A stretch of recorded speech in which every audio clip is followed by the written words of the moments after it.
We'll start the meeting in There we go. Good evening. I'd like to welcome you to the Cumberland County Board of Commissioners regular agenda meeting on April 27th at 6:45.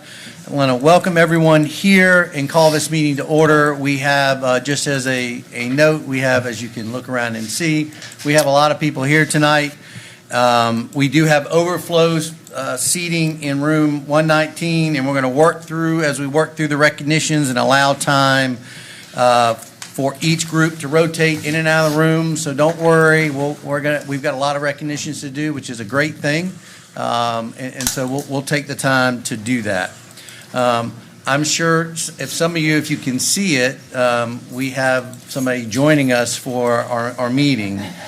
And so I'd like to introduce this year the IM, and you're going to have to tell me what that is, International Institute of Municipal Clerks. There we go. Municipal Clerks Public and Relations Marketing Committee.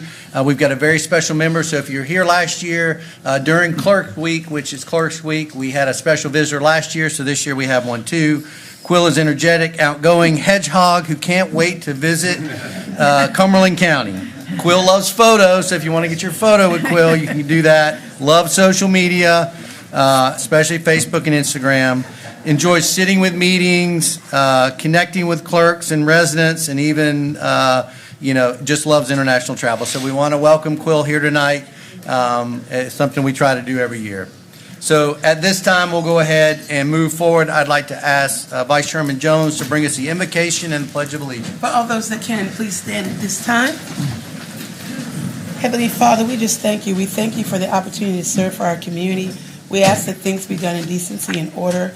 We ask for your prayers and thoughts for our military family and those that are serving abroad, and also those throughout the country. Lord, we ask that you keep protection over our first responders and also of our teachers, social workers, and that of individuals that work in their home. Lord Jesus, again, we just thank you for the opportunity to serve for our community. We ask that we make choices and decisions that will be impact in a positive way for everyone in our community. In Jesus' name we pray. Amen. Amen. I pledge allegiance to the flag of the United States of America and to the republic for which it stands, one nation, under God, indivisible, with liberty and justice for all.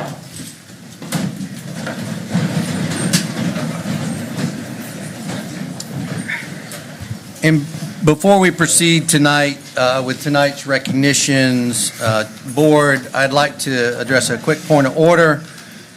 Tonight's consent agenda includes several proclamations that correspond to individuals and groups that we're about to recognize. In the interest of good order, I would like the board to take up approval of the agenda and items 2B through 2J of the consent agenda now. So those proclamations are formally adopted before presentation. And then the remainder of the consent agenda, the public comment and all other items will proceed in their normal order. And before I take a motion on that, I would ask County Manager Greer if you have any additions to the agenda. One addition to the agenda, Chairman Deviere, we would like to add item 4J, Unhoused Support Center schematic designs and plans.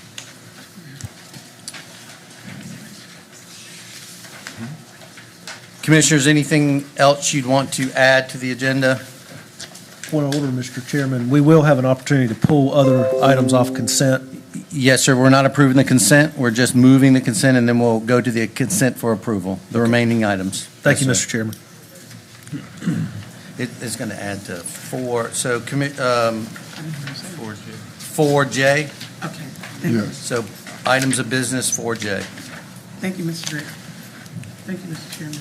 So Board, I'm going to keep it simple. Without objection, I move to approve the agenda with the addition of item 4J, unhoused schematic design approval outlined by Manager Greer, and approve items 2B through 4J of the consent agenda. Are there any objections? Hearing none, so ordered, and we'll go ahead and move forward with the recognitions. At this time, I'd like to recognize the Fayetteville chapter of Jack and Jill Legislative Chair Kinwana McCray. If you'll go ahead and make your way up to the podium.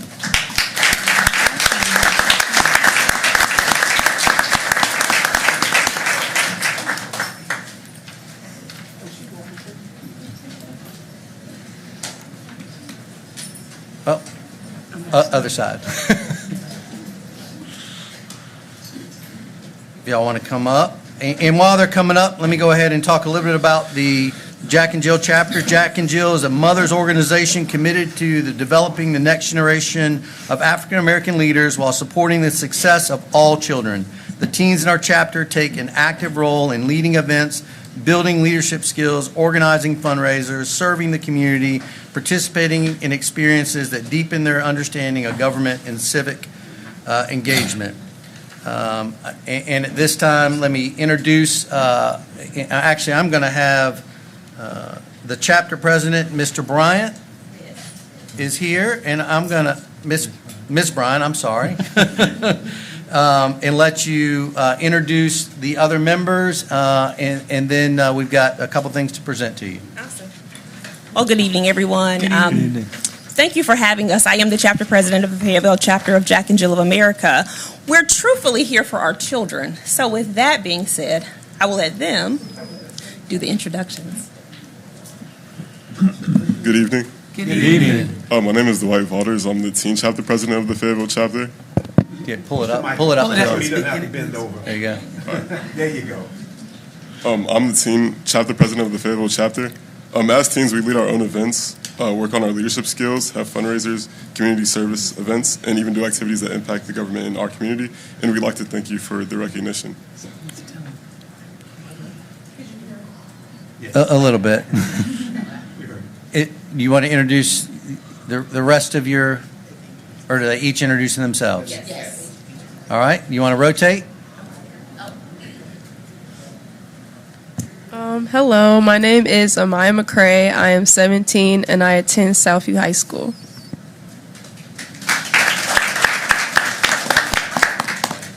Hello, I'm Kennedy Whitaker. I'm 12 years old. I'm in the 6th grade and I attend Village Christian Academy. Hello, my name is Justice Akalanu. I'm 14 years old and I attend Jack Britt High School.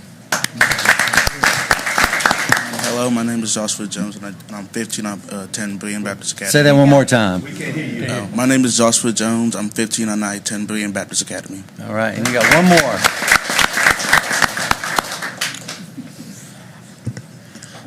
My name is Christian Daniels. I'm 11 years old, and I attend Ann Chestnut Middle. All right.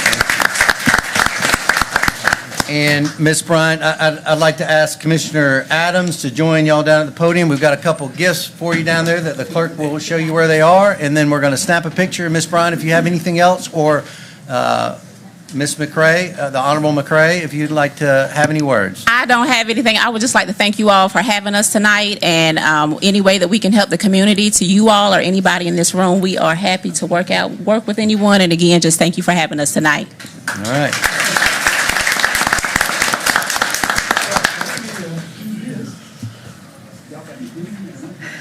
We're making you work, Commissioner Adams.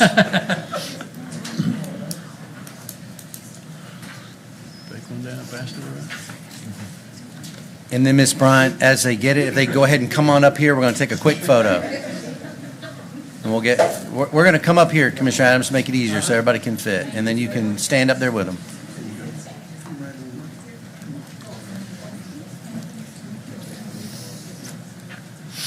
Come on up. Work your way around. Jump in there. Jump in there, Commissioner Adams. Are we going to stand up? We can. Okay. Stand up, commissioners. Y'all jump in.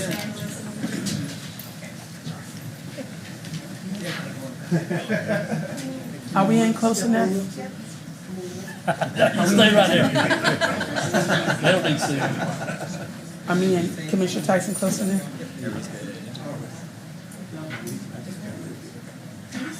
Or you have to say quill instead of cheese. All right,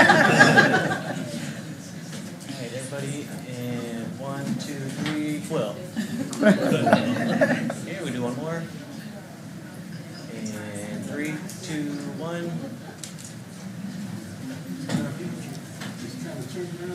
One more. One more.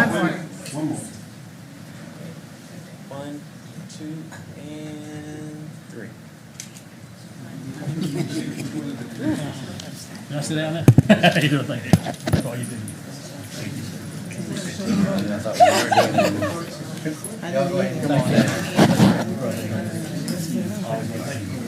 Always a pleasure. Good seeing you. Thank you. Thank you. She's 12. You look about 50. Congratulations. Always. How are you? Congratulations. Congratulations. Congratulations.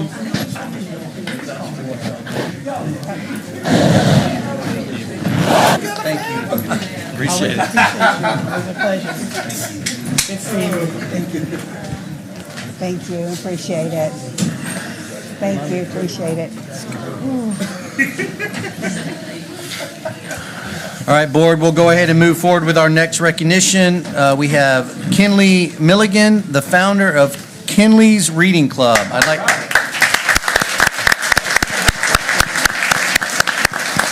like to ask Commissioner Patel to join her at the podium.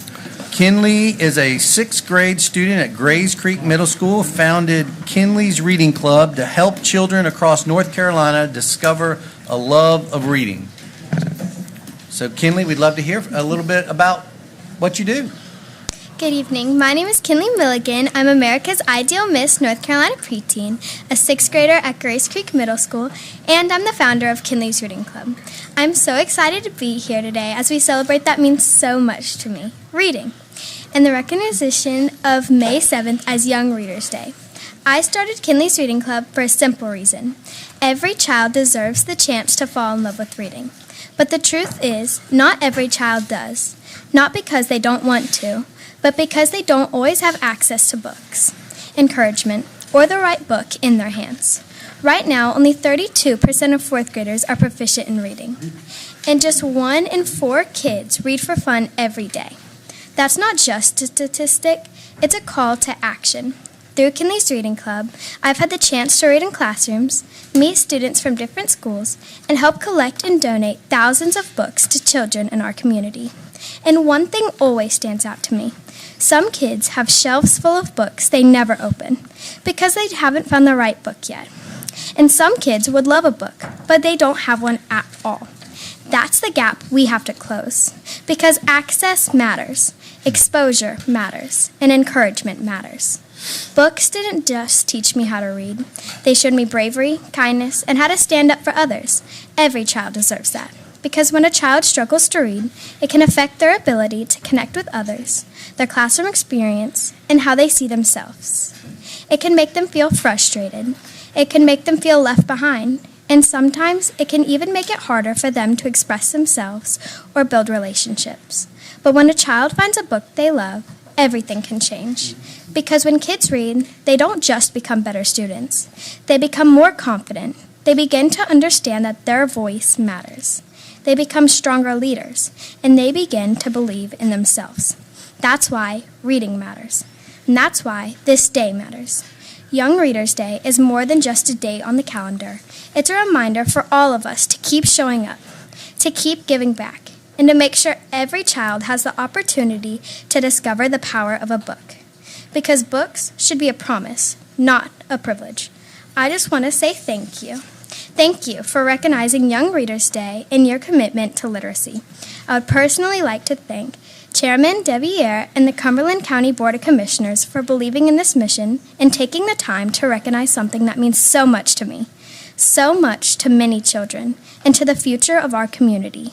Your support shows that reading matters and that kids like me can make a difference. Together, we will continue to make a difference. One child, one book, and one future at a time. Thank you. Thank you.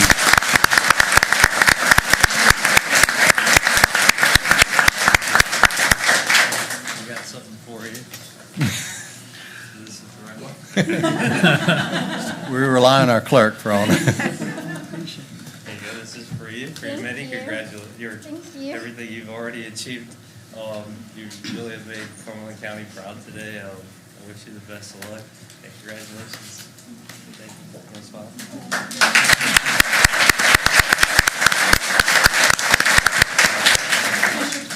We also have a certificate.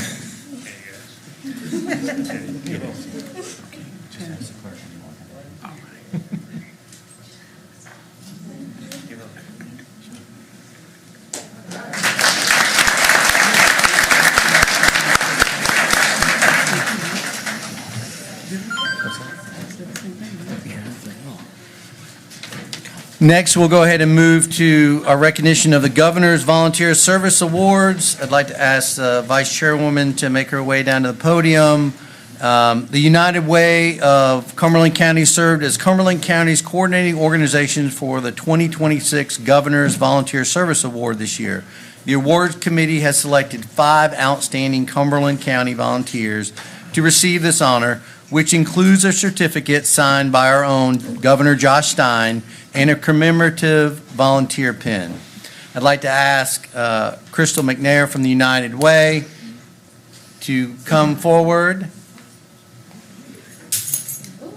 and assist Vice Chairman Jones with the recognition. And we'll go ahead and move forward. The first recipient, Karen Manazoris, if you'll go ahead and come forward.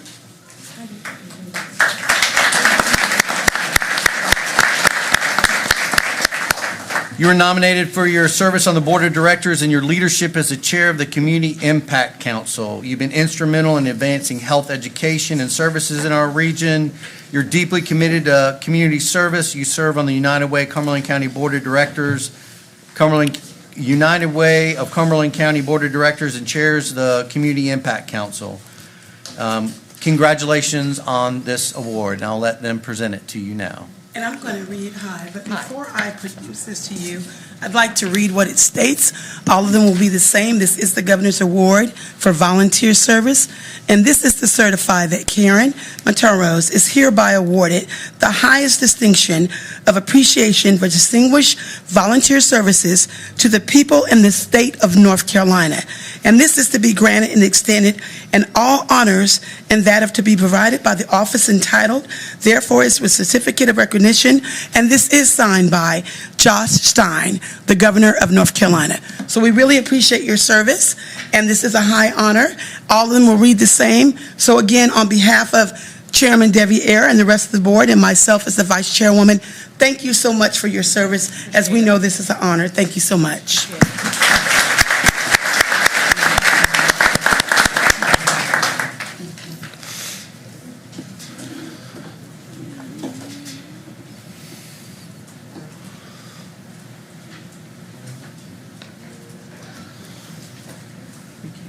And next, I'd like to ask Mary DeRizio to come forward.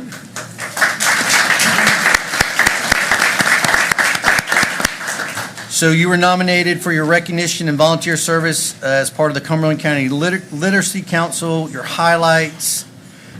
nomination highlights your extraordinary commitment to mentoring and educating our youth in Cumberland County. One of your nominees remarked that she nominated you for your exceptional commitment to volunteerism and your steadfast dedication to advancing early childhood literacy. Your outreach efforts have helped increase community visibility and engagement, ensuring more families are connected to high-quality early literacy experiences. So congratulations, and I'm going to let the Vice Chairman present you the certificate. Thank you, Mary Ann. We'd like to say that we do understand the importance of child development, as we here do support the Partnership for Children, and we really appreciate our volunteers. We appreciate our educators. Know that what you do does make a change and a difference for the life of every children. So thank you, and this is the highest award from Governor Josh Stein, and we appreciate your services.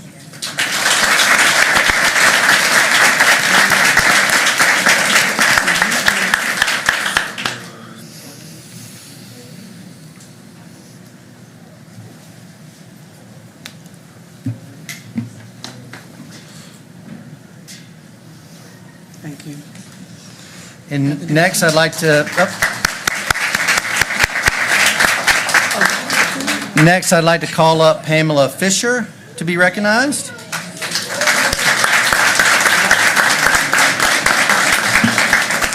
Ms. Fisher is a volunteer at Greater Life of Fayetteville, and this volunteer award is due to your extraordinary commitment, longstanding loyalty, and exceptional impact on the youth and families served through the programs of Greater Life of Fayetteville. Over a 10-month period alone, she contributed over 880 volunteer hours. 880, y'all. Wow. Including supporting after-school tutoring, weekend enrichment, Sunday youth sessions, parent workshops, and 4-week summer program. She truly embodies the spirit of volunteerism and is exceptionally deserving of this honor. Vice Chairman, if you present the certificate. Yes, Ms. Pamela, and as he stated, we really appreciate the work that Greater Life of Fayetteville contributes to our community. We understand the importance of that, of no children being left behind, that of after-school services, and very impressive the hours that you have provided. It takes a very special person to pour into our children. So once again, we thank you so much for being that of a difference and making a difference in every child left not behind for the greater good of our community.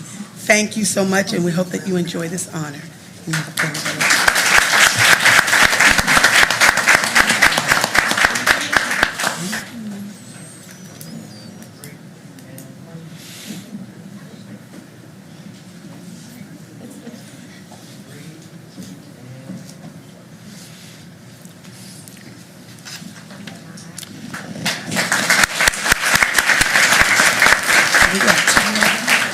And our next recipient is no stranger to us, Sergeant Major Ruby Murray.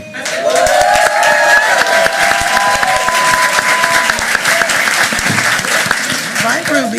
Sergeant Major, always good to see you. She's being the organizations that nominated Operation Turkey, Balm and Gilead, Fayetteville Sandhill and State Purple Heart Foundation, and High School Army Junior ROTC for providing outstanding volunteer service, notable service to our military families, and your extraordinary commitment to mentoring, educating Cumberland County youth, exhibited through your volunteerism with the organizations mentioned, your mentoring of students, colleagues, and administrators daily, developing confident, capable leaders through emphasis on discipline, leadership, and community service. The measurable impact of your volunteerism includes 10,000 plus volunteer hours, 6,000 plus meals, 14 years of cancer awareness events, and countless lives transformed through mentorship, represents the highest ideals of community service, and makes her an exemplary candidate for both the Governor's Service Award and consideration for the prestigious Medallion Award. Vice Chairman Jones, if you're ready.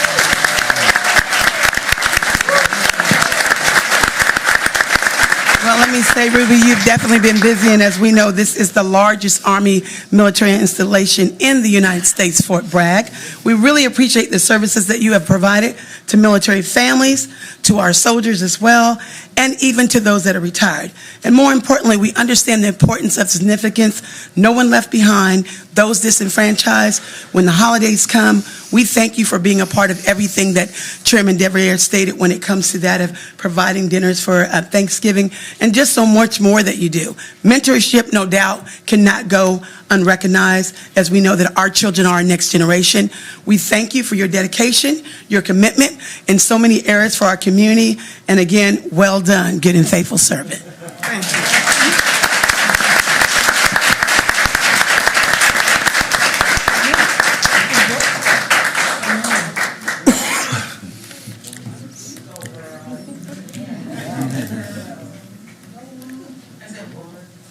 And let me tell you, while they're taking this picture, if you've ever gotten a chance to listen to her speak as a motivational speaker, you've been blessed. Sergeant Major, congratulations. I'm sorry. No, thank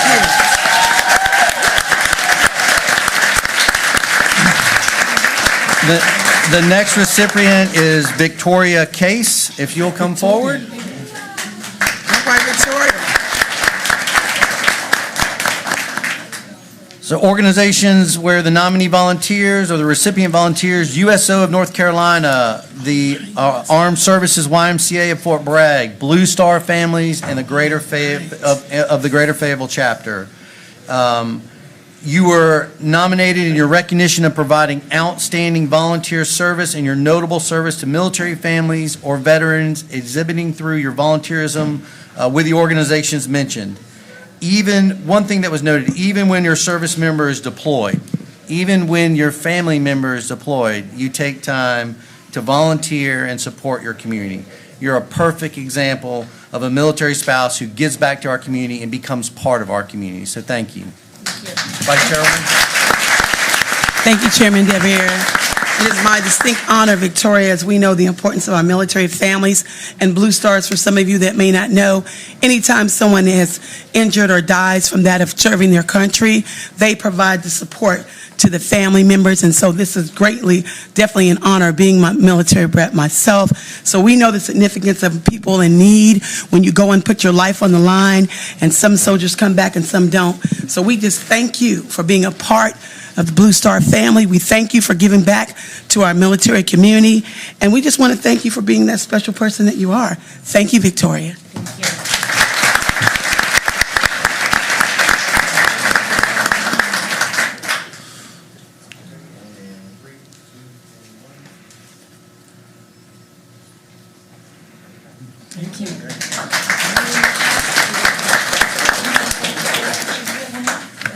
Thank you, Vice Chairwoman.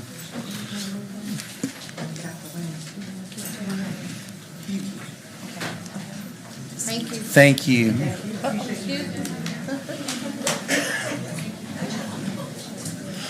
We'll let people rotate here very briefly.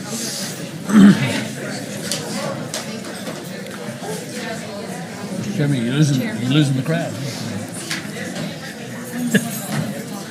What's that? Oh, do we have it? Should be in the file. Young readers. I'll send Commissioner Patel back down.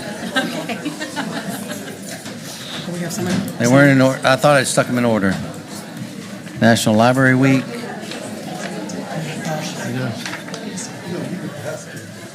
Young readers? Yes, that's for Okay. Kinley.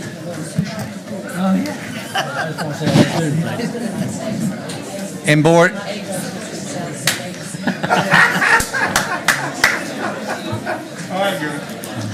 If we can go ahead and come to order, please. We can go ahead and come to order. We've got, if Kinley will come back up, we apologize. We have a proclamation for you. I'm going to ask Commissioner Patel to join you at the podium, and I'm going to read the proclamation, and I'll let him bring it down to you. So the proclamation reads, whereas reading is a foundational skill that supports academic success, creativity, develops social, so they explore new stories and find books they love. Whereas Kinley Milligan, a sixth grade student and founder of Kinley's Reading Club, has worked to encourage young readers across the state of North Carolina to discover the love of reading. And whereas youth leadership and community services initiatives such as Kinley's Reading Club inspires others across North Carolina to support literacy and help ensure more children have access to books and educational opportunities so they can explore new stories and find books they love. Now, therefore, we, the Cumberland County Board of Commissioners, do hereby proclaim May 7th, 2026 as Young Readers Day in Cumberland County and encourage all residents, schools, families, and community organizations to support literacy efforts and help children across our state discover the love of reading. Adopted this 27th day of April 2026, signed Kirk J. Devier, Chairman. Commissioner Patel will bring that down.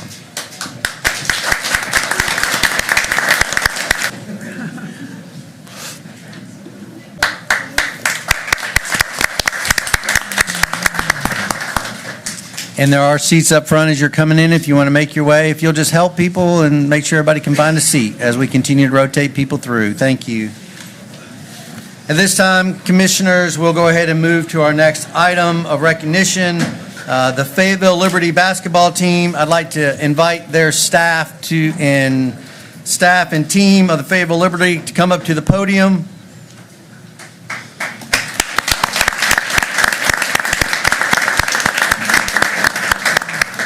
And I'm going to give you an opportunity, Mr. Edwards, to say a couple words, but I want to read this proclamation first and then a couple comments from myself as well. So, proclamation reads, whereas the Fayetteville Liberty basketball team was founded on December 12th, 2024 in Fayetteville, North Carolina, and whereas team owner Robert L. Edwards, a 17-year military veteran who served at Fort Bragg, felt Fayetteville provided the perfect foundation for the team mission and vision.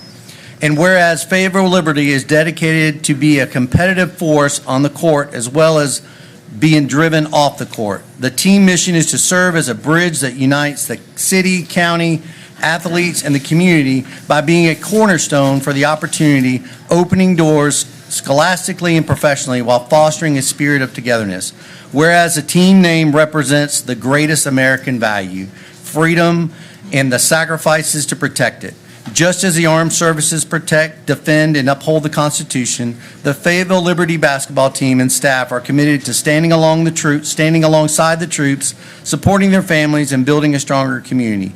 And whereas Fayetteville Liberty staff and team believe in the power of basketball to provide opportunities for young people, instill vital life skills, and foster a sense of belonging that will strengthen our entire community. And whereas the Fayetteville Liberty basketball team extends a spirit of liberty and teamwork on and off the court. It's more than just basketball. It's a commitment to hope and community in Cumberland County. Now, therefore, be it resolved that we, Cumberland County Board of Commissioners, do hereby recognize the Fayetteville Liberty basketball team and staff and proclaim April 27th, 2026 to be in their honor. Adopted this 27th day of April 2026, signed Kirk J. Deviere, Chairman, Cumberland County Board of Commissioners. Congratulations. And I'd like to first thank you for breathing life back into an arena, bringing family-focused entertainment and sports to Cumberland County. Notice I didn't say Fayetteville because we're Cumberland County here. But thank you for doing that. To the players, thank you for being here. I personally watch your games, and we have an amazing time, and you're definitely doing exactly what you talked about in your mission. And so while I can't make a layup tonight or make a three-point like some of these guys here, I can give you a proclamation, but I want to turn the floor over to your team owner and let him make a couple words. Chairman Deviere, Board of Commissioners, I really want to say thank you to you guys at large, introducing us and allowing us to be in our county. We genuinely believe in putting hope in the community one possession at a time. And it's not taking moments like this, as I would normally say, but it's taking the existence and the total impact of our existence here to really make this possible. This would not be possible without the county's acceptance in us, allowing us, number one, to be in the facility, the Crown Complex Arena. Again, like Commissioner Deviere said, sorry about that. It's fine. As Chairman Deviere said, we definitely took a system that were broken in certain spaces and brought life back into it. We restored hope into the facility in which we play in, and our guys take a lot of pride and a lot of culture behind what that looks like. The last thing I'd like to share is our influence. We love to extend it off of the basketball court. We've gone into our communities. We've hosted camps for over 400 families in totality in support of our youth, both off base and on base, not to mention scholarship programs that we funded right into our Cumberland County school systems. We've done it yet again. And then we now came back and we've competed this year. And we've created an entity that our county can be excited about and they can get behind and support. The last thing I'd like to share is outside of our county counterparts, we would not be able to do this without our players. Could everybody give a round of applause to our players?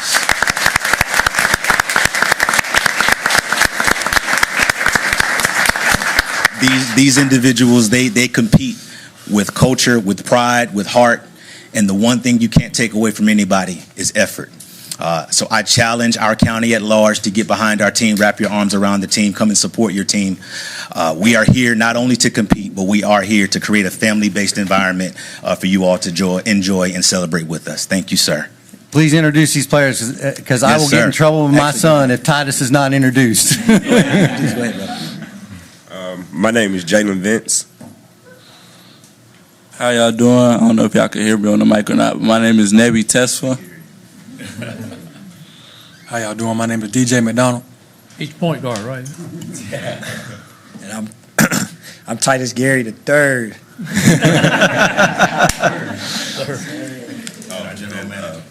Tyrus Ray, senior. Let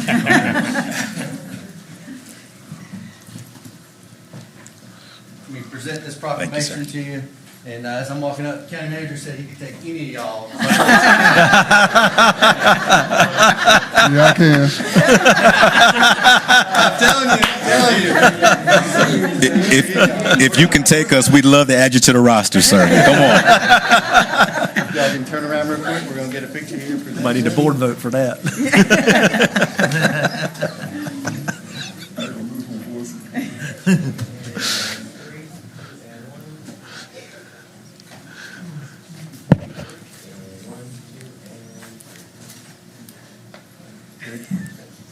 Thank you so much. Appreciate you. Thank you. Oh, we got that. All right. There you go. Are they all down here? It's just one for them to share. Notice who I gave it to. Right. Thank you so much. Appreciate you. Appreciate you. All y'all. You should don for tickets, y'all. Team 71st. Falcons in the house. At this time, we'll go ahead and move forward to our next recognition. I told you we had lots of recognitions tonight. We got the Cumberland County High School basketball, some Cumberland County basketball teams here with us tonight. First, we'd like to recognize the Terry Sanford girls team. And if you want to go ahead and come on up. We've got a proclamation for each of the basketball teams. Go ahead and come up, ladies, if you will just gather around the podium. And I'm going to ask fellow Terry Sanford alum, Commissioner Patel, to join you down there. And let me read this proclamation. It's going to serve for all four teams that we're recognizing tonight. Whereas basketball, invented in 1891, has grown from an indoor game to one of the most popular and unifying sports in the world, whereas basketball promotes teamwork, discipline, perseverance, and respect, while also encouraging physical fitness, mental resilience, and community engagement. Whereas Cumberland County Basketball Day represents an opportunity to celebrate the history and evolution of basketball, recognize all players, honor the championships, and inspire future generations to embrace values on and off the court. Now, therefore, be it resolved that we, the Cumberland County Board of Commissioners, do hereby proclaim the 27th day of April, 2026, as Cumberland County Basketball Day and recognize the teams, players, coaches, and supporters of this great sport and encourage all residents to participate in activities, games, and events that celebrate the joy, unity, and spirit of basketball. Adopted this 27th day of April, signed Kirk J. Deviere, Chairman, Cumberland County Board of Commissioners. Why don't you take that down? And Coach, if you want to quickly introduce your team and tell us about that championship. Thank you, Commissioner. My name is Michael Ferguson. I'm actually assistant coach, Coach Goodman. He's our head coach. I guess couldn't make it this evening because of other obligations. But the Terry Sanford girls basketball team, we try to do our best to make sure we represent Cumberland County, Fayetteville as a whole, as a community. And these girls here do a great job of it every year.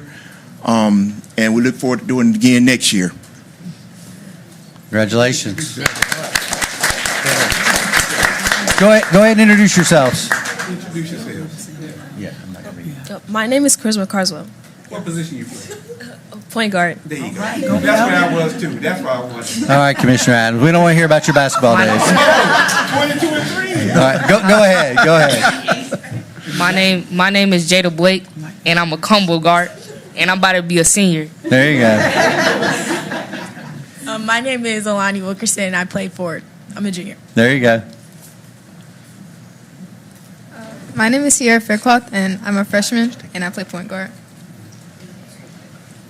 My name is Maya Harrington, and I'm a rising junior, and I'm a small forward. Small forward. Oh, Ryan Senior. Sorry. Sorry. My name is Amia Brown, and I'm a senior. All right. We want more? One more? Yeah, she's our There you go. Thank you.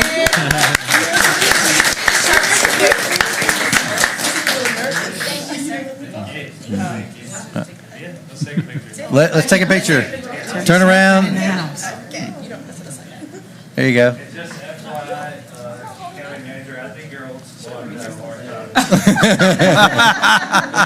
That's funny. It's a basketball night. I was saying it's not basketball.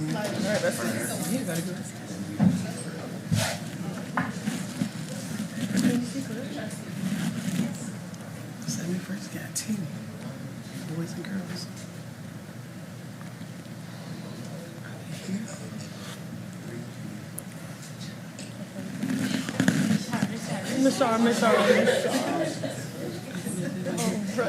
Yeah, I think so. Or maybe in the other room. We'll see.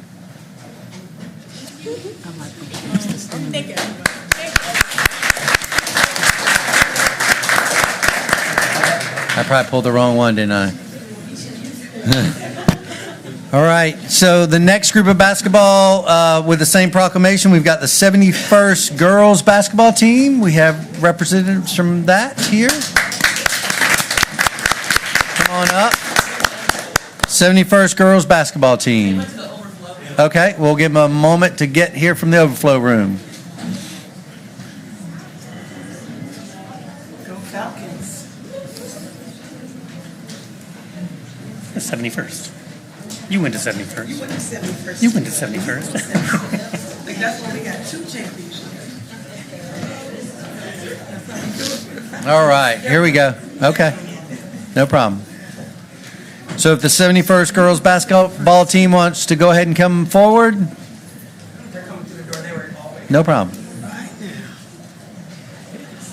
If we can go ahead and come on in, that'd be great. 71st, y'all go ahead and come on in. Can somebody, there you go, come on up forward, there you go. All right, Falcons. All right, woo, y'all, bunch of, Falcons in the ooh. house. Y'all may have to go ahead and come all the way up here. You go ahead and come right around here. Go ahead and come right around there and just face out that way. There you go. There you go. There you go. Come on in. You're fine. You're fine. good. You're fine. You're fine. Y'all are the important ones, not us. All right. All right. Now, that's a volleyball team, right? Vice Chairman, I'm going to have to stand so I can see around. It's my privilege to honor you all with this proclamation, Champions of 71st, as I am an alumni graduate of 71st High. Represent Falcons.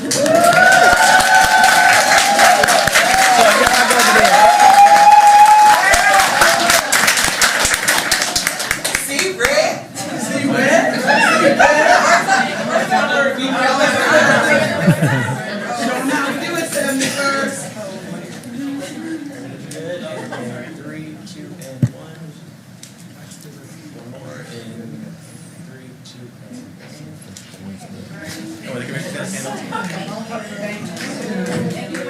We good? Are we good? All right, congratulations.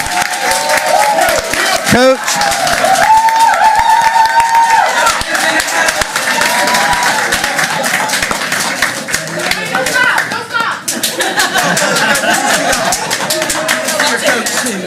Next, also from 71st, we've got the 71st boys varsity basketball team coming as well. So they're making their way.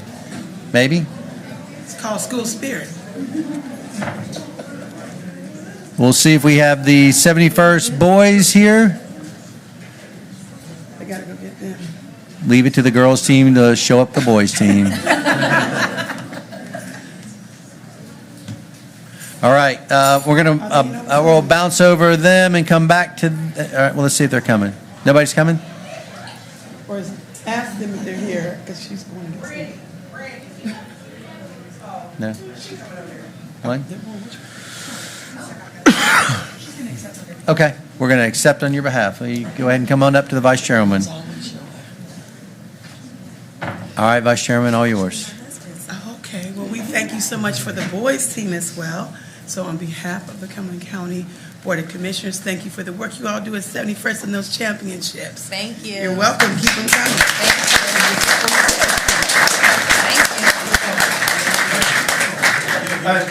Vice Chair, you want a picture? You said your husband teaches the other team.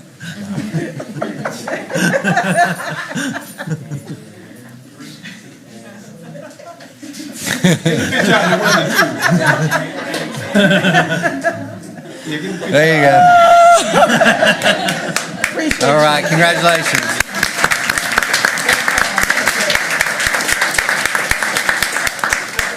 And just want to check, we have one other recognition. I think they had to reschedule. They may not be here. The E.E. Smith boys basketball team. So I'm going to pass this proclamation to E.E. Smith graduate Commissioner Adams, and we'll make sure that they receive that as well. And Mr. Chairman, I would tell you, with E.E. Smith, you know, it's always our motto, born of need, destined to serve, and striving to excel. The E.E. Smith Golden Bulls. The voice of the Golden Bulls. Yeah, the voice of the Golden Bulls. All right, at this time, we'll go ahead and move to item E, still on recognitions. North Carolina Certified Local Government Purchasing Officer Certification. I'd like to invite Ms. Manuel from the Community Development Director to the podium and ask Commissioner Faircloth to join her as well. I think we have her certificate, Madam. It's just right there. It's Yep. on the. Okay.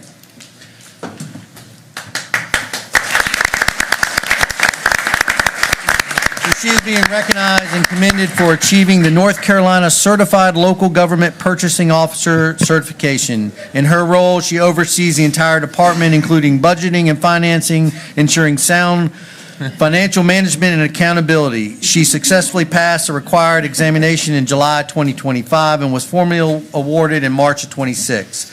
Your accomplishments reflect a strong commitment to professional excellence and enhances the county's capacity to ensure sound financial stewardship and effective procurement practices. Congratulations, and thank you for all you do for our county.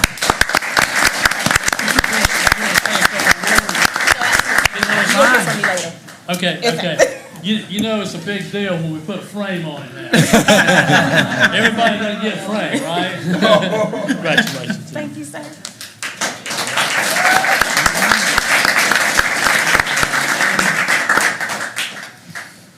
Did it film that thing?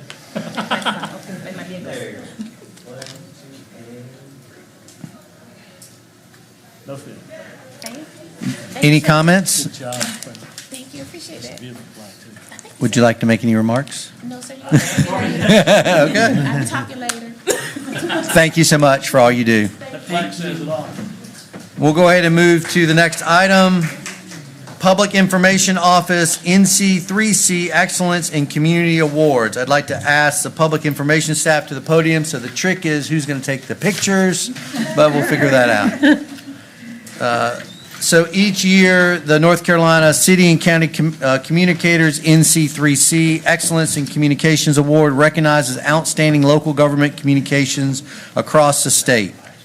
Cumberland County's Public Information Officer was recognized at the 2026 NC3C Conference for 2 award-winning initiatives in the large community category. The first one received 3rd place for Citizens Engagement for the 2025 Citizens Academy, and also 3rd place for the Communications Campaign for the 2025 Tax Reevaluation Communications Campaign.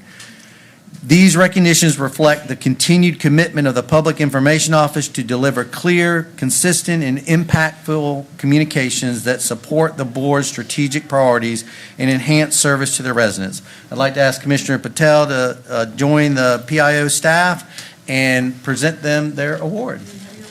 There it is. Of course, they're the PIO staff. You know they have their awards here. As Commissioner Patel's making his way down there, just Director Rice, thank you for what you and your department do. You're always behind the scenes making everything happen, and these two campaigns were extraordinary. So, Commissioner Patel, I'll turn it over to you to present it. Oh, thank you. I'll give it back to you. Thank you guys so much, and congratulations. What you guys do for the residents of the community, making sure information's flowing both ways, it doesn't go unnoticed, and wouldn't be able to do a lot without y'all. So thank you.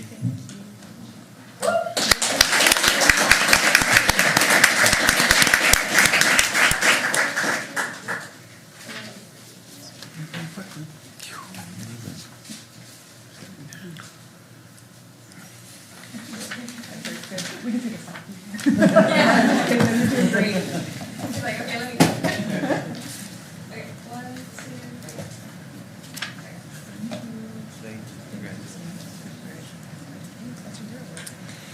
3. Ms. Rice, any comments? Yeah, I definitely have comments. I'll be super brief. The NC3C Awards are kind of like our state Grammys, so I prepared a brief Grammy speech. I just want to say publicly how proud I am of our team. We had 2 people here, but we have 12 people on our team. We're just not used to being on this side of the camera. This past year alone, Team PIO brought our website into the industry ADA standards, which was a huge undertaking. The deadline got moved by a year, but we met the standard before the year was up, so we're really proud of that. We also significantly increased engagement across our social media platforms and supported more than 70 community events, from coordinating emergency communications to improving our public records process, and even ensuring these meetings are live streamed. Our small but mighty team works every day to keep our community informed. And I can't step away without recognizing Josh. Is he still in here? Josh was also appointed to the NC3C board at the conference. We're very proud. So Cumberland County will be represented on that board as well. So this recognition is well deserved, and we appreciate the board's continued support. Thank you. Thank you, Ms. Rice. Next, we've got some additional proclamations that have been approved, and the next one, I'm not sure if she is here. Let's see, Miss Ann, are you here? I don't see her. So let me just go ahead and read this proclamation. This proclamation is for Lawrence Bud Wilson. Let me just tell you a little bit about Bud, if you got to know him in this community. If you ever spend any time at any veterans events here, he was ever present and always there. He was a pillar of the veteran community.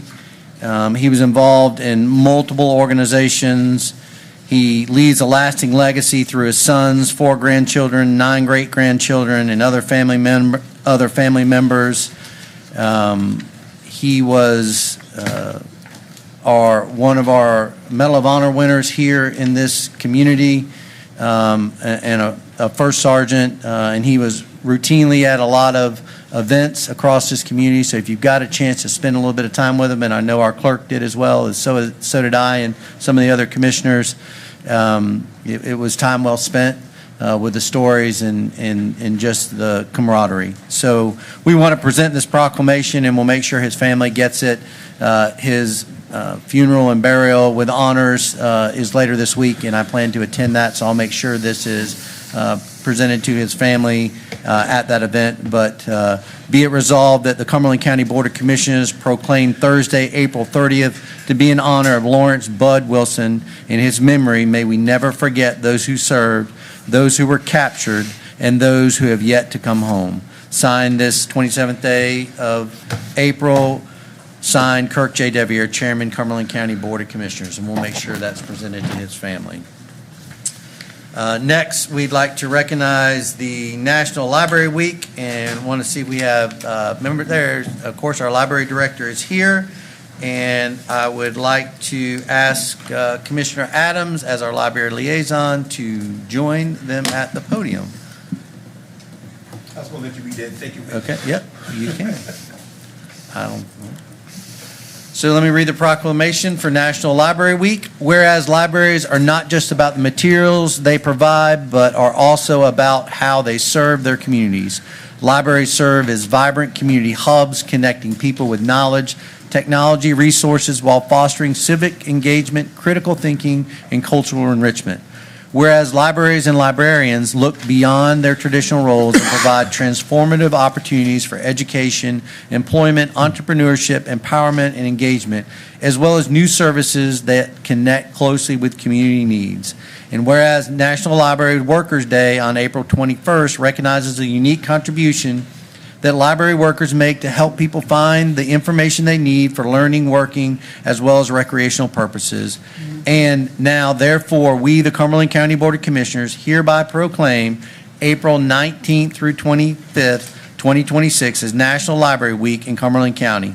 We encourage all residents to visit the library, get your library card, take full advantage of the library programs and services that enhance the life in Cumberland County. Signed this 27th day of April, Kirk J. Devier, Chairman, Cumberland County Board of Commissioners. Commissioner Adams?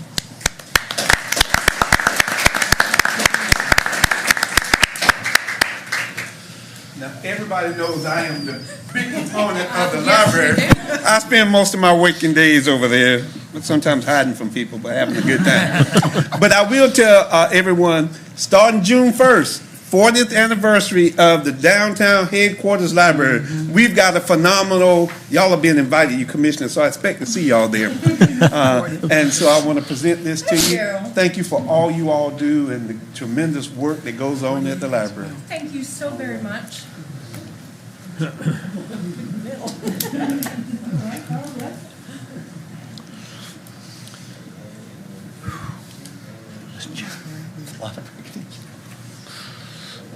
How do I control myself for 2 minutes?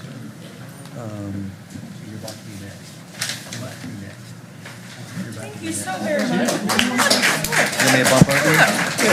Mr. Chairman, I think my Yep, director please. wants to say a couple of words. Please. Well, thank you, Mr. Chairman. Thank you, Commissioner Adams. You're welcome. I want to thank the board for all your support that you provide the library department with, because in today's day and age, there is no place like a third space like the library. It doesn't matter what you've got going on in your life. It doesn't matter who you are. You're a Cumberland County resident or a visitor. You have access to free, accessible, high-quality resources, programming, and experiences, and that is really important. If we can educate our community on just the top 10 benefits of a library card, we will have been doing our job right. So I want to thank you all for this recognition. I want to thank our library staff because the work they do every day, the work behind the scenes to keep everything running, takes a tremendous amount of effort, and we could not do it without the support of this board, our community leadership, and the residents of Cumberland County. Thank you. Thank you. Thank you for all you do. Yes, sir. Mr. Chairman, Go ahead. and I know we have to give a shout out to our friends of the library because Yes. they do an awesome job, because I know they may be watching because we're here. So thank you to the friends of the library for all you do to help keep us working and working hard. Thank you. Absolutely. Summer reading starts June 1st. Please enroll. Thank you. Thank you. Next, we have the National Animal Care and Control Appreciation Week. I see our animal services staff here. We'd love to have them come up to the podium. And I'm going to, after I read the proclamation, ask Commissioner Faircloth to join you at the podium. Always great to have you here.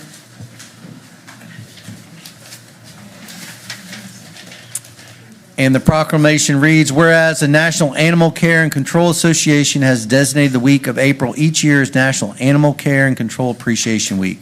Whereas every day animal services officers and shelter staff put themselves in potentially dangerous situations to protect the health and welfare of the public and many types of animals. And whereas Cumberland County recognizes the animal services staff for the many dedicated hours of service they perform in protecting and caring for the animals and citizens of our community and for fulfilling Cumberland County's animal services commitment to providing the highest and most efficient level of customer service. And now, therefore, we, the Cumberland County Board of Commissioners of Cumberland County, do hereby recognize April 12th through the 18th, 2026 as a National Animal Care and Control Appreciation Week in Cumberland County and encourage all citizens to join us in expressing their sincere appreciation for the service and dedication of our animal services employees. Adopted this 27th day of April 2026. Signed, Kirk J. Devier, Chairman, Cumberland County Board of Commissioners. Congratulations.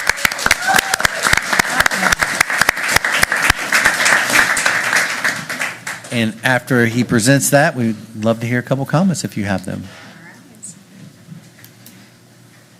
Maybe introduce your team too.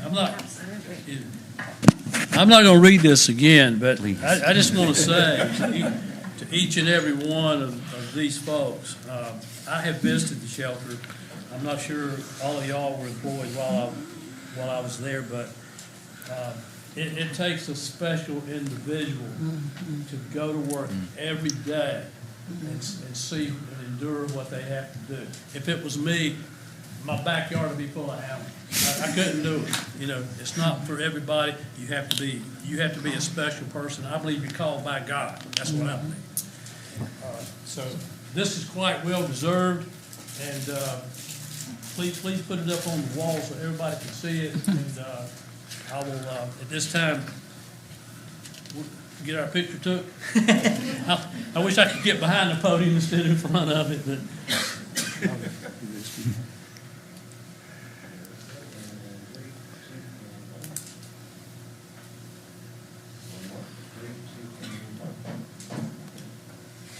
Thank you and salute.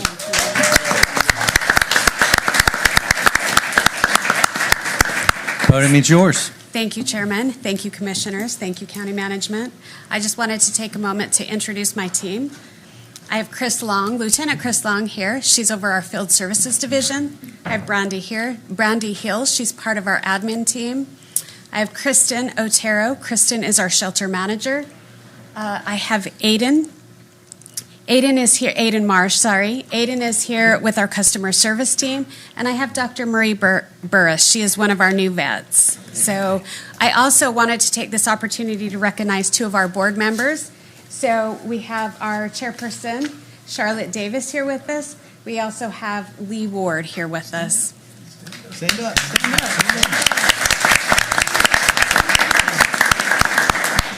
Thank you, guys. Thank you so much for all y'all do every day, and it was great to be out there the other day with y'all when y'all were vaccinating pets. I think some of the commissioners joined us. They did. Thank you, guys. Thank you.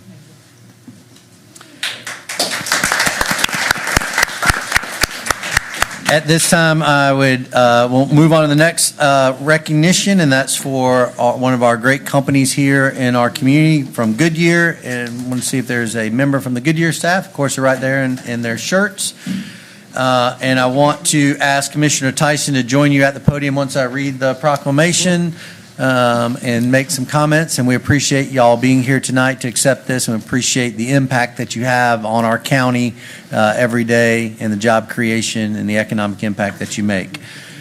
Whereas the Goodyear facility in Cumberland County has been part of the community since December 13th, 1969, today Goodyear employs more than 1,800 employees. And whereas for more than 5 decades, the facility has demonstrated a long-standing commitment to operational excellence, workplace safety, and environmental responsibility. And whereas through continued investments in safety protocols, employee training, and community engagement, Goodyear exemplifies strong corporate citizenship and a shared commitment to the resilience of Cumberland County. Whereas Goodyear has been a long-standing active member of the local Emergency Planning Commission and has been active with an internal emergency response team that conducts monthly training sessions, periodic training with area fire departments, and has coordinated with the state regional response team. Now, therefore, we, the Cumberland County Board of Commissioners, do hereby recognize Goodyear for their long-standing presence, ongoing partnership, dedicated to safety, and meaningful contributions to the community. We express sincere appreciation to the leadership and more than 1,800 employees for their commitment to excellence and for serving as a model of responsible industry partnership within Cumberland County. Adopted this 4th day of April 2026, signed Kirk J. Devier, Chairman, Cumberland County Board of Commissioners. Commissioner Tyson.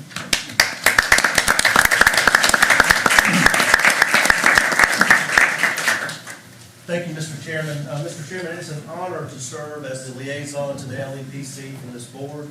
I want to thank my colleagues for granting this recognition to this well-deserved company. For those that don't know, our LEPC stands for our Local Emergency Planning Committee. It's a statutorily granted committee, and what the purpose of that is for our emergency management and our first responders to have an opportunity to engage with industry so that we can identify hazards, we can work on our emergency operations plans together, and so if there is an emergency that comes, our EM staff, the facility staff is trained and ready to meet that emergency. And I got to tell you, Goodyear has really stepped up to the plate. It can be a little bit challenging sometimes getting industry to come in and let the government kind of check the homework, kind of speak. But one thing we've done at the LEPC is we've really fostered an environment of working together for the community good. And Goodyear really exemplifies that. They came in strong. They did a great presentation at our local LEPC. They always show up. And I just want to thank you all for what y'all do for the community and for always showing up for us. So thank you. Thank you for it.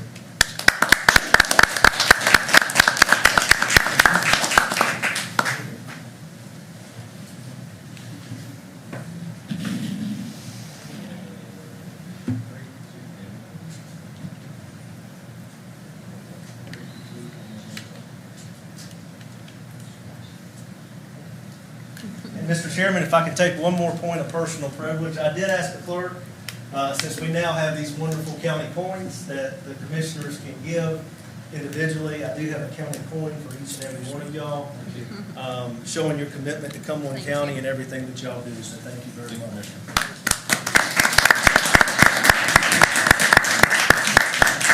Sir, I'd open the floor to you if you'd like to make some comments. Yes, please. Thank you, Chairman Devier, and thank you, Board of Commissioners. Just before I start, I always start with the team, so I'm going to introduce the team. Terry Chuck is our MRT leader in our plant. Diana Sanchez, which is our EHS leader, environmental health and safety. And Jorge Riviera, which is our environmental leader. First and foremost, I want to say thank you. Thank you for your support and your partnership. The LEPC, with the partnership we have in Goodyear, we did save life. So it's not something small for us. We save life every day in our factory through the support. Actually, we even avoid major catastrophe from the training and the partnership we have the city. And that is something, you know, when I go to bed, I can sleep because I know I have the MRT team inside the plant. And that's something that is not everybody just aware of. About the facility, people maybe do not know in the community, but it's 410 acres. The plant is as large as 52.5 acres. We work 24/7, and the emergency response team is 24/7. But the emergency team is 24/7, 365 days a year. Because even when the plant is not working, we still have equipment that needs tension, that needs pressure, and the MRT team is always on the clock. The MRT team is the only team that do not stop during the entire work. They are always on the clock. And something as well, but we're very proud. And with the partnership with the city, this is what we are looking for, is the continued work together, just making ourselves more reliable.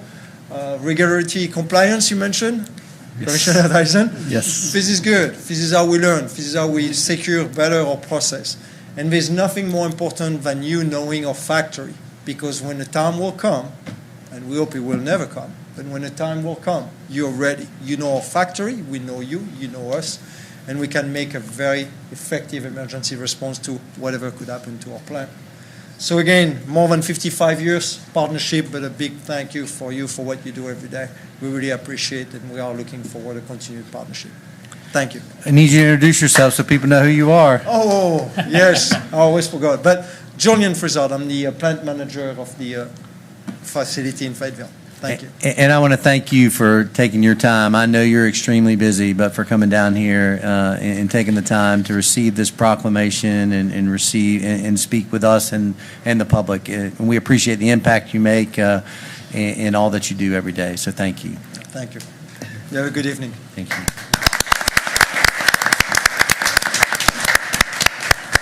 All right, one last recognition. We have one more to add? Community Development Week. Oh, I've got it. All right, I'm going to go ahead and do that one then. So we're going to move to community development. So I'm going to ask members from our community development to come forward.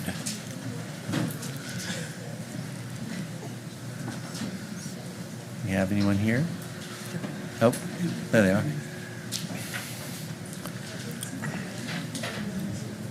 And you're back. All right. So tonight we have another proclamation. We want to recognize. So let me read the proclamation. Whereas the Development Block Grant CDBG has existed since 1974 to provide local governments with resources to improve the quality of life for low to moderate income households, which is accomplished by providing decent, safe, and affordable housing, improving access to public services, and expanding economic development opportunities. And whereas Cumberland County has received over $38 million in CDBG funds and over $15 million in home funds since 1995. These funds are used to implement programs and projects associated with affordable housing, public services, public facilities, and infrastructure, homelessness, and economic development to improve the physical economy and social conditions for low to moderate income individuals and families in Cumberland County. Now, therefore, we, the Board of Commissioners of Cumberland County, North Carolina, do hereby proclaim the week of April 6th through April 10th as Community Development Week in Cumberland County and encourage all citizens to join us in recognizing the Community Development Block Grant Program and its important role it plays in our community. Signed this 27th day of April, 2026. Signed, Kirk J. Deviere, Chairman, Cumberland County Board of Commissioners.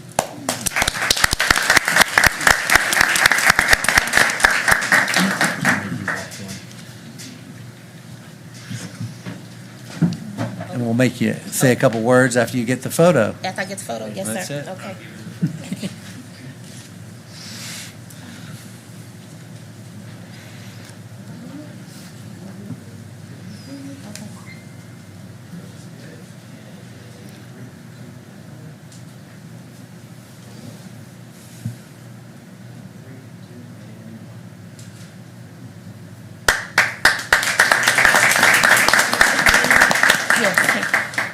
Podium's yours. Yes, sir. Thank you, Chairman and Commissioners and County Management.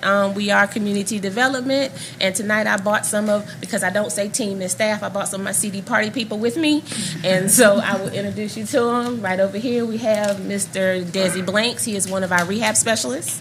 We have Miss Christy Rich. She is our admin professional. Ms. Tawana Dawkins. She is our COC program manager. Community Services Manager is the official term. And over here we have Miss Tracy Miller. She is our social worker too for our COC program. And then we have Miss Rhonda Cherry on the end. She is another one of our rehab specialists. We would just like to say that it is a pleasure to come to work every day and help citizens of the community. Every day is not an easy day, but we work it out. So we want to thank you again for this proclamation. Thank you for all you do.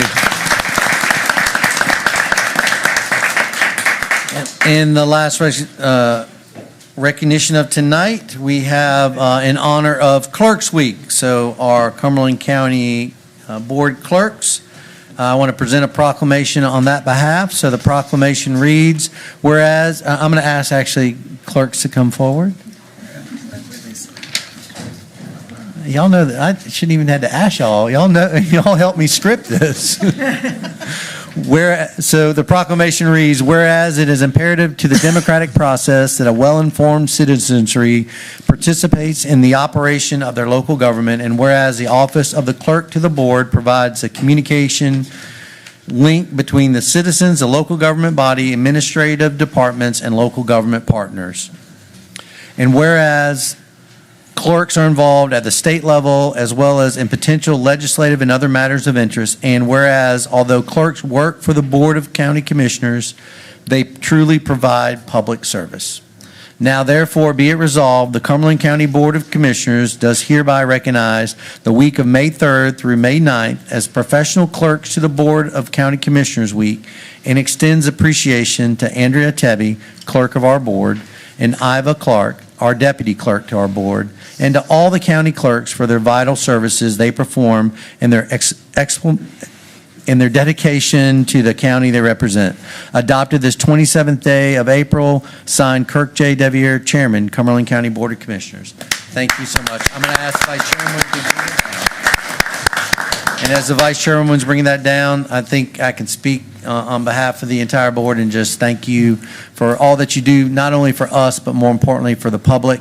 When they call for us, y'all answer the phone and with that bright attitude and help our citizens take care of it. So, Vice Chairman, if you'll present the proclamation. Thank you. And as he stated, and I just want to say, you two are definitely the glue that holds all this together. Behind the scenes, you make sure everything runs operational and functional. You have 7 personalities up here. You make sure we're where we need to be when we need to be. So just thank you all every day for making it special. We appreciate you. Thank you very much. Let you give them that. Hold on, before you take a picture, well, you can take that one, but we're all going to come down too.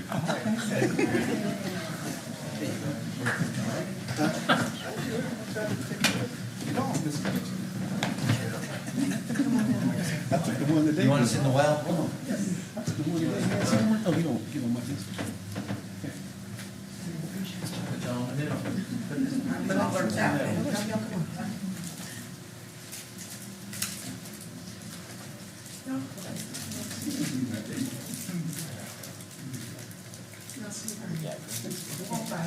You sure? We're going to buy it.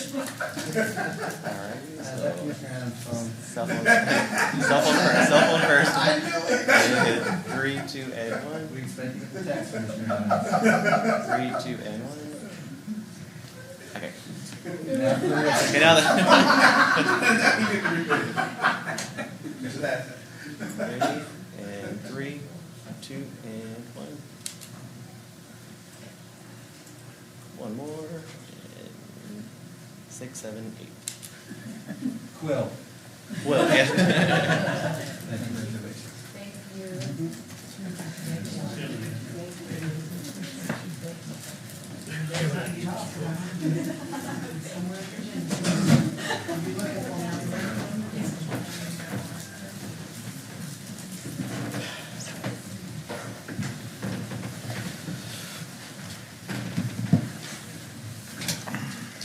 All right, at this time, we are going to go ahead and move forward into our public comment period. I will call on County Manager Greer to read the board's rules and procedures for public comment period. The public comment period is as follows. The public comment period shall last no longer than 15 minutes. Time may be extended at the discretion of the board. Each speaker will have a maximum of 3 minutes to make remarks until the 15 limit is attained. No time may be yielded by a speaker to another speaker. Speakers will be acknowledged by the board in the order in which their names appear upon the sign-up sheet. Speakers will address the board from the lectern and begin their remarks by stating their name and address. Public comment is not intended to require the board to answer any impromptu questions. Speakers will not discuss matters regarding the candidacy of any person seeking public office. Speakers will be courteous in their language and presentation. Personal attacks will not be tolerated. Written comments and/or supporting documents may be left with the clerk to the board. Thank you, County Manager Greer.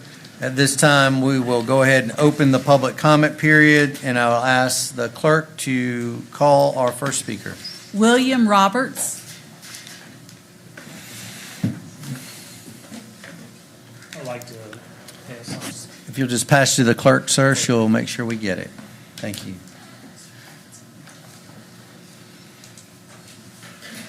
My wife and I, my wife's Peter Roberts here, we're here for a dog complaint.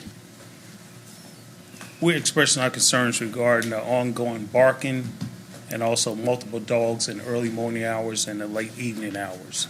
This activity occurs at, I forgot to give you my address. You need my address first? My name is William Roberts. My address And your is address. 447 Harlow Drive in Fayetteville, 28314. And this incident is occurring at 3681 Rayburn Court in Fayetteville, North Carolina. It's a Kingsford subdivision. We have brought this matter before the Fayetteville Commissioners on June 13, 2022. And we were advised at that time that the county had a no limit on the number of dogs that you can have in the residence. The residence is located directly behind us. There's only a property line with the fence that separates the two properties. It appears that this is a residence is being operated as a business for dog breeding. We have seen multiple dogs ranging from small puppies to large dogs on the property. During the warm weather, the smell emits from the backyard, indicating that there are multiple dogs being sheltered or residing there. We have received a copy of our covenant, restricted covenants from our HOA president, and it states property located in Kingsford subdivision is for residential use only. The declaration and the covenants I provided to the clerk so that you can see that. We have been told in private that the property owners are operating a dog breeding business. We are not sure these neighbors will come forth to confirm this. They are friends, and it appears that they are purchasing dogs as well. The noise compound with the smell makes it almost impossible for us to enjoy our peace and quiet in the early mornings and the late evenings. Working outside attempts to enjoy, when we're working outside attempting to enjoy ourselves in our backyard, is interrupted by the dogs coming along the fence lines, barking. The smell, the fecal matter, the urination is pungent. The conditions have minimized my wife and I from enjoying ourselves being able to sit on our deck and our gazebo.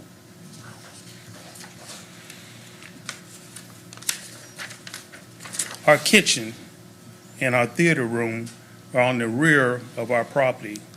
When the dogs are let out in the mornings, That's your 3 minutes, sir. Go ahead and finish your thought. okay, let out in the early morning hours and evenings, we can constantly hear that noise all the time. And that's a major concern of ours is the evaluation of our property, because we have visibility from our second floor into that backyard of theirs. And so we would just like to have this investigated. I received a call from the Director of Animal Services, Diane, and she said that she was going to investigate this matter, and I have not received anything from her, and that was on June 9th that I got a call, and I returned the call. Thank you, sir. We appreciate your time, and we've taken the note, and we have your information, and we'll have staff follow up with you. Thank you, sir. I just wanted one point. You meant April, right? Not June. No, April. Okay. April. You said June. Oh, June is when June 2022, we June is were when here you- before the Fayetteville Commissioners. Okay. Thank you, sir. Thank you for your time. Thank you, Mr. Chairman. Madam Clerk, will you call the next speaker? Daniel O'Donnell.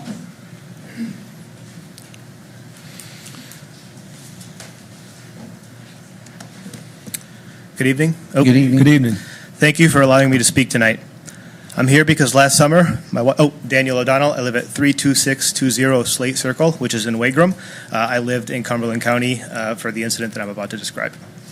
I'm here because last summer, my wife and I hired a contractor to pour concrete pad at our house. We assumed this would be doable for a business specializing in pouring concrete. Unfortunately, that has turned out to not be the case, and the process has been a nightmare. We paid the contractor $7,000. He took off with our money. He sent a crew to our house for 2 days, and we never saw him again. He gave us a series of excuses that started with difficulty finding the time to get to our land and turned rapidly into demands for more money beyond the amount agreed to in the contract. Realizing this man never intended to do the work he was paid to do, we agreed to cancel our agreement in exchange for a 50% refund. In the following weeks, he refused to refund our money and eventually cut off all contact with us. We filed suit against the contractor in Cumberland County Small Claims Court, and the judge ruled in our favor, determining he was in breach of contract. However, being made fully aware of the judgment against him, the business owner has made the decision to simply ignore it. I returned to the small claims office to ask what further steps I could take and was told there were no further options available to me. I contacted the Cumberland County Sheriff's Office, and the deputy I spoke with told me, "I serve that guy all the time. He owes money all over town." When I asked why he was allowed to continue to operate unimpeded, the deputy told me, "There's nothing we do beyond serve paperwork." Surprised by the indifference I received from the courts and the Sheriff's Department, I did some research, and through publicly available records, I learned this contractor has been sued in small claims court no fewer than 9 times in the last 18 months for a total financial value of $49,990 obtained from clients through fraudulent business practices. In 4 of those cases, the judge determined him to be in breach of contract. Another 3 are still pending their judicial hearing, and the final 2 have been stalled due to the contractor's use of no fewer than 5 different addresses to avoid being served. He has never been taken to court and been found not guilty of breach of contract, not once. Despite this, my frequent visits to the small claims office and the Sheriff's Department have repeatedly gotten me the same response. There is nothing we can do. In my frustration, I elevated my concerns, sending my detailed history of this man's fraudulent activities to some of you, none of whom felt my experiences deserved a response. Even now, as I stand here, this contractor continues to operate throughout Cumberland County, stealing from law-abiding citizens in open violation of no fewer than 4 judicial orders. I know I'm not entitled to a response tonight, but there are 9 Cumberland County taxpayers who obeyed the law, who followed proper procedure to have their grievances addressed through our legal system, and we have been ignored. For that, I believe we deserve more than apathy. Thank you. Thank you, sir.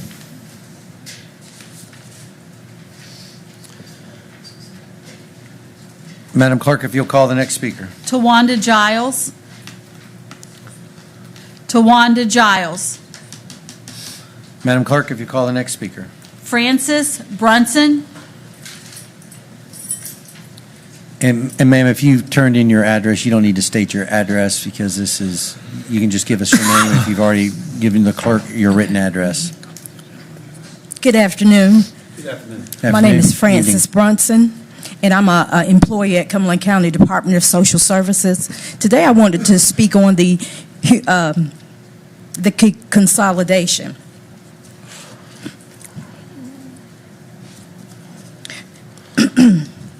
And I wanted to relay my unfavor to the consolidation and for the following reasons. For one of the reasons is for our career protected status. You know, what that happens with that, we become at-will employees. Number 2, our leave, we may no longer transfer that to county or state agencies. Any acquired leave that we may have, we lose it. So I just want to know what type of benefit is that doing for us county employees, and what benefit is it doing for the citizens of Cumberland County? Because first of all, you know, if we lose and become at-will employees, we already are low in staff, you know, turnover. So that was just make it worse. And for you all, and like they said, I know it's not a response to this, but just listening, thank you for listening to us. What benefit will it have to the county? And as you know, and as I've stated previously, but I'm coming on the record to say, you know, Wake County, they were consolidated at one point, and some of the key factors of the reason that they separated was, number 1, for operational focus. They said that the combined departments had become too large. Splitting them allows each department to focus on specific mission rather than sharing administrative leadership. Number 2, they wanted to focus on targeted oversight. The reorganization was designed to improve management oversight, critical for specialized areas such as child protective services, foster care, and public health initiatives. There's a lot that goes into foster care. There's underlying things, decisions that had to be made quickly. So they wanted it specialized. They also wanted to improve in efficiency by creating separate departments. The county wanted to eliminate bureaucratic silos and make service delivery more efficient. And I think that's what we're all here for. We're here to make it the services delivered for our community. And I think one of my other questions was, you know, with the shortfall in the budget, you know, how would combining public health and Department of Social Services. Finish your thought, ma'am. Okay, please. Thank you. How would combining Department of Social Services and Public health increase revenue? Or would it cost more to put the two services together? But thank you for your time. Thank you. Madam Clerk, will you call the next speaker? Brian Moore.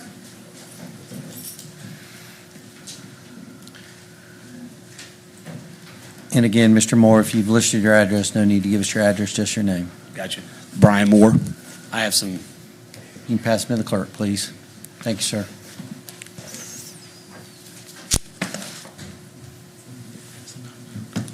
Good evening, Commissioners. My name is Brian Moore. I'm here as a parent, community member, and someone deeply invested in the future of our Cumberland County schools. What I'd like to discuss tonight is bigger than just football fields and baseball lights. It's about a direction of our county.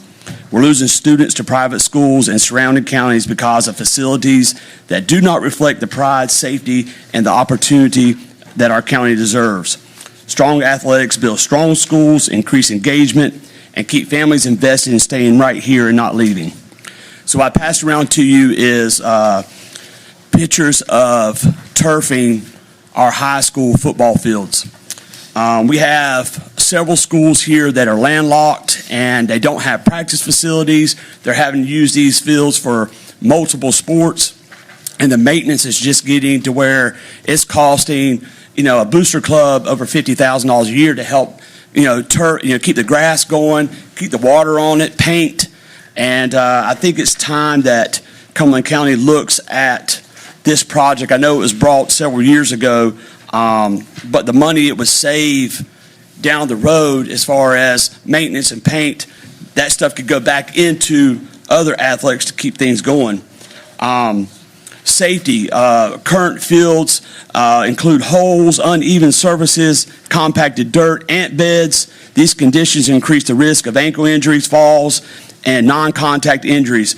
Poorly maintained fields are harder and less forgiving, especially for our youth athletes. It's not just about the maintenance, it's about protecting our students and our families. It also would give a place for our rec teams on Saturdays to have a place to play, because most of their fields are in worse shape than the high school fields. And you could do multiple games back to back and several different sports. Families are choosing other counties than Cumberland County because of our athletic facilities. We lose tons of athletes every day to Moore County. Robeson County now has built field houses. Moore County has turfed their fields, they have field houses. And here in Cumberland County, we have neither. I'm asking you to just take time and maybe look into the investment. It provides cost saving, improves safety, increases revenue, stronger community engagement, and it supports long-term growth and positions in Cumberland County for future success. It's not just about an athletic upgrade, it's about an investment in safety, efficiency, and the future of our schools. It protects our students and supports our community and ensures Cumberland County remains competitive. This decision will impact the county for years. Thank you very much. Thank you. Madam Clerk, if you'll call the next speaker. Lee Spruill.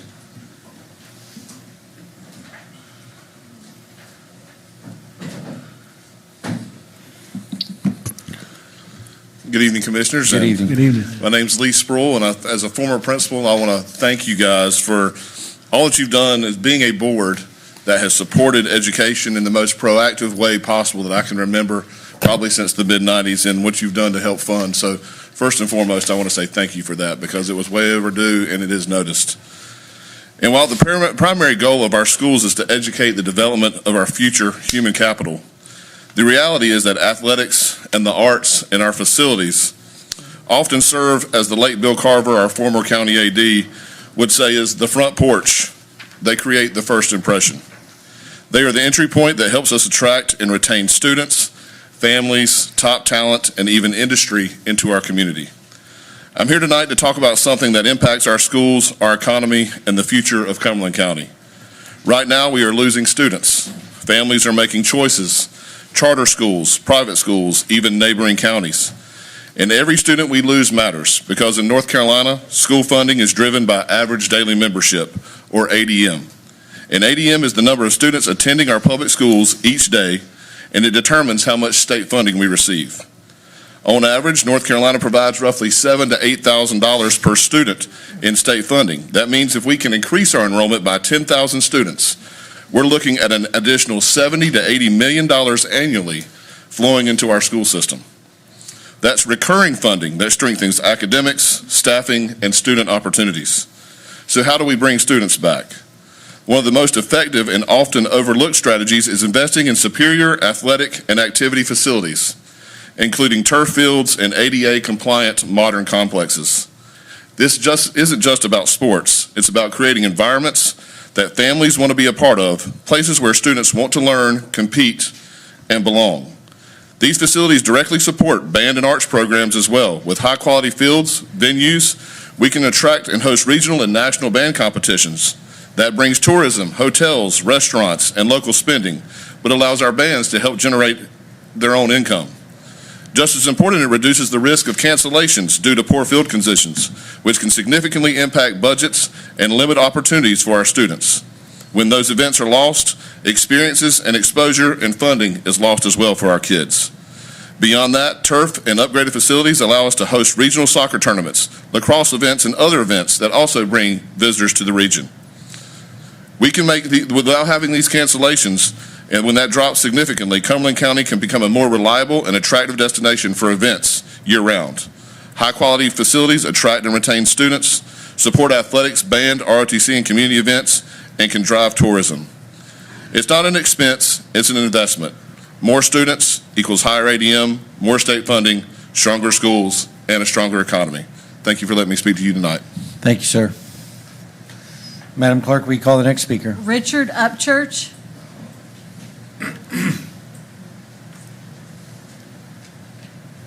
My name is Richard Upchurch. Thank you for allowing me to speak tonight. I want to talk about the Crown Coliseum, the improvements to the Crown Coliseum. Just some thoughts based on experiences I've had in life. I am in support of upgrading the Crown Entertainment Complex, and I'm happy that it's being done at the facility where it's located now without comment. I'm happy that our focus has moved to that area, to the existing complex. I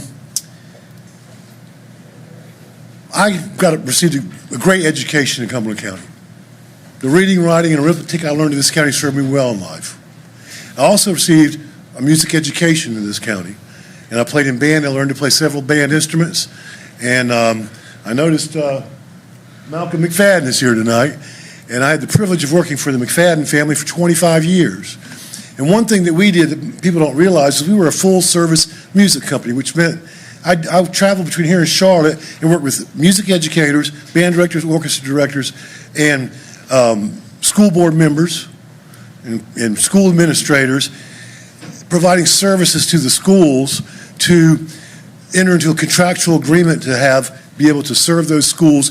We offered services. We supported music education. In return, we had exclusive rights to go to the schools and provide band instruments, orchestra instruments. Well, this was before the days of the internet and Amazon and Walmart and import instruments. So this service, this full service music ethic, was the difference between some schools having music education or not, because we went to them. Now, some people, even back in the day, would just buy a band instrument and sell it, make a few bucks and go on about their way. But because we invested in education and supported education as a full-service music dealer, I was an educational representative for 16 years, that's my job title, then we had the privilege of going into the schools on contract. Well, if they decided they wanted to copy us, or imitation is the sincerest form of flattery, the imitation was also the way they could make more money, quite frankly, have more opportunities by imitating us. And it also made us improve, because if they decided to imitate us and offer full service, then I had to do a better job too. So it made us better. Consequently, the schools were served better. How does this apply philosophically to the Crown Entertainment Complex? We have venues in this state that we can mimic. We don't have to reinvent the wheel. We have successful venues in the large metropolitan areas, Raleigh, Charlotte, Greensboro, that are doing it right, that are drawing in national entertainment, national acts to entertain the communities, performing arts. And we have people we can mimic, we can imitate, that are doing it right, that are successful. We don't have to reinvent the wheel. And they're working with people who are serving Sir, them. thank you. And aren't You'll selling finish your it, thought. selling and walking away. And that's all. Thank you very much. Thank you, sir. I'm going to be respectful of everyone's time. Madam Clerk, if you will call the next speaker. Malcolm McFadden.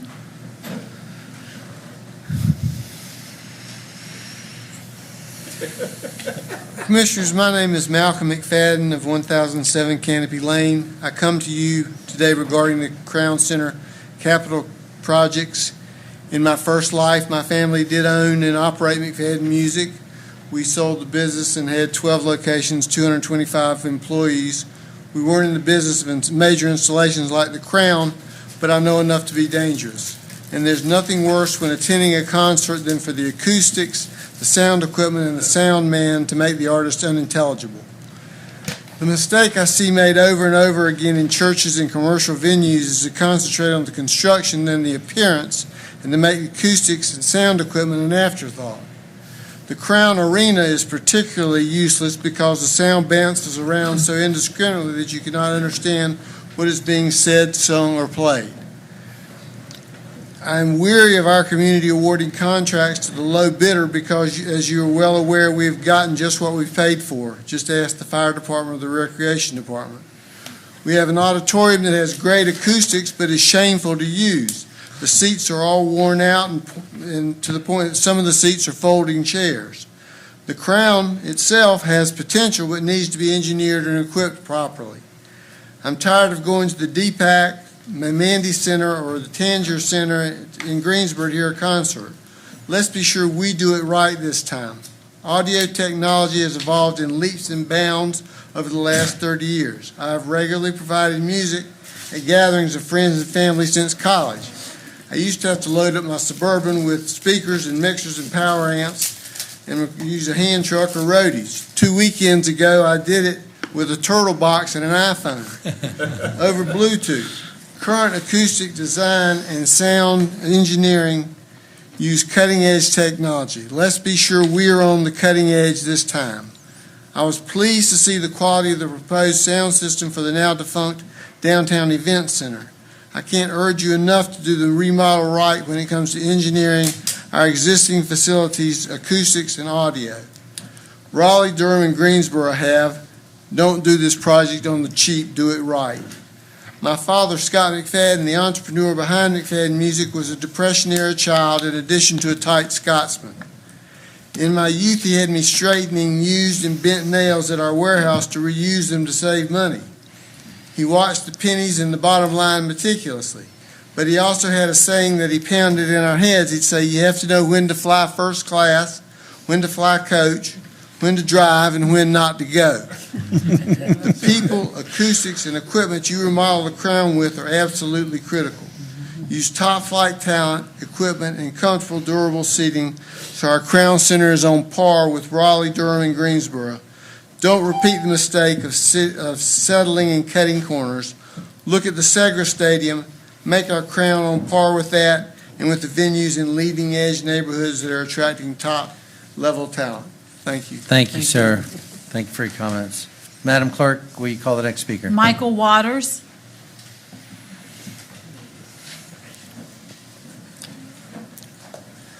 Hello, I'm Michael Waters. Thanks for letting me speak. 6975 Point East Drive, Fayetteville, North Carolina, Grays Creek. I thank all you guys for what you're doing on the water issue out in our area. One of the things I'm doing to help the county and all the lawsuits that are going on is there's a big issue with the filtration systems. Yes, they installing filtration systems. There's zero issue that they are blocking PFAS. But one of the problems is they have to change those GAC vessels at 100,000 gallons or 1 year, or you get bacterial growth in them. So I've spent $1,970 for 8 tests. I've done 4. We just finished the 8-day test on the first 4, and Jamie is one of the sites, Fran Menschew's, mine, and then Deborah Stewart's. And it's actually called a biological activity reaction test. It does iron-related bacteria, sulfur-reducing bacteria, and slime-forming bacteria. What we found is they are not changing out the iron filters properly. They're saying we change them out at 3 parts per million. Well, the problem is you can have iron collapse the filter prior to 3 parts per trillion. They used to change mine every 6 to 8 weeks.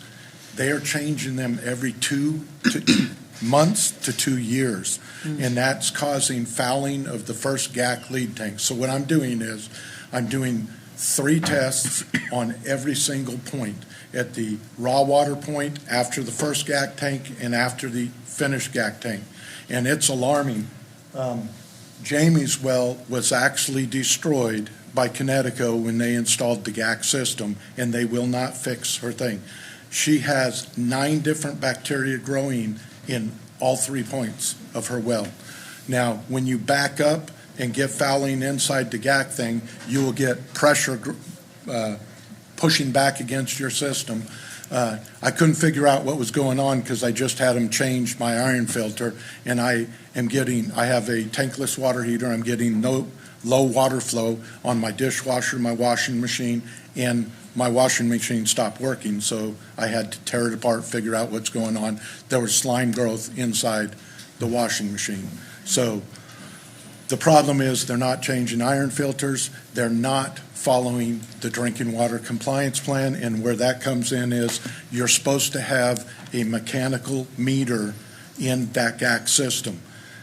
All of the buildings with plastic sheds, they have a battery operated within 2 to 3 weeks, right?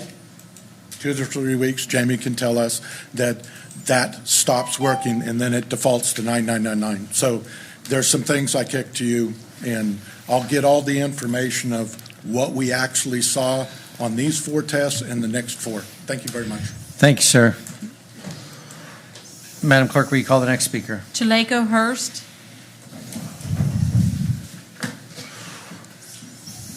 Good evening, ladies and gentlemen. Good evening. My name is Chaleco Hurst. I come to sound the alarm for the citizens of Cumberland County.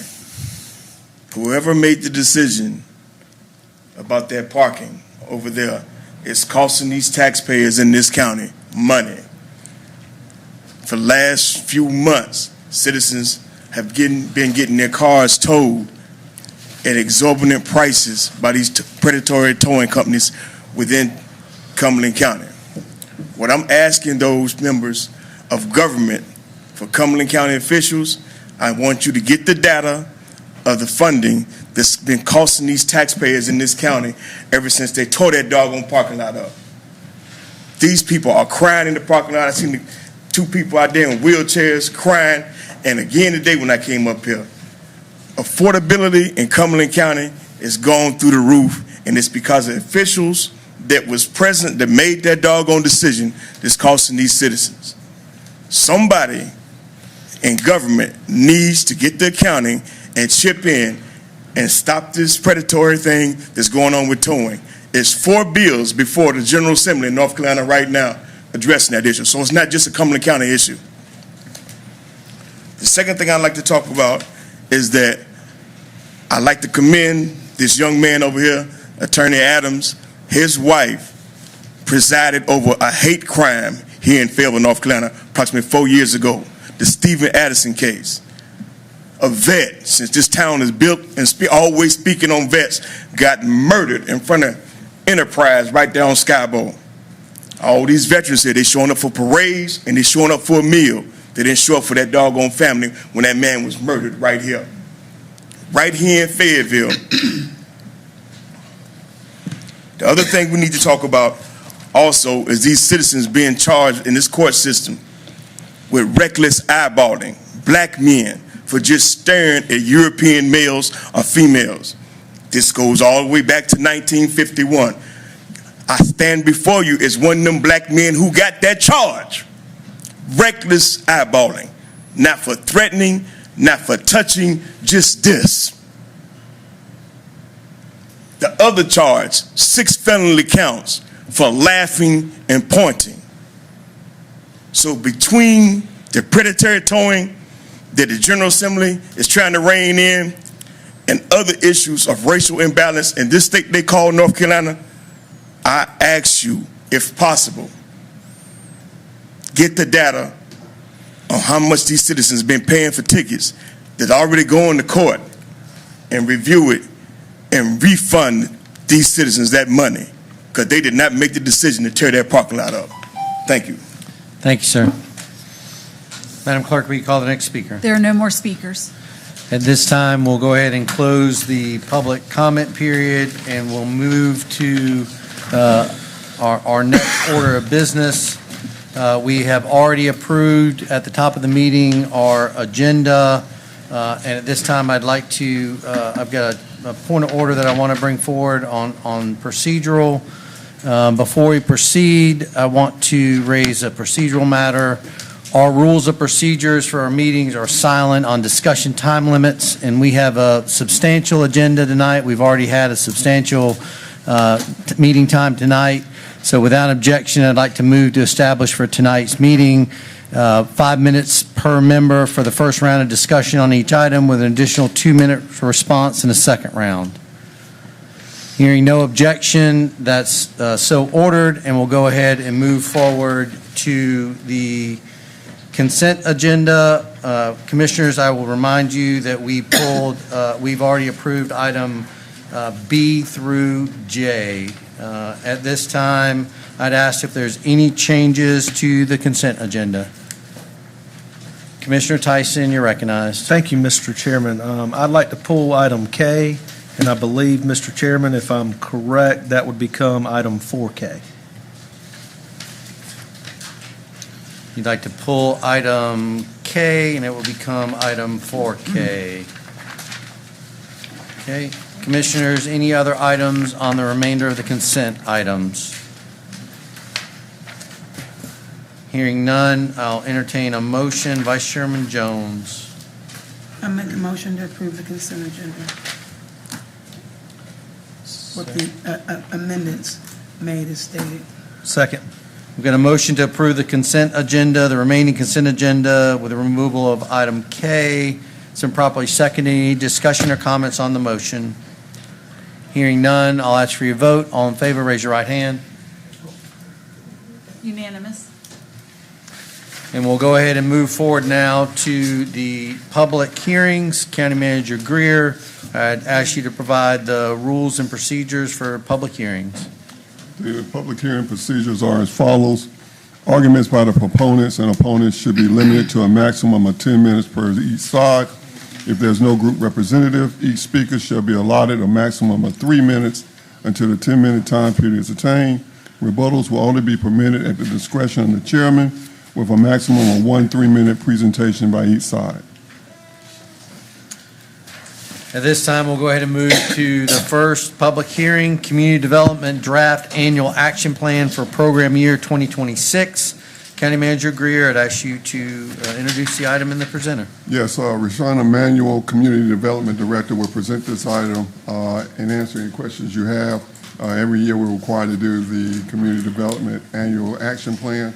I'll turn it over to Ray. Good evening, Commissioner. Good evening. I heard my time limit, so I got to go through this really, really quickly. No, ma'am, that's not your time limit. That's our commissioners. So, Oh, the but I would commissioner. ask you, if anything hasn't changed from the information you've uploaded, that the commissioners have been presented, if you'll just highlight, if there hasn't been any changes, if you'll just highlight the action plan, and then we can move forward. Make sure you hit the critical points, but you don't have a time limit. Okay. Well, yes, sir. The only thing that's really changed is on April the 8th, we received our actual allocations for this year's entitlement. So as you can see on the screen, CDBG, we were awarded $907,688, and for home, we were awarded $391,718.02. So that will be updated in the annual action plan with the anticipated funding.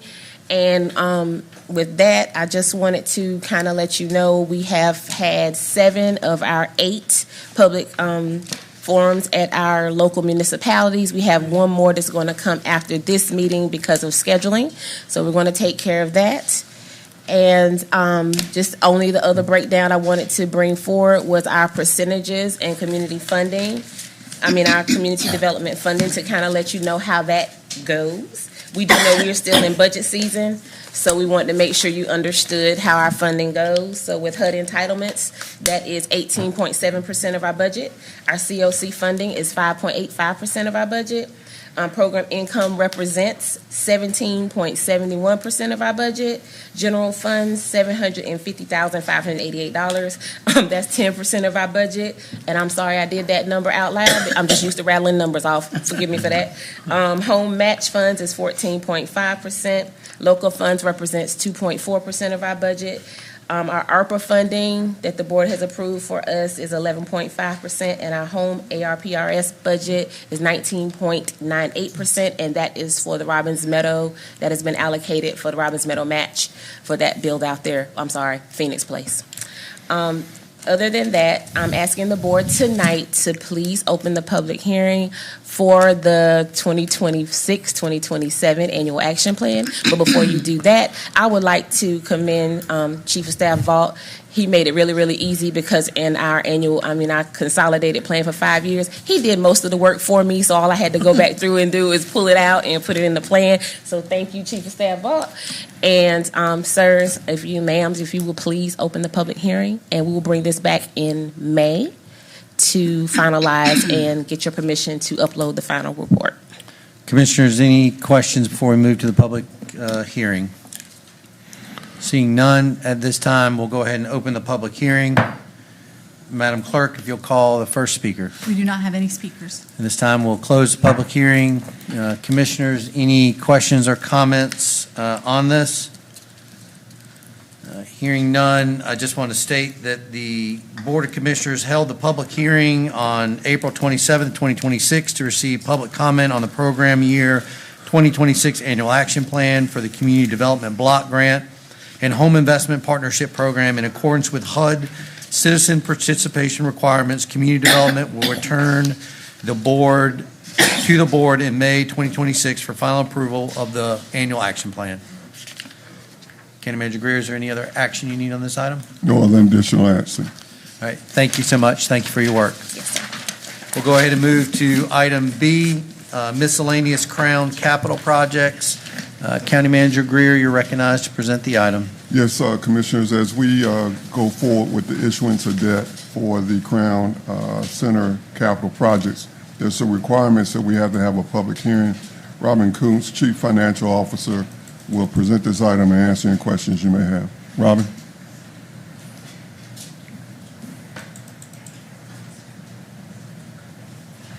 Good evening. Good evening.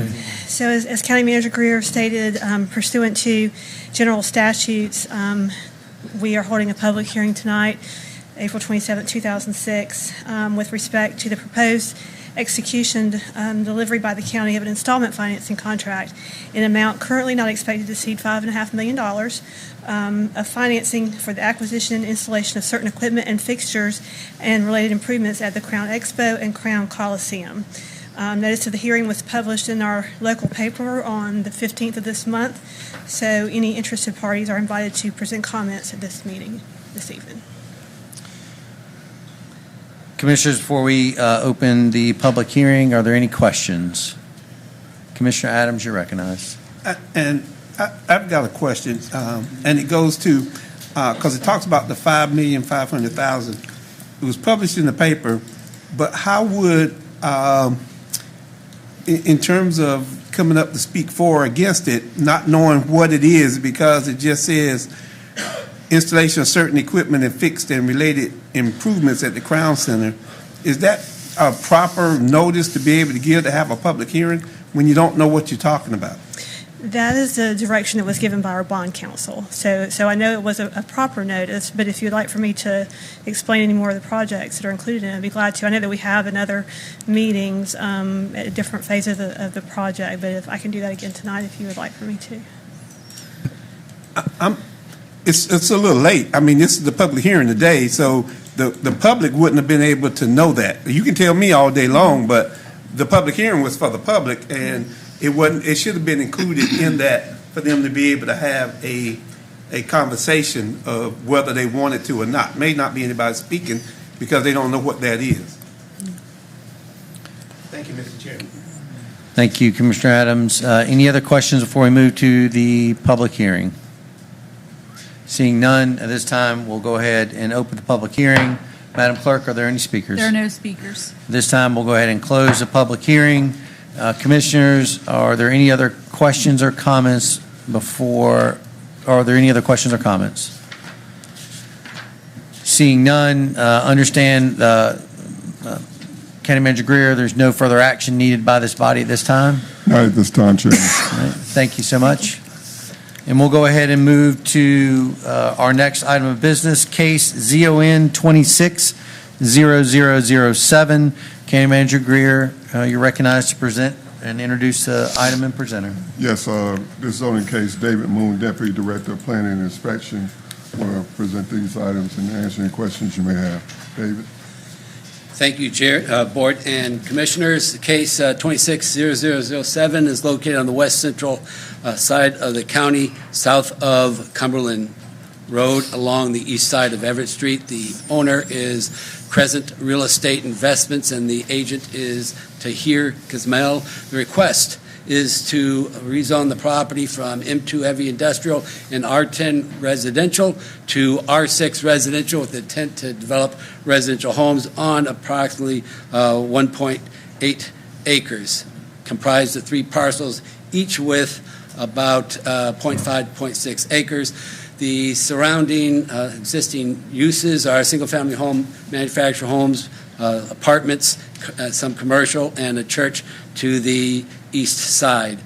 The site currently is used for a home and a vacant industrial-type building. The south parcel is currently vacant. Their soils are dry on the property. There are water lines about 500 feet to the north. Sewer lines are not available. The request is consistent with the Southwest Cumberland Land Use Plan, as the site is designated medium-density mixed-use housing, and the site is not located in the Cumberland Road Business Street Plan area. These are pictures of the site and the surrounding area. The staff recommends approval of the rezoning request. The Planning Board recommended approval with a vote of 5-2. I'll try to address any questions you may have. Commissioners, questions before we open the public hearing? Commissioner Tyson, you're recognized. Thank you, Mr. Chairman, and thank you for that good, concise report. When I look back at the Planning Board minutes, I saw that there was a robust discussion relating to sewer and water infrastructure, and I just wanted to see if you could provide the board a little bit of feedback, seeing that this was a split decision by the Planning Board, and if you could provide a little bit of commentary on that discussion, please. Yes, the vote was 5-2 in favor of the rezoning. Concerns by the 2 dissenting members was that central sewer lines were not available to the site. Water lines still were several hundred feet to the north. So there are concerns that the proposed density of R6, which allows for a minimum of 6,000 square foot lots, may be too dense for that location, taking consideration the availability of water and sewer lines. If I can have a follow-up, Mr. Chair. You can series of questions or comments for up to 5 minutes. Okay, thank you, Mr. Chairman. So following up on that, there was a discussion about whether or not it would be more appropriate to make this a conditional rezoning because of the lack of utilities. And I think from what I gathered from the discussion, it related around the existing well and septic system that's already on the site and whether or not the applicant would look to reuse that system.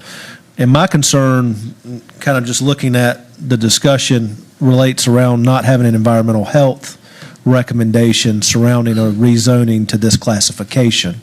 Can you kind of expand upon why the conditional zoning mechanism was not preferred at the planning board level?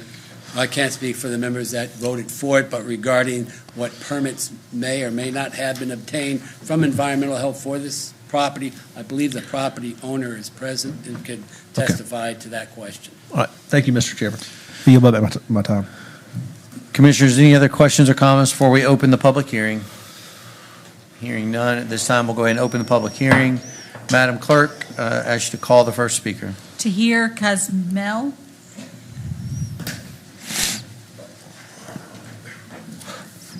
Good evening. Good evening. Tahir Kazmi, 3314 King James Lane.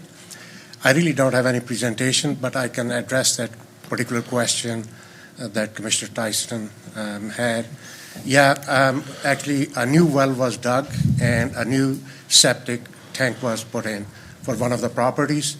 And if utilities don't become available in near future, then I'll be looking into putting new wells as well as a septic for each house, each lot.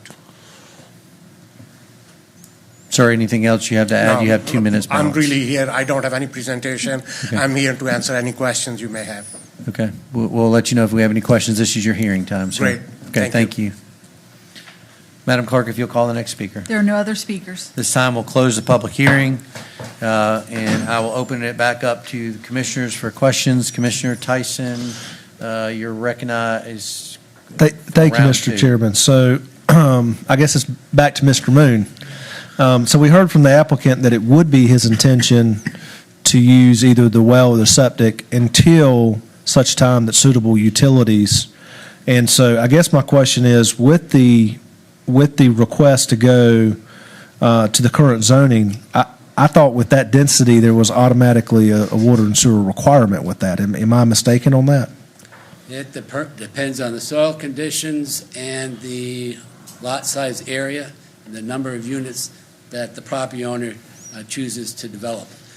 And that would be determined by the Environmental Health Department.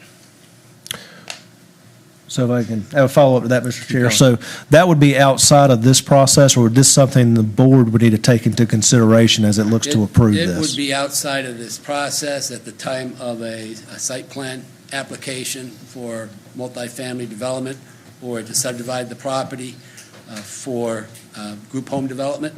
Then the applicant would be asked to provide a certified letter from a soil scientist to show that the soils and the size of the lots and number of units were suitable for an on-site septic system and well, considering that the well has to be a certain distance away from the drainage field and the septic tank.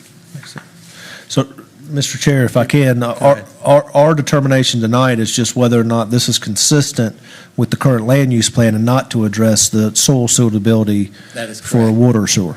Correct. Or septic or wells, rather. Okay, thank you, Mr. Yes. Chair. I yield my time back. Commissioner Adams, you're recognized for 5 minutes, a series of questions and comments. I only have a couple of questions. So there's a development review, right? And doing the development review is when you're looking at the density, you're looking at whether the environmental health has been out there, whether PWC, which is what the applicant has to do on the development part. So even if he gets rezoned and doesn't meet those requirements, he can't do what he has to do. He has to change it during that development review, right? Correct. Right, which comes right through the department. Yes, we have a development review committee for this type of project. The property owner would be required to appear, or their engineer, before the development review committee to explain the entire process. Environmental health is a member of our development review committee. And they'd be out there, and they have to do the soil and everything, and he'd have to present that to the board. I mean, before he can get moved to the next phase. To environmental So health. this is just the rezoning of it, to be able to say, let's get to that next phase, and whether that's gonna be that's on the owner, whether he can get past that phase. Correct. Thank you. I don't have anything else, Mr. Thank you, Commissioner Adams. Commissioners, any other questions or comments on this item? Hearing none, I'll entertain a motion. Vice Chairman Jones, you're recognized. Yes, I make a motion in case of zone 26-0007.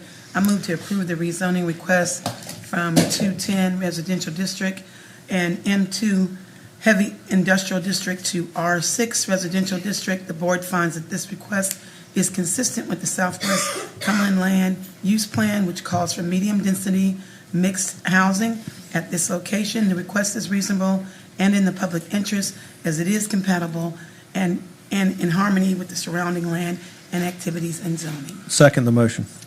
We have a motion to approve the rezoning request from R10 to M2 and R6. It's been properly seconded. Any discussion or comments on the motion?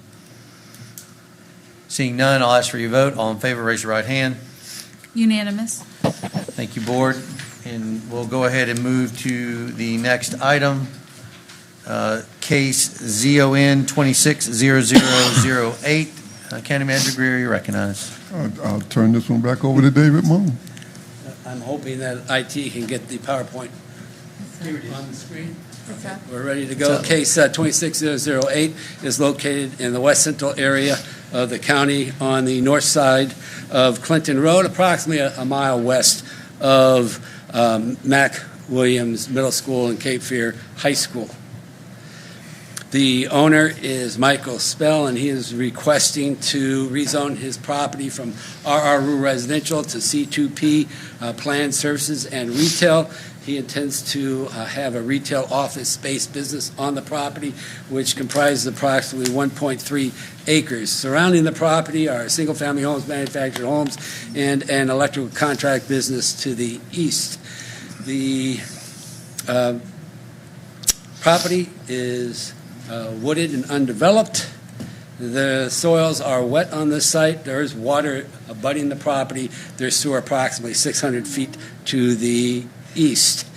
The request is consistent with the Vander Area Land Use Plan, as it is assigned a light commercial land use designation, as is the surrounding properties on all sides of the site.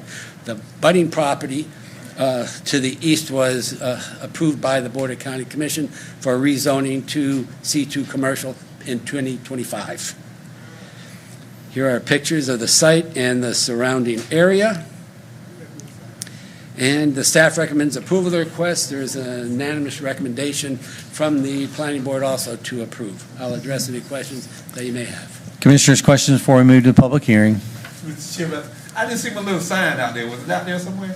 Your For the sign, public yes, to know? yes. You recognize Commissioner Adams, and if you'll find the sign. There is a sign. Okay, there it is on the left. But yes. Commissioner Adams, is that? Wait a minute, right on that. Right there. Yeah, I think that's it. No, I believe it's down. How does the public, no, and I do this in jest, but I always talk about Here the you size of these signs. Here. Oh, there it is over there to the right, not to the left, to the right. Here's to the right. It just blends in. Yeah. In the shadows. And that's the minimum we have to do. We have to do that by state statute. And I hope this board looks to say we need to do something better than what the state statute requires, so that the public knows what's about to happen in their community. That's a discussion for another day, but I always have a problem with that little sign over there in the shade. Thank you, Commissioner Adams. We look forward to bringing that forward as a commissioner request. Thank you. I'm gonna try to do that. Any other questions or comments before we open the public hearing? Seeing none, we'll go ahead and open up the public hearing. Madam Clerk, if you'll call the first speaker. Michael Spell.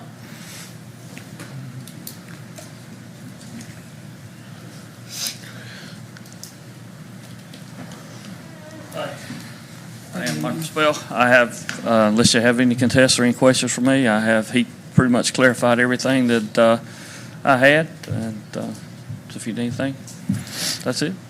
No, sir, we'll let you know if we have any questions. I Thank you, appreciate sir. it. Quick. Madam Clerk, will you call the next speaker? There are no more speakers. We'll close the public hearing. Commissioners, are there any questions or comments on this item? Seeing none, I'd entertain a motion. Commissioner Patel, you're recognized. Thank you, Mr. Chairman. In case ZON-26-0008, I move to approve the rezoning request from RR Rural Residential District to C2P Planned Service and Retail District. The board finds that the request is consistent with the Vander Area Land Use Plan, which calls for light commercial at this location. The request is reasonable and in the public interest, as it is compatible to and in harmony with the surrounding land use activities and zoning. Is there a second? Second.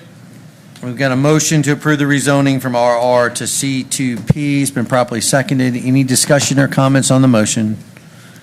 Hearing none, I'll ask for your vote. All in favor, raise your right hand. Unanimous.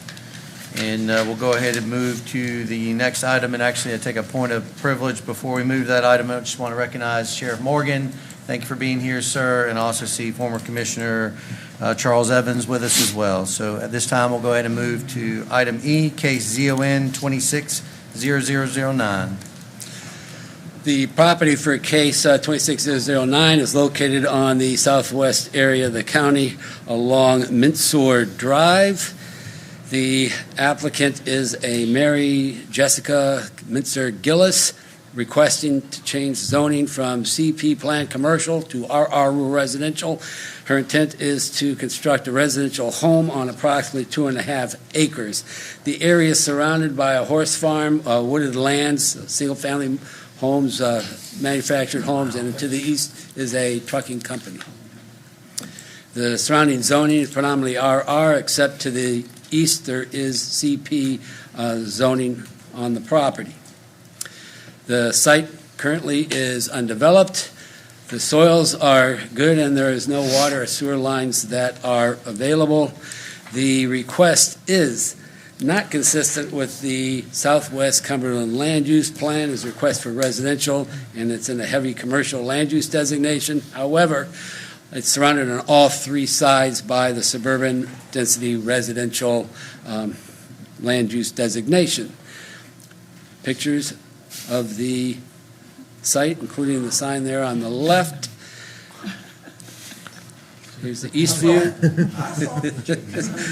And staff recommends approval, and there is a unanimous recommendation by the planning board. I'll address any questions you may have. Commissioners, before we open the public hearing, are there questions? Commissioner Tyson, you're recognized. Thank you, Mr. Chairman. I was going to ask Mr. Moon if we could put some flashing lights on the sign, but we'll wait for that for a later date. One question I've got, I looked at your 10-year case history, and I saw the case history went from A1 to RR was the agricultural to the RR requirement. But the rest of the case history had it going from rural residential in the area back to either commercial or agricultural. Do we have anything in the 10-year case history showing the opposite? Because it wasn't noted in the report. I was just curious. I don't recall offhand in terms of the case history. If there is any what we'd call down zonings in the area, this would be considered a down zoning going from a commercial to a RR residential. Thank you, Mr. Chairman. That was kind of my concern, but I'd like to hear from the applicant. So I yield back my time. Commissioner Adams, you're recognized. And I just have one question, a couple of questions, I guess. When is the last time we looked at this this area in terms of our Southwest Cumberland Land Use Plan? Because it doesn't make sense to me that what they're requesting is more in line with the plan policies out there than what the land use plan calls for, which doesn't make sense. And then to get into whether we deny this, I would approve this, because it fits in better with the character of all the surrounding property. The one that actually sits worse to me is the CP and the C3, because most of everything else on that side is rural residential. I won't ask you that. We good. You probably have to find that. But that's 2013 was when the land use plan was last addressed for that area. So do we know when it comes around a circle? I mean, we all know which one we own now. We do them so often. I don't have information with me on as to the schedule. But this does fall, and it's more complementary with what they're trying to do with that area than leaving it as the CP. I think they're helping us out, but that's just me. Commissioner Adams, anything else? No, Mr. Chairman, thank you. And County Manager Greer, if we can just ensure we circle back with that date on that. Will I think do. y'all captured that. Thank you. Any other questions before we move to the public hearing? Hearing none, we'll go ahead and open up the public hearing. And Madam Clerk, I ask you to call the first speaker. There are no speakers. Go ahead and close the public hearing. And at this time, I'll entertain, or excuse me, are there any other comments or questions on this item? Seeing none, I'll ask for a motion. Commissioner Faircloth, you're recognized. Yes, in case ZON-26-009, I move that we approve the rezoning request from CP Plan Commercial District to RR Rural Residential District, and find that approval is an amendment to the adopted current Southwest Cumberland Land Use Plan, and that the Board of Commissioners should not require any additional request or application for amendment to said map for this request. The requested district is more complementary with plan policies and the character of the surrounding area by proposing uses that are less intense than the current uses allowed on the property. And current infrastructure availability does not support more intensive commercial uses at this location, making residential uses more practical. The board also finds that the request is reasonable and in the public interest, as it is compatible to and in harmony with the surrounding land use activities and zoning. Second the motion. We've got a motion to approve the rezoning request from CP Plan Commercial to Rural Residential District. It's been properly seconded. Any discussion or comments on the motion? Hearing none, I'll ask for your vote. All in favor, raise your right hand. Unanimous. Thank you. Our zoning cases are done. We'll move to item 4, items of business. Move to item A, consideration of an airport economic development incentive funding and associated budget ordinance amendment B260295. County Manager Greer, you're recognized. Yes, Tom Vault, Chief of Staff, will present this item and answer any questions you may have. Back on the March 12th agenda session, requests were made from the city of Fayetteville regarding this matter. Thank you, Mr. Manager. Good evening, Good evening. Chairman and Commissioners. As the manager stated, this originated at the March 12th agenda session as a commissioner request coming from Commissioner Patel from the Fayetteville Regional Airport for funding for the Economic Incentive Fund. The board voted at that meeting to move forward, unanimously to move forward to the April 16th agenda session to bring back a funding source and for staff to identify a funding source. And staff identified freed up general fund capacity as that funding source for that request of $400,000, then brought that back to the April 16th scheduled agenda session. It was presented on Monday, April 20th, with that request associated with the budget ordinance amendment B260295. And I think it's easier if I field any questions that you may have about that, because I know this has been presented twice now. Commissioners, questions on this item or comments?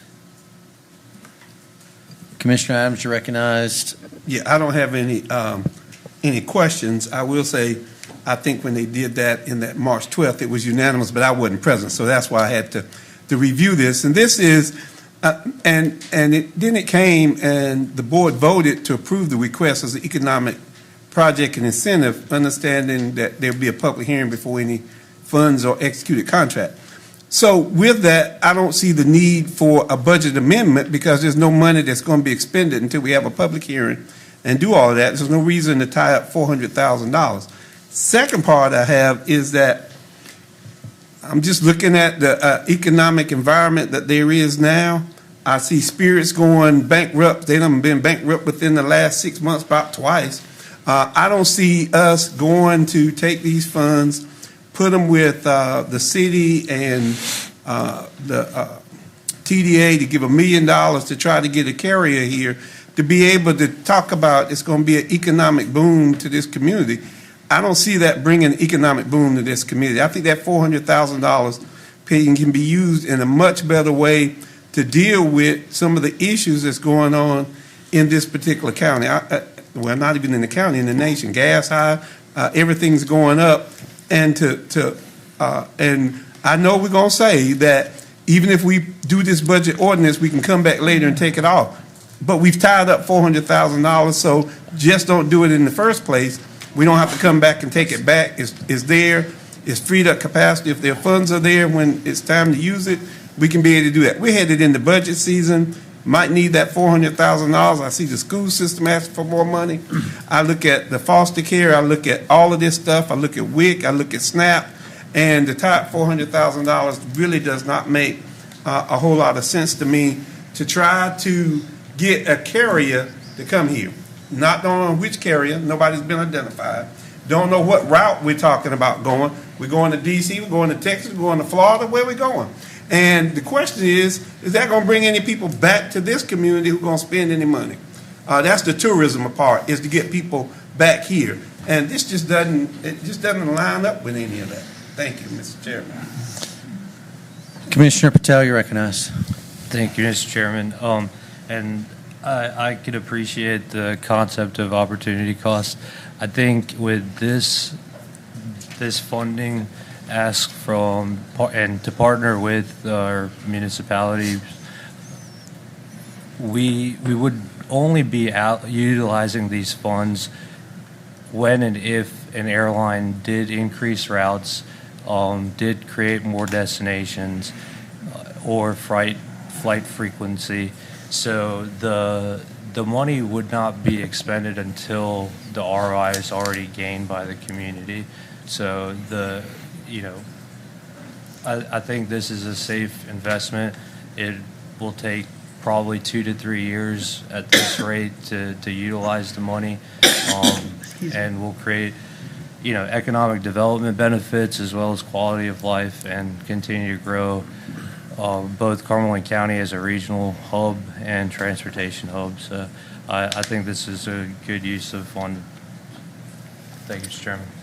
Thank you, Commissioner Patel. Commissioner Tyson, you're recognized. Thank you, Mr. Chairman. Mr. Chairman, I was glad to hear that some of the members of the board are concerned with earmarked funds, especially given that there's so many previous projects done by the previous board with earmarked funds that have not been expended or utilized, and those projects haven't been started. And I could name those off, Mr. Chairman, but I'm going to spare our time tonight. I will say this, Mr. Chairman. This board made the decision that we were going to look to pivot where our entertainment district was going to go. And this board made the decision that we were going to invest in our Crown Corridor, and that we were going to look at strategies and ways that we could rehabilitate and revitalize that area through strategic planning. I believe, Mr. Chairman, that a $400,000 allocation, if all the requirements are met, could be a good first step in working with our partners with the city in coming up with our tourism, sports, and entertainment district that we have been talking about with that corridor. And so I certainly don't want to see funds tied up for a prolonged amount of time. And so I agree with my colleague down there at the end, and I hope we have as much robust discussion about these other projects that have these funds tied up that have gone nowhere. Thank you, Mr. Chairman. I yield back my time. Commissioner Adams, you're recognized for round 2. You have 2 minutes, sir. Thank you, Mr. Chairman. And it's not tied up and not moved because it wasn't allocated. There were other issues that deal with that, so I won't even go there with that particular point. But then I hear that we're going to tie it up for 2 to 3 years before we could identify and get somebody in here. And I don't believe that people are going to fly in here from Las Vegas to Fayetteville to go to an aquatic center or to a theater out there. It does not bring that to economic development. I'm all about economic development. I served on that board for a long time. I brought a number of businesses here with employees and stuff. And I think that I agree that we should basically kind of do it like the TDA did, which is they didn't put any funds up. They just kind of said, we have this pledge that we will do this at the time that you identify the carrier, the routes, and all of that. That's a much better way to do it than to do this $400,000 in this critical time all over. I'll tell you what, we don't even have a state budget yet. It just hadn't happened. I don't know when it's going to happen. Thank goodness they did Medicaid the other day, but I don't know when that's going to happen, and we might need this $400,000 at some point. Thank you, Mr. Chairman. Thank you, Commissioner Adams. Commissioner Faircloth, you're recognized for your first round, 5 minutes, sir. First off, do we have a motion on the floor? No, sir. Okay, so what are we doing? Discussing the project? He asked for comment. Okay. He asked for questions, and it turned into question or comments. Okay, well, okay, mine's, I guess, a comment then. My comment is that I agree with all the salient points that have been set forth in considering how I want to vote on this, which I'm going to vote for it. I consider it somewhat analogous to building a spec building for some unknown company that's looking for a shell. And we've done that before, and it's been successful. It is a speculative thing. The difference here is we show a commitment of the funds before we actually expend the funds. So unlike a building which we would have to commit funds to, we're committing to a concept, and the concept is economic development. And again, as was pointed out, we can come back at some time and reallocate these funds. But to go ahead and commit on a potential economic venture like this shows a good commitment on the part of the county for this future type development, and so I favor it. Vice Chairman Jones, you're recognized for your first round. Thank you, Mr. Chairman. My comment was just going to be that we are the largest military installation in the United States. I think that could be a great possibility. I know that people are discussing that entertainment and whatnot, but I feel like we do need to be mindful of that economic development. Surely expanded flights to D.C. and expanded flights to those areas when we think about military. That's just my comment, that I feel it could be beneficial, that we need to consider, because the government, no doubt, and you have to be ready, steady, and fast, and be able to move in and out. I feel like expanding or having that opportunity, we need to be mindful of that, and I think, in my opinion, being a military town, that would be an asset. Thank you, Mr. Chairman. Thank you. I don't see any other comments or questions. Mr. Vaught, a quick question on this. So this leverages a $750,000 DOT grant, correct? It would sit right. So the allocation of the $400,000 from the county would sit. We've prepared a line for that, and so in the case that is an awarded grant, it would serve as part of the match for that grant. And have we historically done budget amendments against a grant match to make sure those funds are there if the grant comes through? Yes, sir. We have established. Thank you. Thank you. Any other questions or comments? Seeing none, I'll entertain a motion. Commissioner Patel, you're recognized. Thank you, Mr. Chairman. At this time, I'll make a motion to approve the request for $400,000 and set aside funding for the Fayetteville Regional Airport and the associated budget ordinance amendment B260295. Second the motion. We've got a motion to approve the request for the economic development incentive funding. It's been properly seconded. Any discussion or comments on the motion? Seeing none, I'll ask for your vote. All in favor, raise your right hand. Voting in favor, Commissioner Tyson, Vice Chairwoman Jones, Chairman Deviere, Commissioner Patel, and Commissioner Fairclough. Voting in opposition, Commissioner Adams. We'll go ahead and thank you, Mr. Vaught. We'll go ahead and move to item B, consideration of final resolution adoption. County Manager Greer, you're recognized. Yes, as we go move forward with the issuance of the debt for the Crown Complex, or Crown Complex, we have to have the final resolution that's approved by the board and adopted. Robin Kuntz, Chief Financial Officer, will present this item and answer any questions you may have. Excuse me. Thank you. Thank you. So in January of this year, the Commissioners adopted Capital Project Budget Ordinance 260248, which authorized miscellaneous projects at the Crown. There was an initial funding source of $5.5 million that was transferred or budgeted transfer from the Food and Beverage into the Crown Complex Fund. The county did submit an application to finance these projects in April and will be considered at the June 2026 meeting of the Local Government Commission for approval of the financing. So at the regular meeting session held on April 16th, agenda session meeting, we adopted the preliminary resolution. And at this meeting, we're required to adopt the final resolution if we want to move forward. So the title of that resolution is Resolution Authorizing the Execution and Delivery of an Installment Financing Agreement to Finance the Acquisition and Installment of Certain Equipment and Fixtures and Related Improvements. Commissioners, any questions on this item? No comments, questions?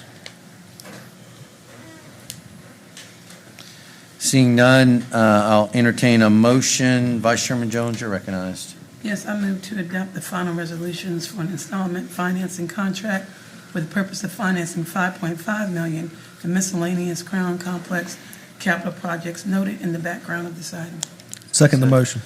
We've got a motion to adopt the final resolution. It's been properly seconded. Any discussion or comments on this item? Commissioner Adams, you're recognized for your first round. All right, thank you, Mr. Chairman. And again, I guess so we took $5.5 million and transferred from the Food and Beverage Fund, which is what that is. That money's there for these particular purposes to do air wall, air curtain, the trusses. That's what that's what the Food and Beverage does. Yes, So in essence, what we're trying to do is take money, move it over into this fund, and then go borrow money to cover that fund, because in 1993, this county, through the legislature, had a food and beverage tax added on to this community. And it's been sitting there forever. We're supposed to be able to build a Crown Coliseum. And now we're not going to let our citizens vote on whether they want to keep this tax or not, because it's a tax against the people. So we say, let's move this over here. We'll come back and borrow against it because we can keep the tax going without having any input from the citizens of Cumberland County since they didn't have an opportunity in 1993 because it came through the legislature. So as we continue to borrow this little $5.5 million that we already have, because it's in the Food and Beverage Fund. If we didn't have any money and we had to borrow it, I would understand it. But we have the money to be able to do it, and then to try to pull this back and forth just does not make sense to me. So if we're going to do that and go to the LGC to ask them to let us borrow this 5.5 so we can keep that in place and not let these citizens have a vote on the tax of the sales tax, the food and beverage tax, woe is us. Thank you, Mr. Chairman. Thank you, Commissioner Adams. Commissioner Tyson, you're recognized for your first round. Thank you, Mr. Chairman. And I'm glad to hear some concerns about this tax being aired out.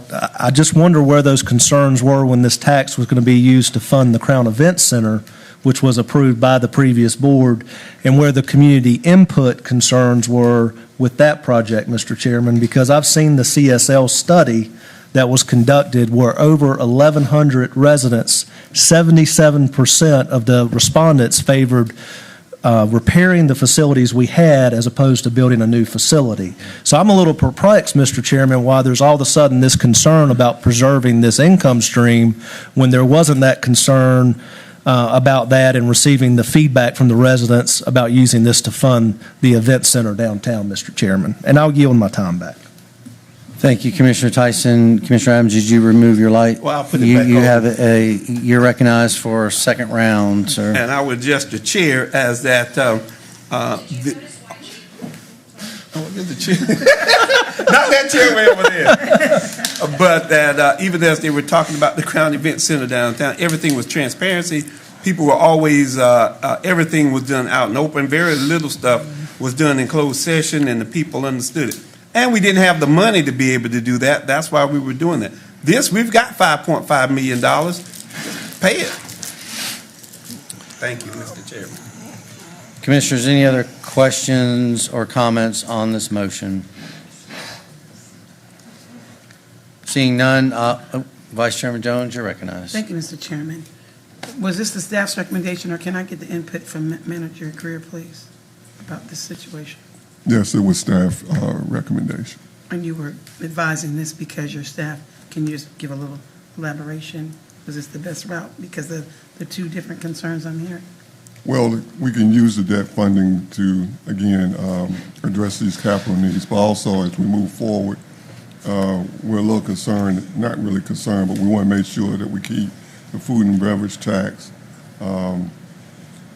using for operating and not as much as possible. Thank you, Mr. Greer. Thank you, Mr. Chairman. Commissioners, any other questions or comments on this item, or excuse me, on this motion?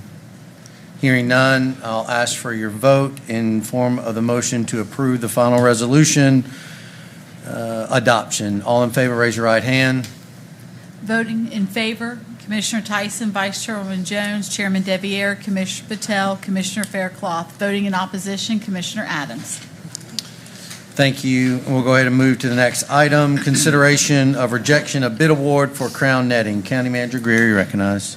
Yes, Amanda Lee, General Manager for Natural Resources, will present this item, answer any questions you have regarding the crown netting project.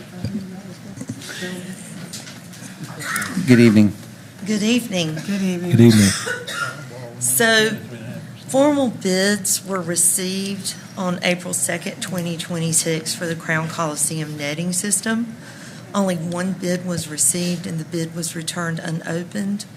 The project was re-advertised with a new bid date of April 17th, 2026. Two bids were received. This project scope includes a complete safety net system replacement for the Crown Coliseum. And we are recommending that all bids be rejected at this time. Any questions? Commissioners, are there questions on this item? Commissioner Adams, you're recognized for your first round. I just asked why. I mean, you're telling me to reject it, but I don't have any Sure. basis to be able to say why. Absolutely. So this is in the formal bid threshold in terms of the dollar amount is in the formal bid threshold. All formal bid requirements were followed, sealed bids requiring bonds, advertised, minority participation affidavits. There was one item that was up for consideration, and that was whether or not this project required the need for a general contractor's license. The first time it was bid out, it did not specifically state that a general contractor's license was required. Again, we received one bid, the bid was returned unopened. During the second round, the bid form had the addition to list the general contractor's license number. There is debate over, because of the dollar amount, is that a concern with the general contractor? Because of the type of work being done, because of the type of work being done to an existing facility, was their concern. Another concern potentially was, is this a structural component of the building? Bids were received, bids were opened. The low bid did not submit with a general contractor's license. Then there was discussion about if it is a structural component. People submitted letters about it was not a structural component of the building, that it was a standalone system. There was just a lot of concern about, did this require a general contractor's license or not? So I think that the bids need to be rejected, and then we are very clear in the requirements of whether a general contractor's license is required or not. I guess my question would be, why would we need to reject it? If you only have one bid, one legitimate bid, you can just rebid it. So why would we'd have to have a vote to reject it, to reject all the bids, as opposed to just rebidding it like you did, because you've only, one of them clearly didn't qualify, because whether we believe we need a general contractor or not, that was what was in the proposal. He didn't qualify, so you only got one anyway, so you could just rebid it. there's really no reason to bring here the vote on. County Attorney, do you have input there? Yes, sir, Mr. Chairman. And the intention is for the bids to be rejected, and it will be rebid immediately. And I've done a lot of other work that she's talking about, trying to figure this out, and I think it's in the best interest of the county and of this project to reject this and rebid it, and it's my recommendation also. Go ahead. So I guess there's this question that has been raised about whether there should have been a general contract, and so we're doing this just to cover all bases to say reject. Okay, well, yes, okay, I got you. There's a workaround this. We may ask the board to designate a staff person to serve in the capacity as a general contractor if a permit is needed. There's some wrinkles to it. Thank you. Thank you, Mr. Chairman. Thank you, Commissioner Adams. Other questions? Vice Chairman Jones, you're recognized for round one. Thank you, Mr. Chairman, but actually Attorney Rick has answered my question. I was going to ask, has he already done the work, and when it gets rebid, would that be this time, put into made very clear what was needed, and he answered my question. That's what I was going to ask. So it sounds like he's already doing the work, and it'll be very clear that a general contract is needed. That's all I want to know. He already answered. Thank you, Vice Chairman. Commissioner Tyson, you're recognized for round one. Thank you, Mr. Chairman. So, Mr. Attorney, I guess to clarify Commissioner Adams' point, when we go to resolicit this, are we going to put in that there is a requirement for a general contract, or we're not, just for clarification? We're going to put in language that if it's determined a permit is needed, the county will designate a staff, which statutorily can do, a staff person competent to do the general contractor role. So just for clarify, the bidder wouldn't have to have a general contractor attached to the bid? That's correct. Gotcha. Okay. Thank you, Mr. Chairman. Commissioners, any other questions on this item? Commissioner, Vice Chairman Jones, you're recognized for round two. Okay. Thank you, Mr. Chairman. This one is for our attorney as well. But if they do have one, we would not use our own. We would just go with the one they have. Like, say if someone gets the bid, okay, that's just to cover us. It would be fine for them to have a general contractor's license, but we're not going to require it. Okay. Any other questions, Commissioners? Hearing none, I'll entertain a motion. Commissioner Tyson, you're recognized. Thank you, Mr. Chairman. I make a motion to move to reject all bids received under invitation to bid for Crown Coliseum netting system. Second. We've got a motion to reject all bids. It's been properly seconded. Any discussion or comments on that motion? I have a quick question. You're recognized, Commissioner Fairclough. Is there a way to find out before the sealed bids are open whether or not the bidders have the requirements to bid? In other words, we don't find out that they don't have a license until we open the bid. Is there a way to get in front of that and find out before they bid? Attorney Moorfield. If we don't open the bid, we don't look at anything. Okay, so you don't know what the guys. Okay. Any other questions or comments on the motion? Hearing none, I will ask for your vote and the motion to reject all bids. All in favor, raise your right hand. Unanimous.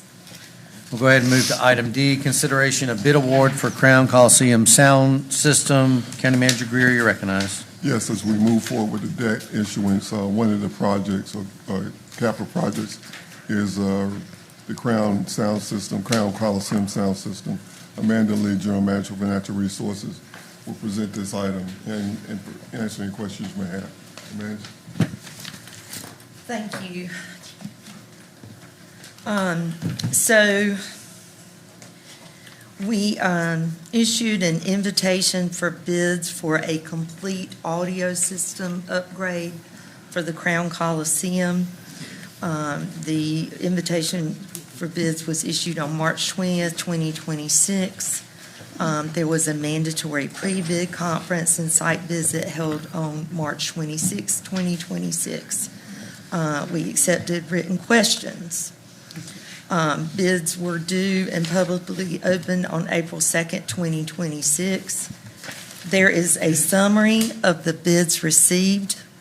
There was a apparent low bid from Drawhan Brothers with a Nexo system that was not considered equivalent to the sound systems that were listed specifically in the bid Those sound systems were coordinated with OVG and discussed with OVG.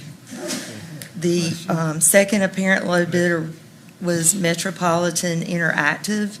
That bid was in the amount of $1,499,805.06. And there were, with all bids, there were certain exceptions noted. So we consulted with the county attorney about the best way to proceed.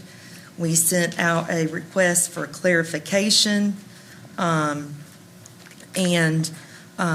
all of the bidders responded that a complete turnkey system was included with the bid except for Enstrada Technologies. And with that, we are recommending that the lowest responsive and responsible bid was in the amount of $1,499,805.06 from Metropolitan Interactive. That system included EAW components, and we are asking that staff negotiate and prepare a contract for execution to be presented at a future board meeting upon pre-audit and legal certification. Are there any questions? Commissioners, are there questions on this item? And just a reminder, when you're speaking, if you can, any of the speakers, make sure we're speaking into the mic so or can pick it up. Commissioner Tyson, you're recognized for first round. Thank you, Mr. Chairman. So, Mr. Chairman, I did have an opportunity to call Mr. Bernal, our partners over at OVG, to have a discussion. I wanted, one, to make sure that their voice was at this table and had been discussed, and asked a few questions of Mr. Bernal. One question I asked was how the scope for the RFP was constructed. And so to give the board a little bit of clarification on that, so there was an uninterested third party called Sound Image that consulted with OVG on this to create a specification that were certified trained professionals in creating this specification. So if you look at the RFP as it was, as the solicitation was presented, there was actually 3 manufacturers that were included in the original specification. You had Meyer Sound, QSC Power, or JBL. And what I was told by our partners at OVG was that after the solicitation went out and after one of the vendors requested that their manufacturer be added, it was then added to an addendum to this solicitation, which is the vendor that is being recommended to be awarded the contract. And Mr. Chairman, I don't have any reason to doubt OVG's information they conveyed to me. They're our partner. So I've got some concerns about that. One, the recommendation to include EAW did not come from the consultant that OVG used in determining the spec. It came from their local production manager. And Mr. Chairman, you may not know this, or you may do, but in a younger life, when I was a much younger man, I actually served in a similar role to that. And I can tell you that somebody in a production management capacity is not qualified to state whether or not a certain manufacturer would meet requirements that are laid out by an acoustical engineer. The other thing that concerns me is I was told that the lowest bid was rejected by that same manager who claimed that the system didn't perform to the spec. And again, I'm going to reiterate my objection that that manager is not qualified to be able to make a recommendation on that, because what they really do is coordinate work and plug cables in. They don't engineer systems. And so for that reason, I have some concerns about that process. And Mr. Chair, I would recommend that either A, if we're going to modify the spec, we need to get a trade professional involved. This is no slight to Ms. Lee or her department, but I don't think that our staff would really possess the necessary certifications and qualifications to determine if an acoustical system meets these requirements or not, because the spec was not generated by our staff. And that's some of the concerns that I had in reviewing this solicitation. I'll also tell you the research that I did supports that the manufacturers that were included by the professionals was in line with the industry specs of what you see in these type of venues. I looked to see if there was the EAW manufacturer. There's not a single facility in North Carolina that carries this particular system that they're representing to us. So either we're going to be the first and we're going to get it right, or we're not going to be the first and we're going to get it wrong. But I know the vice chair has said many times, we're just as good as Durham, we're just as good as Wake County. DPAC has one of those three systems. Stephen Tanger Center in Greensboro has one of those three systems. Bank of America Stadium has one of those three systems. And I want to make sure Cumberland County is getting the best quality system it can, just like we heard from our two members of our public comment period tonight, Mr. Chairman. And I yield back my 40 seconds remaining. Thank you, Commissioner Tyson. Vice Chairman Jones, you're recognized for questions. Thank you, Mr. Chairman. My question is to you, Amanda. With the concerns that Commissioner Tyson has, can you answer some of those, or would there be opportunity for the individuals you've been working for to answer those questions? So I'll be glad to answer some of those questions. Number one, what we wrote was called a performance spec. We established a level of performance, and people were to show that they could meet that level of performance. The low bid noted that it did not meet that level of performance.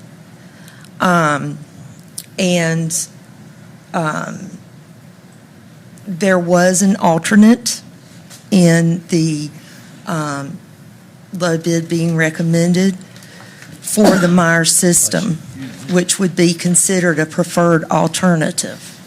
And we can evaluate whether you would like to move forward with that type of alternate bid. That is not in the package as it is stated today, and I'll defer to legal for that recommendation. Attorney Moorfield, anything to add? I don't know about the specifics of whether the consultant that was consulted with this was competent to make the recommendations, but I looked into this bid process extensively too, and what Amanda's reporting is correct. What was the apparent low bidder did not meet the specifications, would have therefore been non-responsive. Vice Chairman. And just to follow up, so you said there was an alternative, and so are you all competent in the consultant? Because I'm not really sure what their criteria were. Did they seem to meet that of what you all were requesting? I'm just trying to be fair about the process. Yes, so we checked references with the Met Interactive, and one of the references was the OVG group, who reported success with this vendor. Vice Chairman, anything else? That's all I have. Thank you. Thank you, Amanda. County Manager, anything you want to add? Nothing to that add, before I Chairman. move back to questions? Nothing to add, Chairman. Commissioner Patel, you're recognized for round one. Thank you. Thank you, Mr. Chairman. Ms. Lee, I think going back to Commissioner Tyson's points, are there other venues that do use the systems that we're looking at currently in the state, or any other like kind of assets? So I can't respond on the EAW part, but what I can talk about is we did talk about a premium, which would be Myers, and the value of a Myers with touring groups. And we talked about the specific application at the Crown Coliseum, and that given the Crown Coliseum's use, that there wasn't a need to pay for that premium for the Myers sound system, that the Myers sound system has its place with Broadway shows, touring groups, that sort of thing, but that's not the type of groups that would be using the sound system at the Crown Coliseum. And those were discussions that I had with OVG. So a follow-up to that, Ms. Lee. If, from my understanding, if Myers is a little bit of a premium from a long-term standpoint with having more accessibility to parts, vendors, et cetera, would there be a long-term cost advantage to potentially looking at another system such as Myers? In my discussions with the OVG group, and not just the production manager, I spoke with Mr. Bernal several times.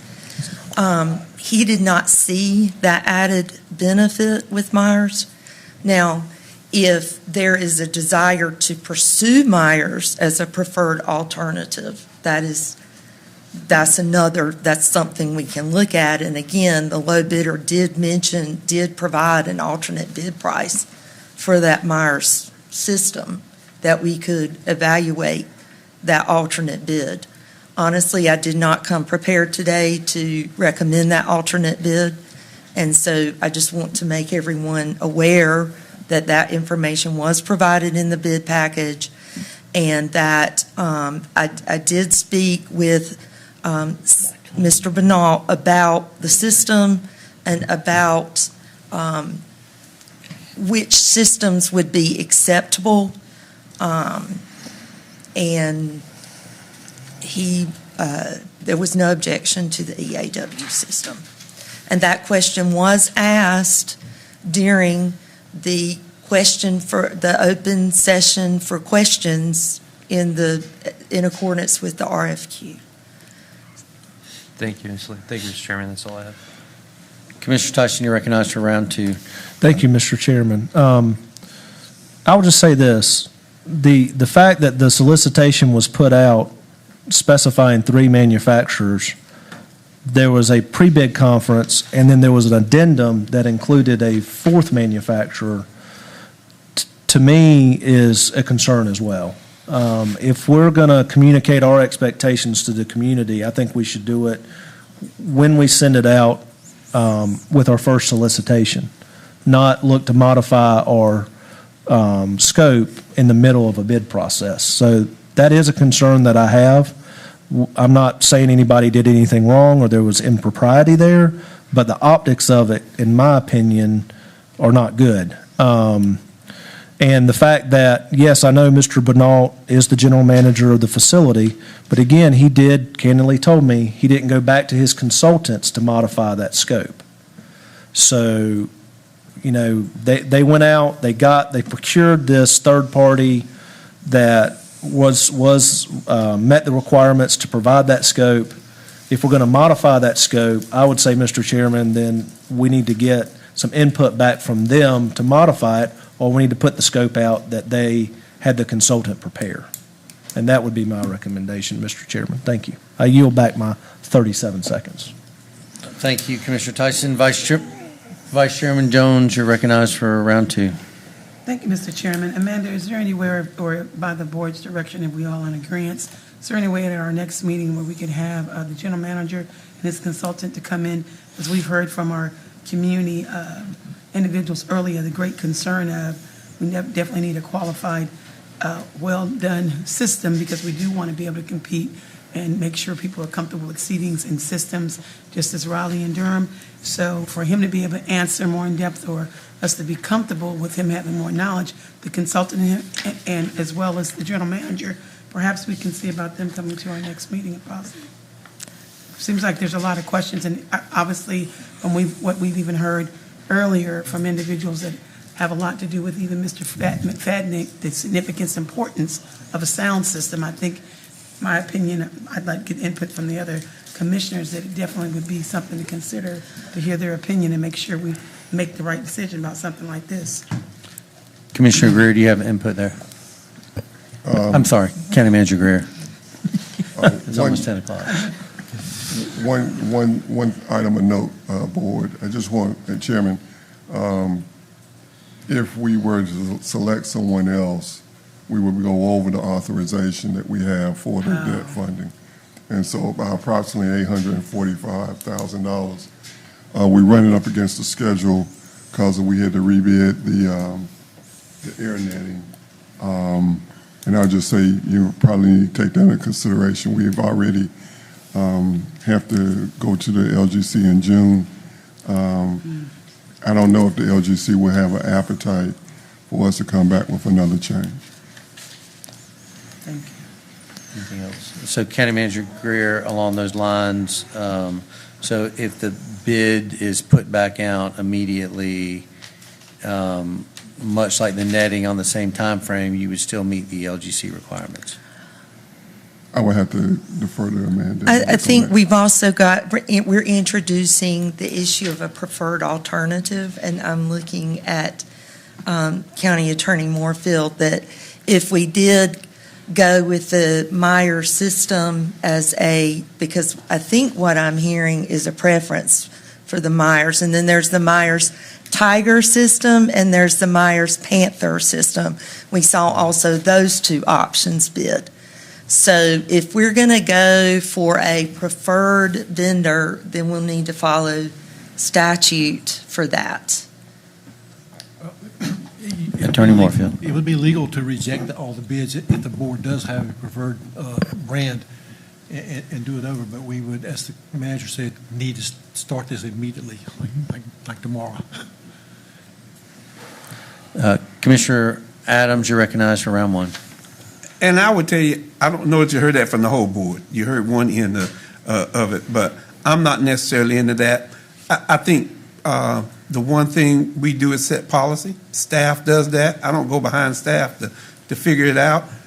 Y'all make the recommendation. You looked at the bids. You talked to when you got the consultant, and mine is to follow the recommendation that staff has made to be able to do this.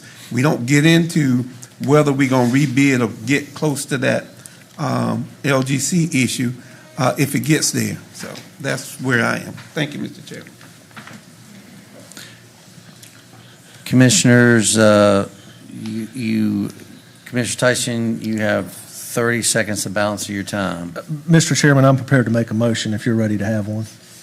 Commissioners, I see no other questions. I will entertain that motion, Commissioner Tyson. Thank you, Mr. Chairman. I make a motion that we reject all bids received under invitation to bid for the Crown Coliseum sound system. Second. Got a motion to reject all bids received under invitation for the Crown Coliseum sound system. It's been properly seconded. Any discussion or comments on the motion? Vice Chairman Jones, you're recognized. I'm sorry, Mr. Chairman, it's getting late. So is that was that what I'm trying to go back to my notes, I'm sorry. The recommendation from the staff is to approve it. Just to approve it? Oh, sorry. That's all right. Commissioners, any other questions or comments? Seeing none, I'll ask for your vote in the motion to reject all bids. All in favor, raise your right hand. Voting in favor, Commissioner Tyson, Chairman Deviere, Commissioner Patel. Voting in opposition, Vice Chairman Jones, Commissioner Faircloth, and Commissioner Adams. Motion fails, actually there is no action. Well, the motion fails. Is there any other discussion or motions by the commissioners? Seeing none, we'll go ahead and move. I do. I just had to get to it, Mr. Chairman. My light came on. Commissioner Adams, you're recognized. I would make a motion and recommend the following award: the Crown Coliseum Sound System bid to Metropolitan Interactive Ltd. in the amount of $1,499,805.06, as it represents the lowest responsible bid that meets all the requirements of the IFB, and authorize the staff to negotiate and prepare a contract for execution to be presented at the next board meeting upon pre-audit and legal certification. Second motion. Got a motion to accept the bid. It's been properly seconded. Any discussion or comments on the motion? Seeing none, all in favor of the motion, raise your right hand. Voting in favor, Vice Chairwoman Jones, Commissioner Faircloth, and Commissioner Adams. Voting in opposition, Commissioner Tyson, Chairman Deviere, and Commissioner Patel. Motion fails, and at this time, we'll go ahead and move to item E.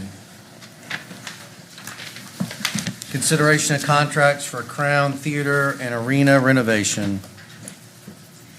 I'll turn this over to Rick Moorfield, County Attorney. Attorney Moorfield, you're recognized. Board members, I attached all three of those contracts, the full, and it has the deletions and additions, language, and all that stuff with them. But I gave a summary of each contract in the memo, and if you want me to go through all that, I will, or if you had some specific questions about it, I can answer those. The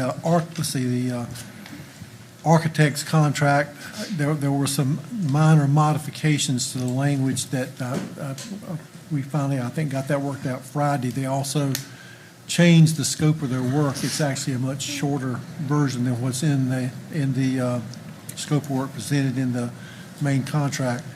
But I didn't have the means to get that together to add it back onto this agenda, though.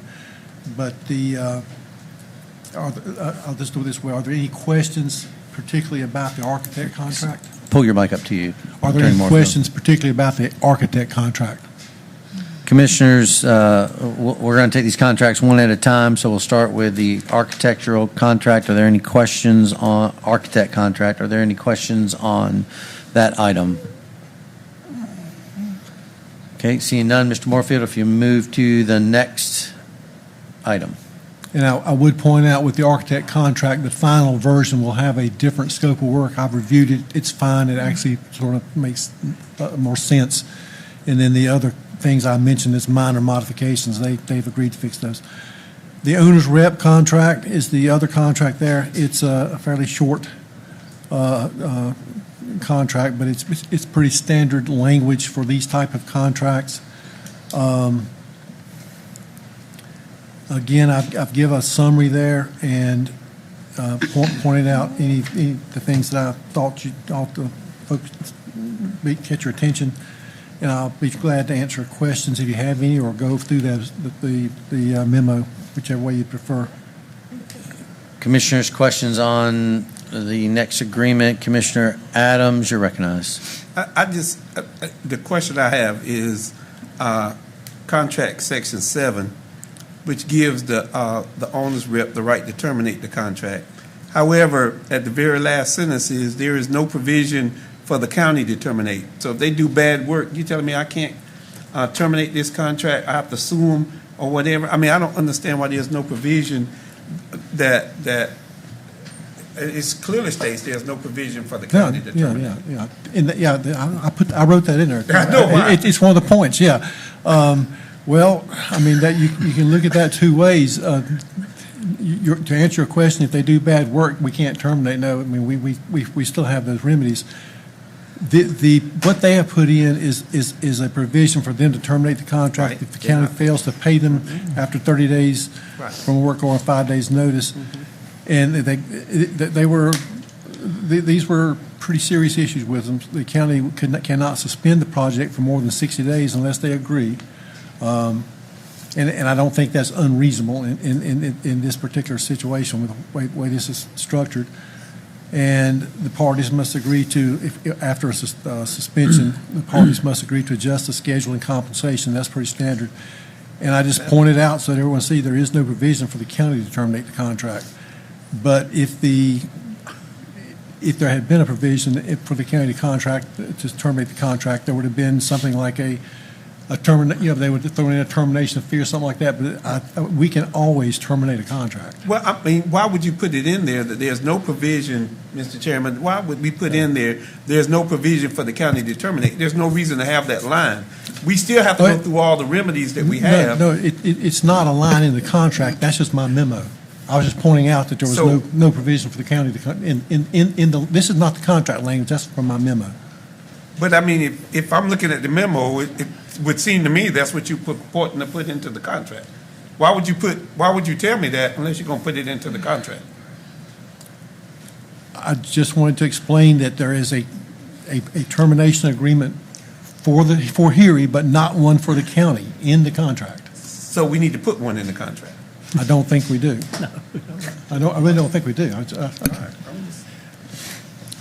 Commissioner Adams, anything else? No, Mr. Chairman. Commissioners, other questions on this specific part of the item, of this item? I would just, Commissioner Faircloth, you Thank recognize. Mr. Chairman, I would just point out, for those of you that don't know Harry, I believe that's the architect firm that helped us with the jail a few years ago. So. or they No, not? that was some firm out of Chicago. It wasn't Harry. Harry did something for the county. I can't remember. Because I remember the guy, tall guy with black hair. They didn't mention anything about doing something for the county past it. No, they did not. I'll look it up and bring the information back, because I remember him being here. Commissioner Faircloth, anything else? No. Okay, Commissioners, additional comments on the owner's rep portion? Attorney Moorfield, if you'll move to the next section. OVG is very simple. It's basically the same contract that they did with the former Crown Event Center at the same cost of a flat fee of $5,000 a month. I want to point out that, because I asked them about it, the contract says it commenced April 1st, and I said, how did you start when we haven't started? And Seth responded that they were asked to participate in the selection of the Seymour, so they were involved.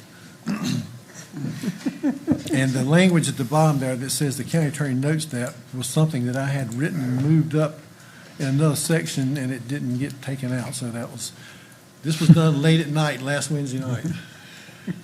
Commissioners, questions on the OVG part of this item? And I'll point out, we never had any. Commissioner issues with the Attorney, OVG contract. Commissioner Tyson, you're recognized. Thank you, Mr. Chairman. And I don't know if this is a question for the attorney or for county manager. When is the contract for services with OVG subject to resolicitation? When does it come to term? I think it's next year, but I have to go back and look. If we sign this document and for some reason we resolicited that contract, would we still have to keep them in a consultant fashion on the modernization project? I Attorney Moorfield. Rick. We would need to, that would need to be added. I did not check the existing contract. Okay, Mr. Chairman, I just request to make sure that if we're going to enter into a new agreement, that if for some reason this board decided to resolicit for those services, we would not be bound by either agreement in continuing services with OVG. Attorney Moorfield, you're recognized. Yes. Okay, thank you, Mr. Chair. I yield my time back. Commissioners, other questions on the OVG part of this item? Okay, so there's three parts. We've made it through all three. Are there questions overall on the item before we move? Attorney Moorfield, anything else you want to add on the three items? So highlight to us any additional items that would need to be added based on the items that have been presented to us. As I pointed out, the final architect contract will have the modifications that were agreed upon Friday. And they wanted to change their scope of work, and I'm fine with that. So that language will be different, but it's fine. There are no changes to the owner's rep contract and the OVG contract. They prepared that contract, so but I will check to make sure that they made it consistent with the termination date of their management contract. And if it's not, I will get that straightened out with Seth. Commissioners, other questions on the entire item? Questions or comments? Seeing none, Commissioner Tyson, I'll entertain a motion. Thank you, Mr. Chairman. I make a motion that we approve item E, consideration of contracts for Crown Theater and arena renovations, to include the contract for services from the architect as presented, the owner's rep as presented, and the OVG contract as presented, with the following changes: that the final edit to the architect contract would come back Friday and circulate back to this board a copy of that. No changes to the owner's rep contract and modification of the OVG consulting contract, that we would not be bound to retain that contract should we resolicit services, consulting services for their other contract they have with us. Second. We've got a motion to approve all three contracts in this item with the associated changes. It's been properly seconded. Any discussion or comments on the motion? Commissioner Adams, you're recognized. Thank you, Mr. Chairman. You know, sometime it's about my bedtime. So I guess I did have one other question. I'm sorry. It's okay. Because in that first contract with the architect, there are also reimbursable costs that will be billed separately. That amount is not known. Is there, do we at least have that it's up to a certain amount or what? I mean, that costs, if you have to fly in 4 or 5 times or whatever, that's reimbursable cost. I always insist on getting a cap, but they won't do it, and so I'm working around, and I told them that we would exclude those unknown costs from the pre-audit, and I'll prepare a special pre-audit certificate. So, but if that's in the contract, if they submit it, we got to pay it. Because that, I mean, I don't know how we do that if we don't know what that amount. Invoice for it, and it'll have to be pre-audited to be paid, and that's why we're going to do it the way. But I mean, if it's a reimbursable cost, what you order them? If I told you I had to fly in, that's a reimbursable cost.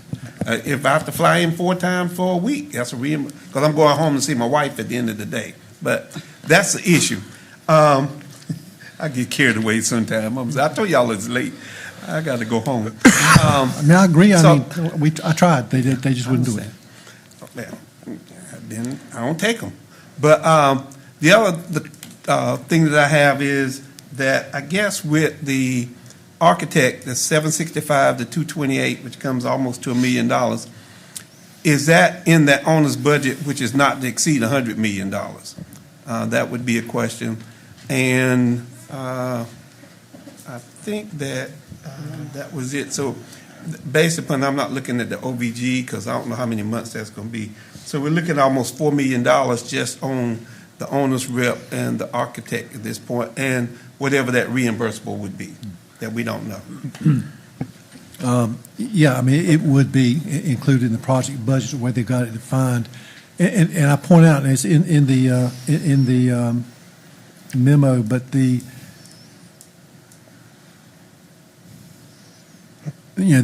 is not their final contract. It's just a contract for the programming for 23 weeks. And one thing I pointed out was that is consistent with the time frame that the owner's rep has in its contract for what it's charging for doing that programming. What they call it a different term. I'm good. Yeah.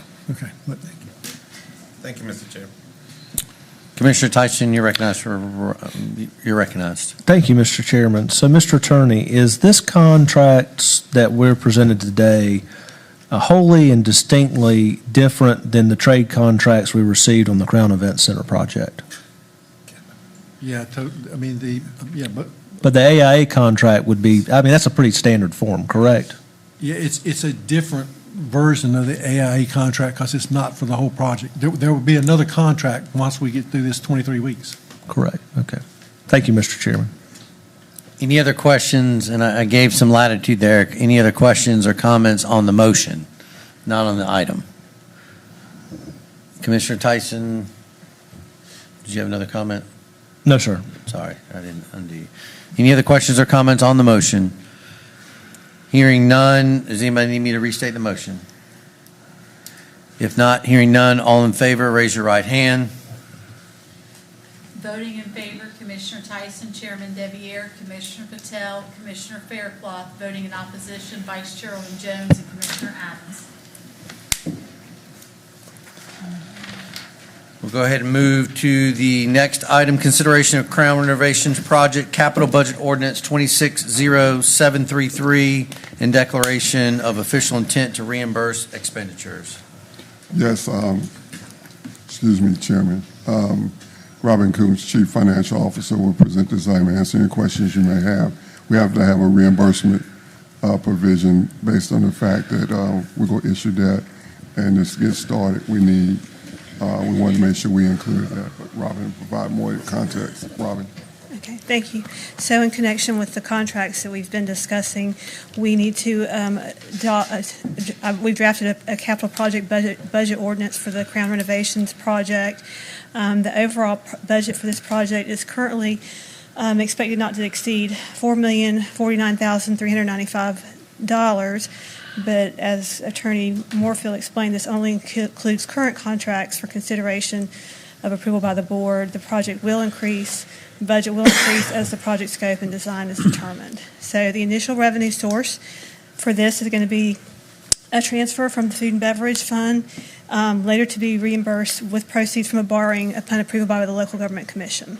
In addition, the U.S. Treasury regulations require that a government entity declare its intent to use debt financing for a given project before expenses are incurred. And in accordance with this, the county must adopt a resolution of intent to incur indebtedness for this project in order to reimburse itself for any costs incurred before the financing is executed from the proceeds of the debt issuance. So the attached resolution in your files meets the requirements for declaring our intent to finance the capital project improvement in amount not to exceed currently $4,049,395. Finance staff recommends the board approve capital project budget ordinance B 260733 to establish an initial budget for the Crown Renovations capital project in an amount not to exceed $4,049,395 and approve the resolution of official intent to pursue debt financing and reimburse expenditures with proceeds of a borrowing. Commissioners, questions on this item?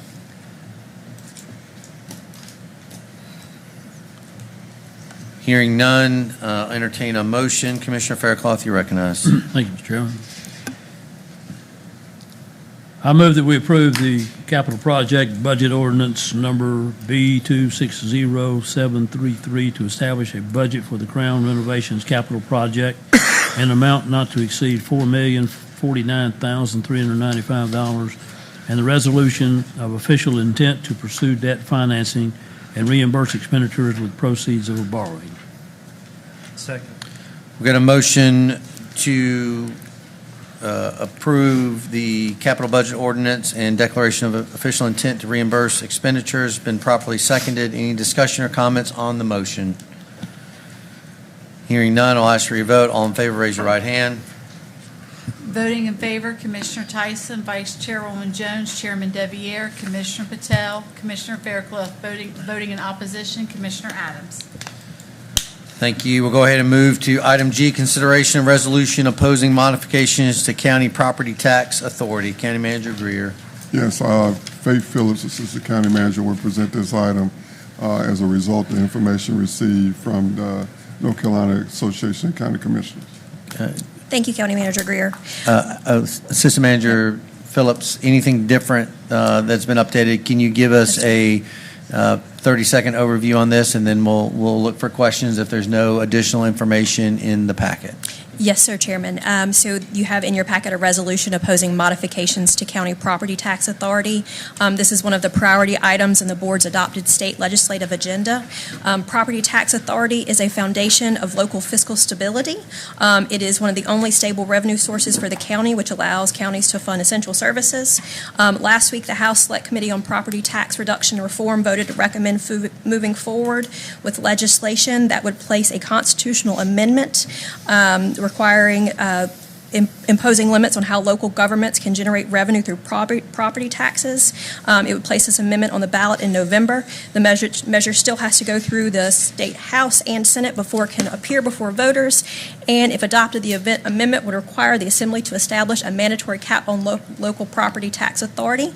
So this resolution communicates to the legislative delegation that the board remains committed to maintaining local control over property tax decisions with an emphasis on transparency and responsiveness to the needs of the community. Thank you.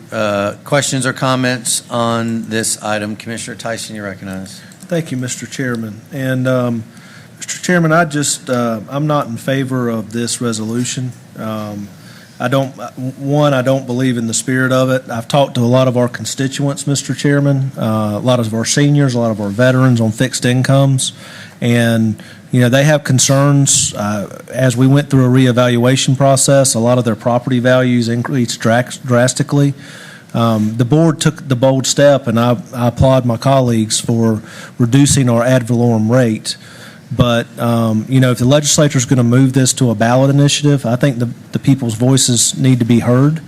And, I think there are some genuine concerns in our community about how high could taxes go on their property. And, I for one think that we should let the voters decide this issue and not put our finger on the scale. I think they'll be the best voice to come back and say whether or not this is something they want or not. And I yield back my 3 minutes and 56 seconds, Mr. Chair. Commissioner Adams, you're recognized. Mr. Chairman, I'm in favor of this resolution because the resolution itself doesn't say that there couldn't be some tweaks to the tax bill. If you want to take care, if the legislature really wanted to look at seniors and looked at veterans, they can introduce a bill. There is no reason to do a constitutional amendment to limit and restrict, cap, reduce, or otherwise limit the county's authority to be able to raise revenue. They can do it with bills. They don't have to do a constitutional amendment. And that's all this, the resolution, if you see it to be resolved, is that we oppose any constitutional amendment. That's what it says. So they can still do all the other things, and hopefully we'd have some input, and citizens will have input in terms of what they would do to being able to tweak the tax bill. You can raise exemptions, you can raise limits, but you don't have to have a constitutional amendment. And I think that this resolution is clearly what needs to be done, and I'm opposed to just as this resolution to any constitutional amendment. Does not need to be a constitutional amendment to be able to do what the legislature wants to do. And we've got two people, at least on the committee, that we can talk to if the committee within the House does anything. Thank you, Mr. Chairman. Thank you, Commissioner Adams. Commissioner Faircloth, you're recognized. Round one. Thank you. I've followed this thing since the beginning, and I've sat on the state board for many years. I was tax and finance chairman for several of those years, and I just don't see supporting this particular move here. I agree with Commissioner Tyson that this is going to be decided by the people at probably in November, I think. Is it November, Henry? If it gets approved, yes, sir. Okay. Sorry, Mr. Chairman. And so I don't find any fault with limiting local property taxes, and that's what this attempts to do. Commissioners, any other comments? County Manager Greer, anything to add on this item? Nothing to add, Chairman. Commissioners, any other questions or comments? Seeing none, I'll entertain a motion. Commissioner Adams, you're recognized. Yes, Mr. Chairman. Let me get there. Come on, Hoover. I recommend that the Board of Commissioners adopt the resolution opposing modifications to the county property tax authority, which talks about a constitutional amendment. Is there a second?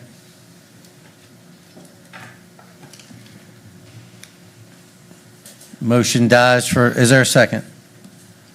Motion dies for lack of second. We'll go ahead and move to item H, consideration of an acceptance of SRP grant funding, Overhills Park WSD MRF. Yes, County Manager Greer. Yes, Amanda Lee, General Manager for Natural Resources, will present this item as we look at water needs throughout our Overhills Park. We have a grant funding, and Amanda will present this item and answer any questions you may have. Amanda. Good evening again. Good evening. Ms. Lee, before you move, is there any update to the information that's been provided to the board and the public? No. There's no changes to anything? Okay, I'm going to move straight to questions then in the, we still have a long agenda. So commissioners, questions on this item and the SRP grant funding? Seeing none, I'll entertain a motion. Commissioner Patel, you're recognized. Thank you, Chairman. At this time, I'll move to approve the following actions: accept the State Reserve Program SRP grant in the amount of $50,000 for the Overhill Park and Water Sewer District Merger Regionalization Feasibility Project number MRF/D-D-0064. 2, approve the required resolution accepting the funding and associated assurances. 3, authorize the county manager or designee to execute all necessary documents required for acceptance of the grant and administration of the project. And 4, authorize staff to submit all required documentation to NCDEQ and complete all actions necessary to receive and administer the funding. Second motion. We're going to motion to approve the acceptance of the SRP grant funding with stipulations. Been properly seconded. Any discussions or comments on the motion? Seeing none, I'll ask for your vote. All in favor, raise your right hand. Unanimous. Go ahead and move to item I, consideration of recommendation for award Grays Creek Phase 1 Water Distribution Package 1 and 2. County Manager Greer, you recognize. Yes, Amanda Lee, General Manager for Natural Resources, will present the results of the Grays Creek Phase 1 and 2 water distribution bids. And Ms. Lee, before you begin, is there any updated information from the materials that have been presented to the public and to this board? No. Can you give us a quick, very quick overview on what this contains for package 1 and 2 for Phase 1 of Grays Creek Water? I will gladly do that. It's approximately 5 miles of water line in Grays Creek Phase 1. We are using ARPA funding from the state for this initial phase of construction, and this part of the project will be built with grant funding. Thank you. Commissioners, questions or comments on this item? Commissioners, any questions or comments? Seeing none, I will entertain a motion. Vice Chairman Jones, you're recognized. Yes, I move to approve the following. Number 1, approve the award for the Grays Creek Phase 1 Water Distribution Packages 1 and Package 2 construction contract to Jimico Constructions Company Incorporation with the total bid price of $5,927,429.00. And adopt the, number 2, adopt the associate resolution of tentative awarded, which is required for submittal to the North Carolina Division of Water Infrastructure to obtain the approval to award. And number 3, authorize the county manager to execute the contract associated Grays Creek Phase 1 Water and Sewer Distribution Package 1 and Package 2 upon approval for legal sufficiency and pre-audit certification. Second the motion. Got a motion to recommendation of the award for the Grays Creek Phase 1 Water Distribution Package 1 and 2 has been properly seconded. Any discussion or comments on the motion? Seeing none, I'll ask for your vote. All in favor, raise your right hand. Unanimous. We'll go ahead and move to the added J item, unhoused center schematic design. County Manager Greer, you're recognized. Yes, Assistant County Manager Heather Skeens will provide a schematic design request regarding the unhoused support center. Heather? Yes, good evening, Commissioners. Good evening. I did have it prepared to show, but I don't see any IT folks here to pull it up. But you do have a copy We have it in front of of it. us. Danny's moving. So very quickly, we spoke last week at our last Commissioners meeting regarding making a decision on a building selection. The 2 proposed buildings that you have in front of them are in front of you were approved in August for schematic design. Our team is recommending that we move forward with the carved courtyard. Thank you. There we go. So carved courtyard, you've seen these pictures before, has the ability to do some separation, more separation between individuals that are being housed in this unhoused support center. Intersecting forms actually puts our women and children on the same wing, and we could have some concerns with supervision and making sure that children are protected. So this evening, I'm just looking for guidance from you on which building to move forward with. It's difficult to do schematic design on two buildings, and so we'd like to have some decisions about which building you'd like us to move forward with. Commissioners, questions on this item? Commissioner Adams, you're I recognized. always have a question on it, Mr. Chairman. You put me in a difficult situation asking me to decide on a schematic for a building when I don't know where it's going to be. I don't know the land, I don't know the layout of the land, but you're asking me to determine which one of these. I can't vote on that. So we have a yes, no, and there has to be a third category because it just doesn't make sense to me to vote on a building that I don't know where it's going to be or what the topography is going to be or any of that. But that's just me. Thank you, Mr. Chair. Commissioner Tyson, you're recognized. Thank you, Mr. Chairman. One of the big questions I always have is, in talking with our provider, which we've retained, I always like to hear their opinion because they're the ones that are going to be running the facility. I think just looking at the conceptual drawings, either facility looks nice, and I'm sure would be nice, but do you have a read on what their recommendation would be, and is there a staff recommendation? I do. I have a recommendation for both. So just for clarifying purposes, the contract with our provider has not been fully executed. However, they have been in conversations with us over the last couple of weeks and have seen all of the designs, all the schematic designs, and they are recommending the carved courtyard. They believe that that is the most appropriate building, and that is in line with the staff's recommendation. Thank you, Mr. Chairman. I yield back. Commissioners, any other questions or comments? Commissioner Patel, you're recognized. Thank you, ACM Skinson, Chairman. Just to clarify, the carved courtyards were preferred for safety reasons, correct? Yes. Okay, thank you. Thank you, Mr. Chairman. Commissioners, any other questions or comments? Assistant Manager Skeens, this decision tonight allows us to stay on timeline for this facility to be in place by the end of next year, correct? That's correct. Okay, it's a decision we need to make. Any other questions or comments? Seeing none, Vice Chairman Jones, I'll entertain a motion. Yes, I make a motion and we move forward with the recommendation of the schematic design of the carved courtyards as recommended by the staff.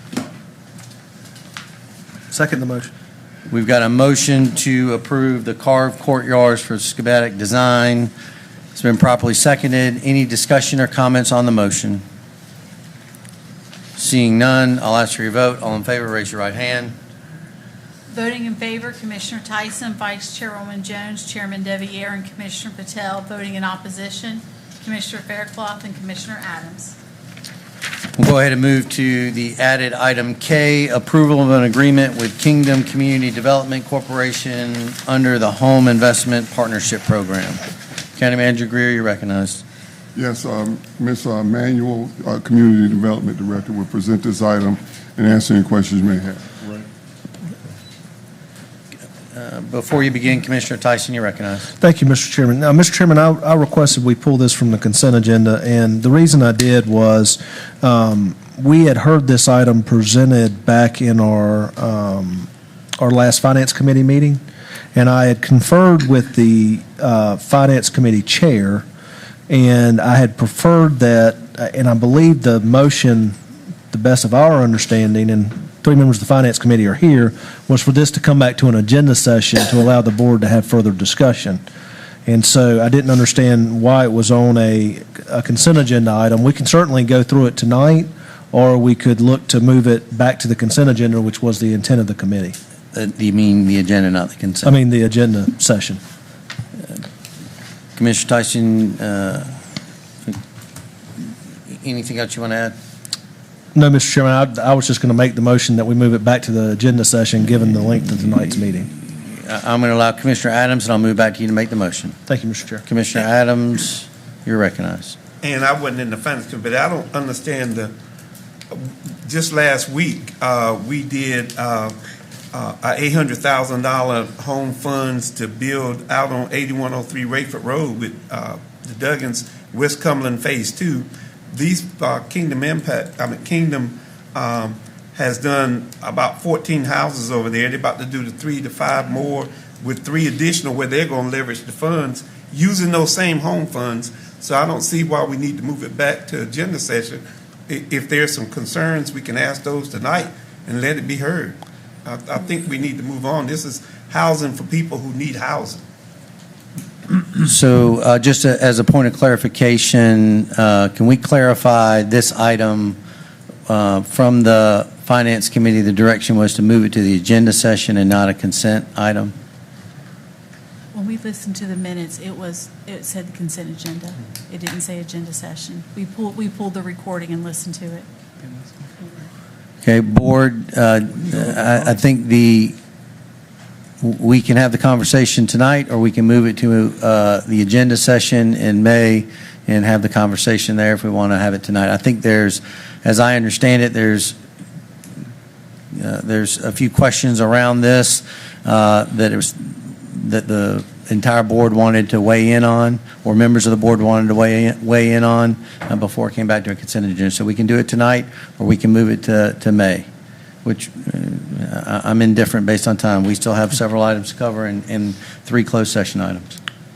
Mr. Chairman, I make a motion, we move this to the May agenda session. Second the motion. We've got a motion on the floor to move this item to the May agenda session. It's been properly seconded. Any discussion or comments on the motion? Vice Chairman Jones, recognized. Thank you, Mr. Chairman. I state that we're talking about community and they do need housing. Being that she did pull the record, I say, we're already here, but it can't take that many questions. I'm in favor of just going, and the record has been pulled. It's stated it's where it's supposed to be. And I state we do have housing that needs to be done. A few extra questions aren't going to hurt. It is what it is. So I'm in favor of just going ahead, and that if this is important, as we know housing is a big factor, and getting it heard tonight. No more delays is my opinion. Thank you, Mr. Chairman. Any other questions on the motion? County Manager, a procedural question. Does this impact anything on the procedure for this funding? Not that I'm aware of. I have to consult with the Community Development Director, right? No, sir. The funding for this is strictly home. It is 15% CHOTO funds, which are home funds set aside for this project. And the remaining funds, which would be, $769,856, that will come out of grant funds and or program income. And the CHOTO funds in an amount of $130,144 is CHOTO funds set aside for these type projects. Ma'am, my question is, my question is around, does this delay anything in the funding process if we have a discussion about this in May versus at 10:30 at night tonight? No, sir, just, puts the contract back a little bit, but that's okay. The schedule for the building. It doesn't jeopardize any of the development, because this is a phase 3 of this project. Yes, sir, it does not. Okay. Commissioner Adams, you're recognized. Mr. Chairman, and I'm going to give flexibility here because we're not germane to the motion, but go ahead and ask your question. well, mine follows up with your question, which on that's from the county standpoint, but I saw in the notes that there's some additional leverage that Kingdom would be. So I think we need to ask them if they have any issues with their lender or whoever they're getting money from, whether that impacts them, Mr. Chairman. That just goes to the question that, from the county standpoint, I don't think there's any issue, but they were doing some additional leverage, and I don't know how that is. I do see Mr. Manning here who might be able to answer that question. Do you have any information on that question? No, sir, from I do staff? not. Mr. Manning is here, just in case you did have a question for him. Let me, before we move to public making comments, Commissioner Adams, any other questions? No, sir.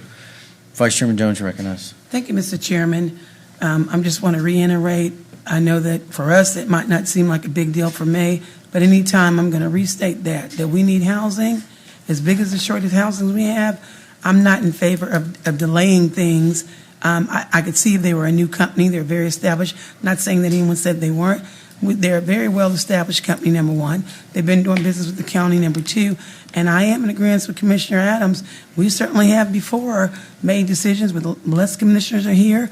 We're already here, and we've made decisions. And so within a well-established organization as they are, and we know the work that they do, and we know who they're doing this work for, the disenfranchised, and those that, housing program, things can shift and change daily when it comes to, I'm just going to be honest, developers and supplying and all that. So anytime we can move forward and make a decision, I am for it. Thank you, Mr. Chairman. Commissioner Tyson, you recognize. Mr. Chairman, I move to limit debate and call the previous question. Commissioners, question's been called that we move to an immediate vote. The motion on the table is to move this back to agenda session in May. Any other, there's no questions. At this time, I'd ask for your vote. All in favor of moving this item back for further discussion at the agenda session in May, raise your right hand. Voting in favor, Commissioner Tyson, Chairman Deviere, and Commissioner Patel. Voting in opposition, Vice Chairman Jones, Commissioner Fairclough, and Commissioner Adams. Any other discussion on this item? Chairman, one procedural question. When it's 3-3 like this, what's the next step for staff? Is it tabled?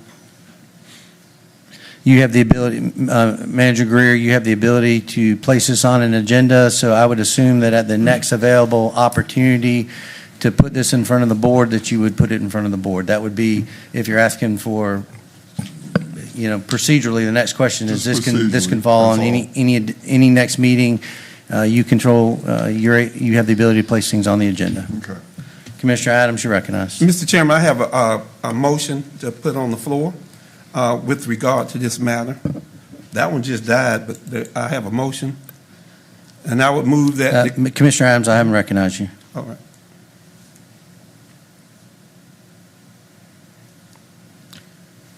Commissioner Adams, you're recognized for a motion. Thank you.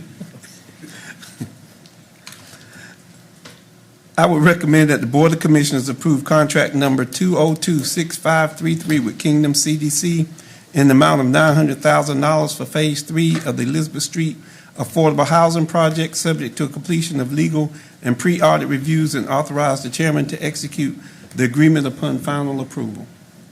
Second.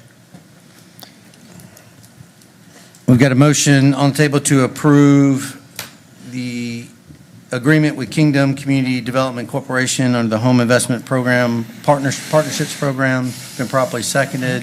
Is there a discussion or comment on the motion? Vice Chairman Jones, you recognize. Thank you, Mr. Chairman. I want clarification. You did say this is for affordable housing. Is that not correct? Yes, ma'am. And how many units would they be building for affordable housing? 5 with our funds and 3 leveraged with their funds. Okay, and then my last question is, I'm not really familiar with Elizabeth Street. Where's the location at for this, where they're going to build the building? Where are they going to be building these affordable housing? I'm not familiar with that area. Yes, ma'am. It is close to City Hall in Spring Lake. In So if Spring you're Lake? looking at City Hall, it's a block, almost a half a block over. You can actually see it from City Hall. Thank you so much. I do know that they need some affordable housing out there. Thank you. Yes, ma'am. Commissioner Adams, you recognize. Thank you, Mr. Chairman. And this would be Phase 3. Yes, sir, that is correct. And these home funds are done by Chodos. Yes, sir. And we basically, in Cumberland County, only have about 3 Chodos.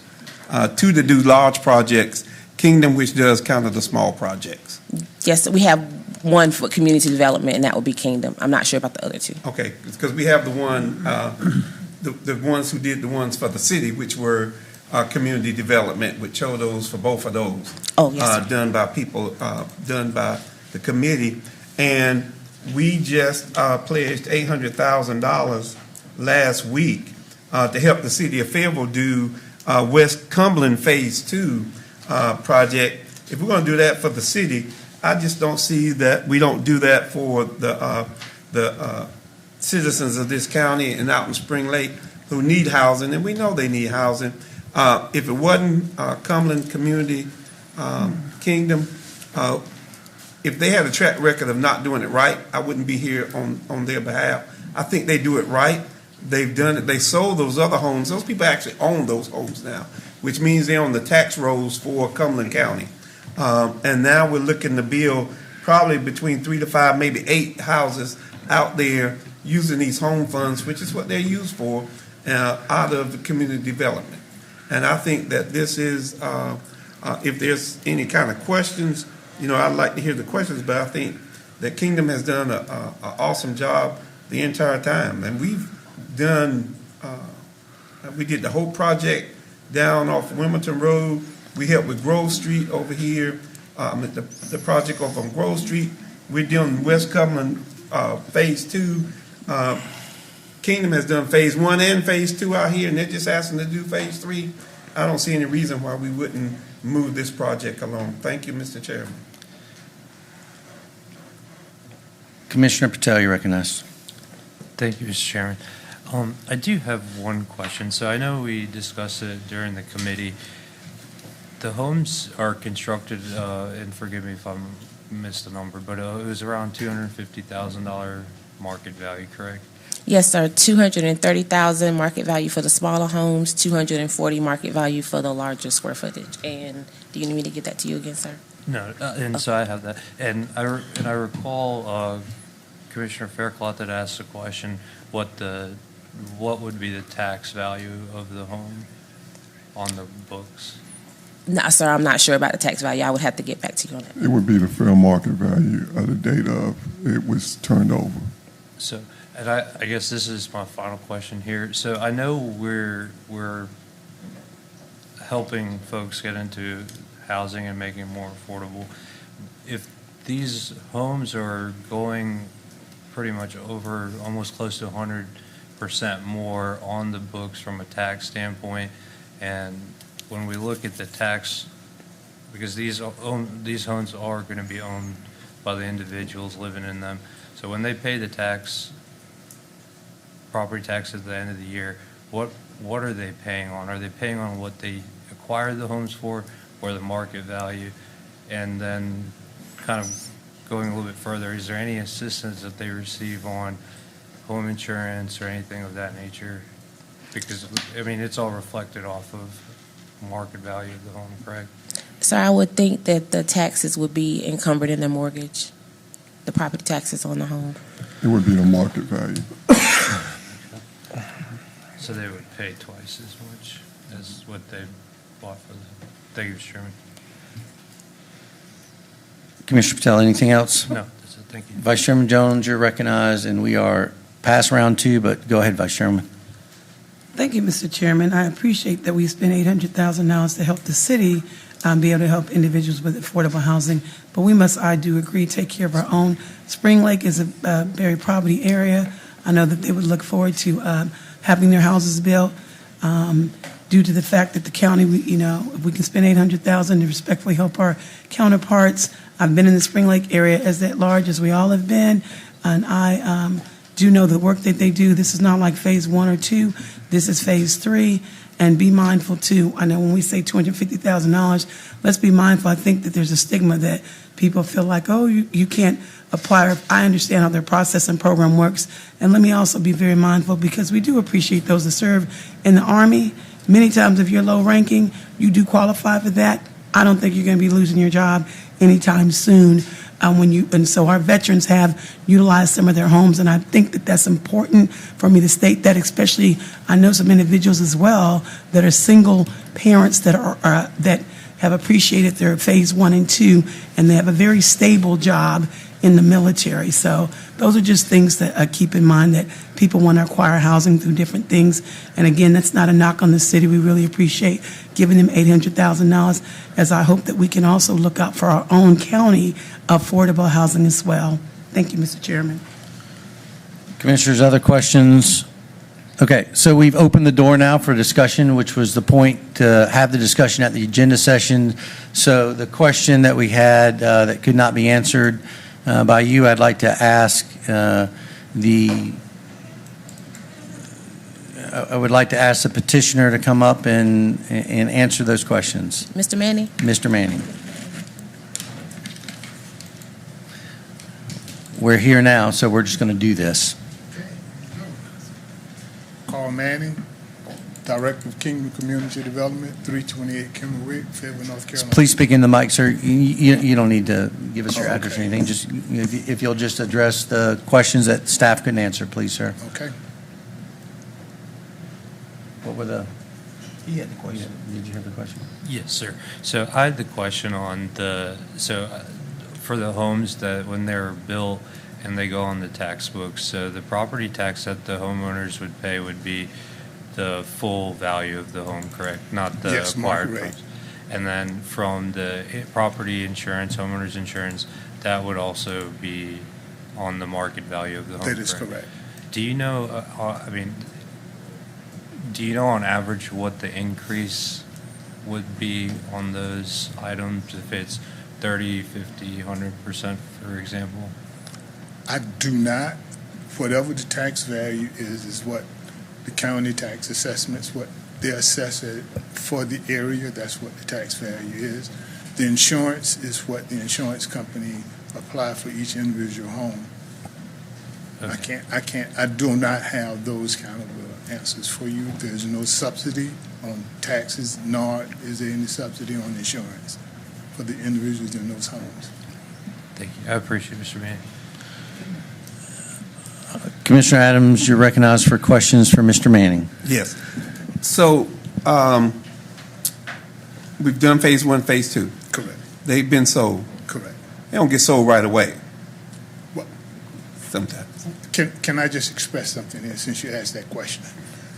We have a home buyer club program with us. The system is set up with Kingdom that a client will go through our home buyer workshop, which is an 8-hour workshop that we do once a month, Saturday, 8 hours. Once they finish that class, they go through a one-on-one with our individual housing counselors. All of our counselors are HUD certified. They have to take a test to be certified. So they go through a one-on-one in-depth consultation with our clients, with our home buyer counselors. After that, we select the people that are closer to purchasing a home. Then we put them in my home buyer club. In the club, we get to hold their hand to make sure that they're not going to do anything crazy, like go and buy a car. But we continually educate them on the home buying process and the HOA, which we do have an HOA. And we have attorneys come in to talk about HOAs. We have insurance people to come in to talk about insurance. And there are speakers that come in to talk about how to live in a home, because you have to understand the people that we are working with have never had these opportunities before. So we introduce all of this to them. Therein lies, when the home is built, the clients are ready. They've already selected the home, and the first 5 they go in. As soon as the house is built, they sold. And they have to meet the eligibility requirements for the community. Go ahead. Go ahead, Commissioner. I'm sorry. No, go ahead, Commissioner Adams. You want to stop my time? Yeah, She hit the button. So that's fine. I But just they have want to to move meet us those along. community development. You have to be under that threshold to be able to get the home funds and do all of that. That is correct. So if it's a possibility that they may lose the home, they already under that threshold, and through this counseling, you kind of make sure that they have the necessary, I guess, equipment to be able to maintain this house. Absolutely. And our clients can also get down payment assistance too. Okay. From the Housing Finance Agent, from the CPLP program. So I guess I would ask this, in phase 1, phase 2, has anybody ever been tax foreclosed on? No. Have they lost their home? No. Okay. I can just, all of the houses that we've built in the city of Fayetteville and in Cumberland County, we have not had any foreclosures. we have a foreclosure counseling program within our organization that if a person runs into trouble, they can come to us for foreclosure counseling, and we work with these servicers to make sure that they don't lose their home. So the answer to that is no. Thank you, Mr. Chairman. Commissioners, any other questions? Mr. Manning, while you're there, one of the questions. What's up? Commissioner Fairclough. Commissioner Faircloth, you're right. Can I just make a comment rather than ask a question? Yes, sir. Okay, I grew up in Spring Lake. A lot of friends lived on Elizabeth Street, and most of the houses on that street should have been bulldozed like 50 years ago. That's how bad shape they were in. So I'm ready to see the improvement that they're going to make there. Anything else, Commissioner Faircloth? No, thank you. Mr. Manning, thank you for taking the opportunity to speak to us. The question earlier was, is there any impact if we would have had this discussion at the agenda session in May? We're having it now, but I'm just curious to the conversation if it would have impacted anything that you're doing. Any delay Yes, sir. will cause cost of housing to go up. Or down. Yep. Or down, either way. Interest rates, we don't know what's going to happen. So any delay, we're in la-la land. But for you as the developer, no delay impacts to you. If we would have had, it doesn't matter. It's immaterial now because we're having the conversation now. The last question is Spring Lake, this is located in Spring Lake, is there a resolution of support from their board on this? I have not, Do they want this in their town? I'm sure they do. I'm at, so board speak with resolution, sir. Have they provided any resolution in support of this? No, they have not. Did they provide anything for the previous two? No, they did not. Okay. Thank you for coming up and offering your information to us at a regular meeting versus the agenda. I appreciate your time, sir. Thank you. Thank you. Vice Chairman Jones, do you have a question for Mr. Manning or just a general question? I was going to make a comment. I know you stated I can't speak for the whole board, but I do know Commissioner Jackie Jackson and the Mayor Pro Tem Frederica.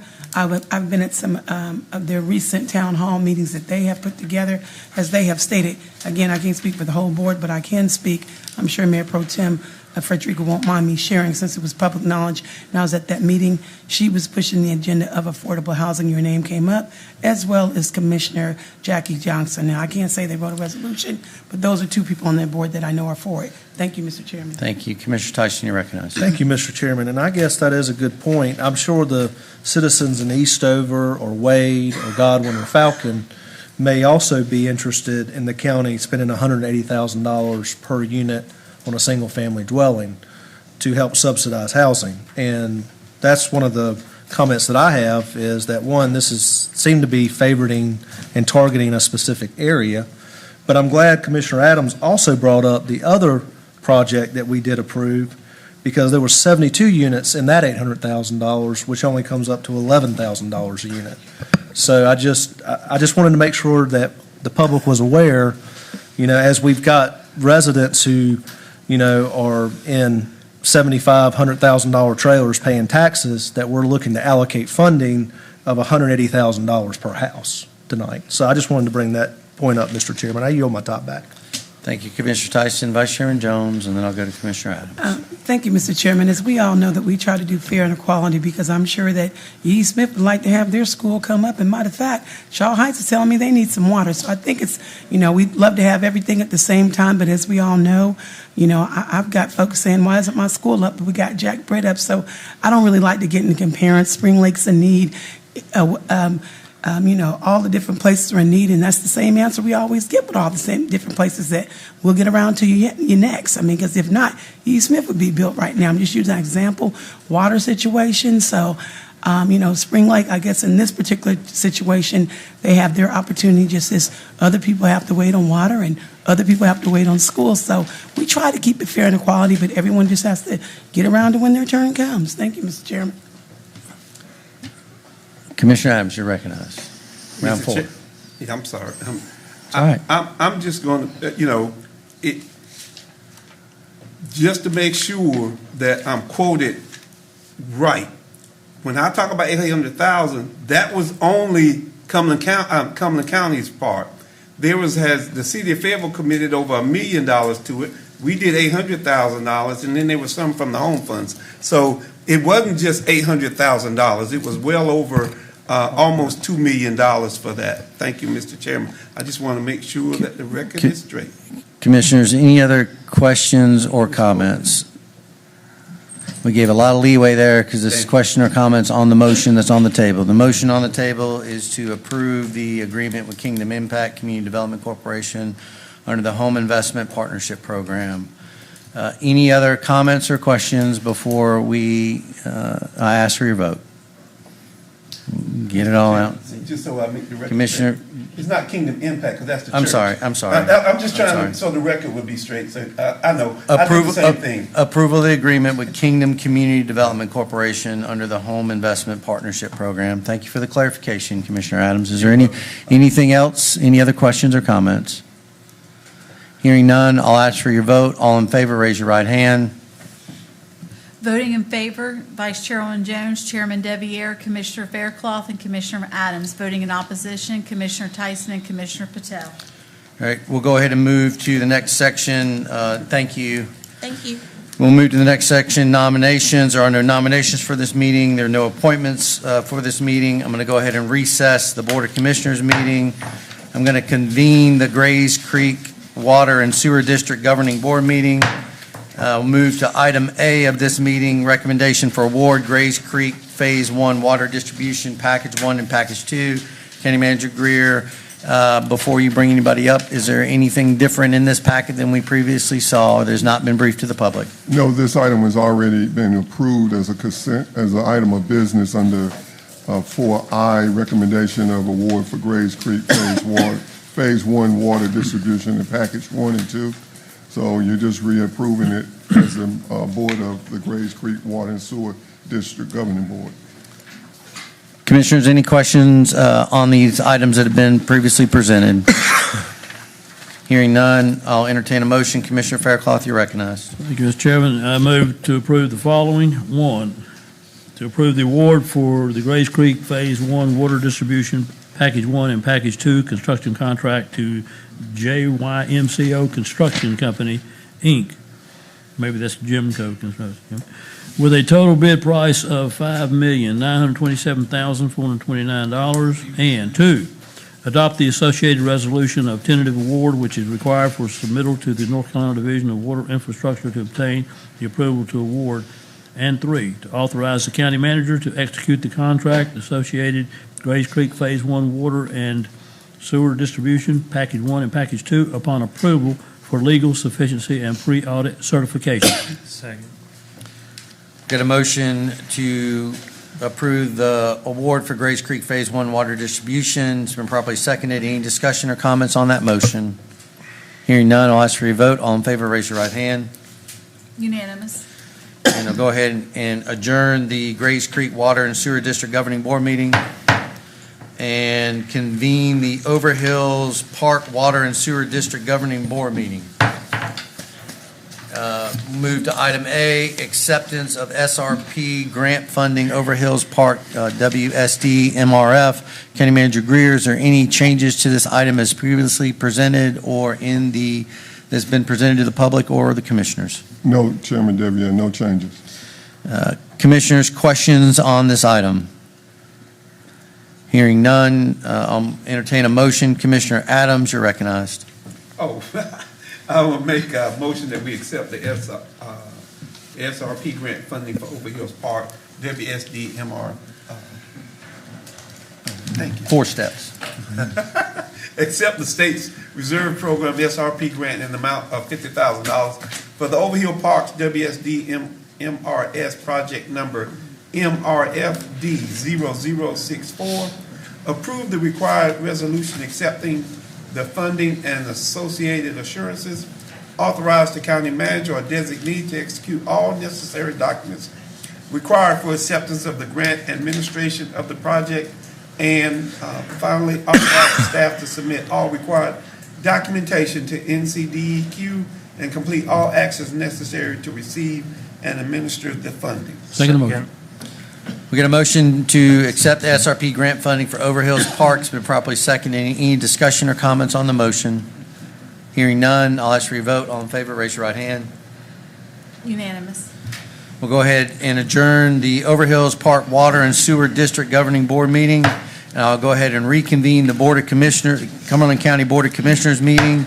And at this time, I will entertain a motion to go into closed session. Vice Chairman Jones. Yes, I make a motion that we move to go into closed session for privilege of confidential information pursuant to NCGS 143-318-11A8. Also attorney-client matter pursuant to NCGS 143-318.11A3 and personnel matters pursuant to NCG 143-318.11A6 and also real property acquisition pursuant to NCGS 143-318.11A5. Second.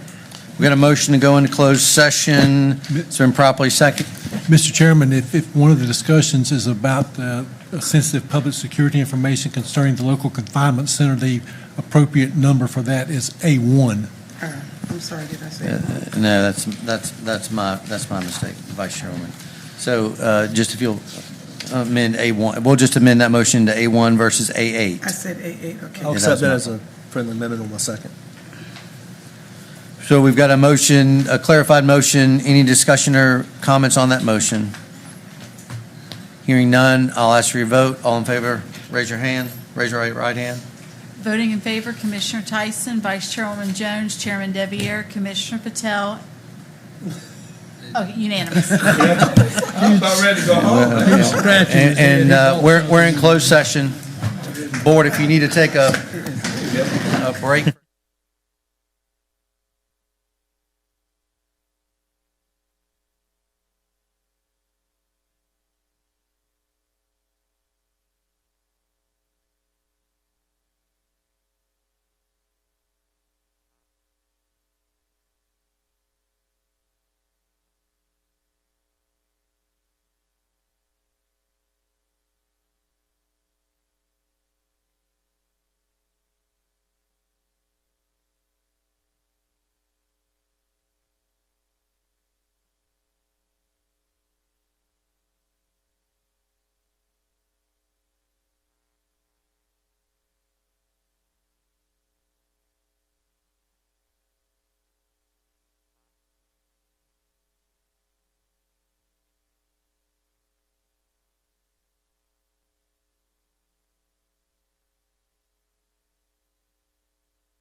At this time, I'd entertain a motion to come out of closed session. Vice Chairman Jones, you recognize. Motion to come out of closed session. Second. We got a motion to come out of closed second, been properly seconded. All in favor, raise your right hand.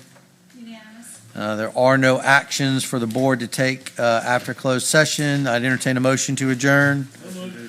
We got all in favor, raise your right hand. Unanimous. And we're adjourned.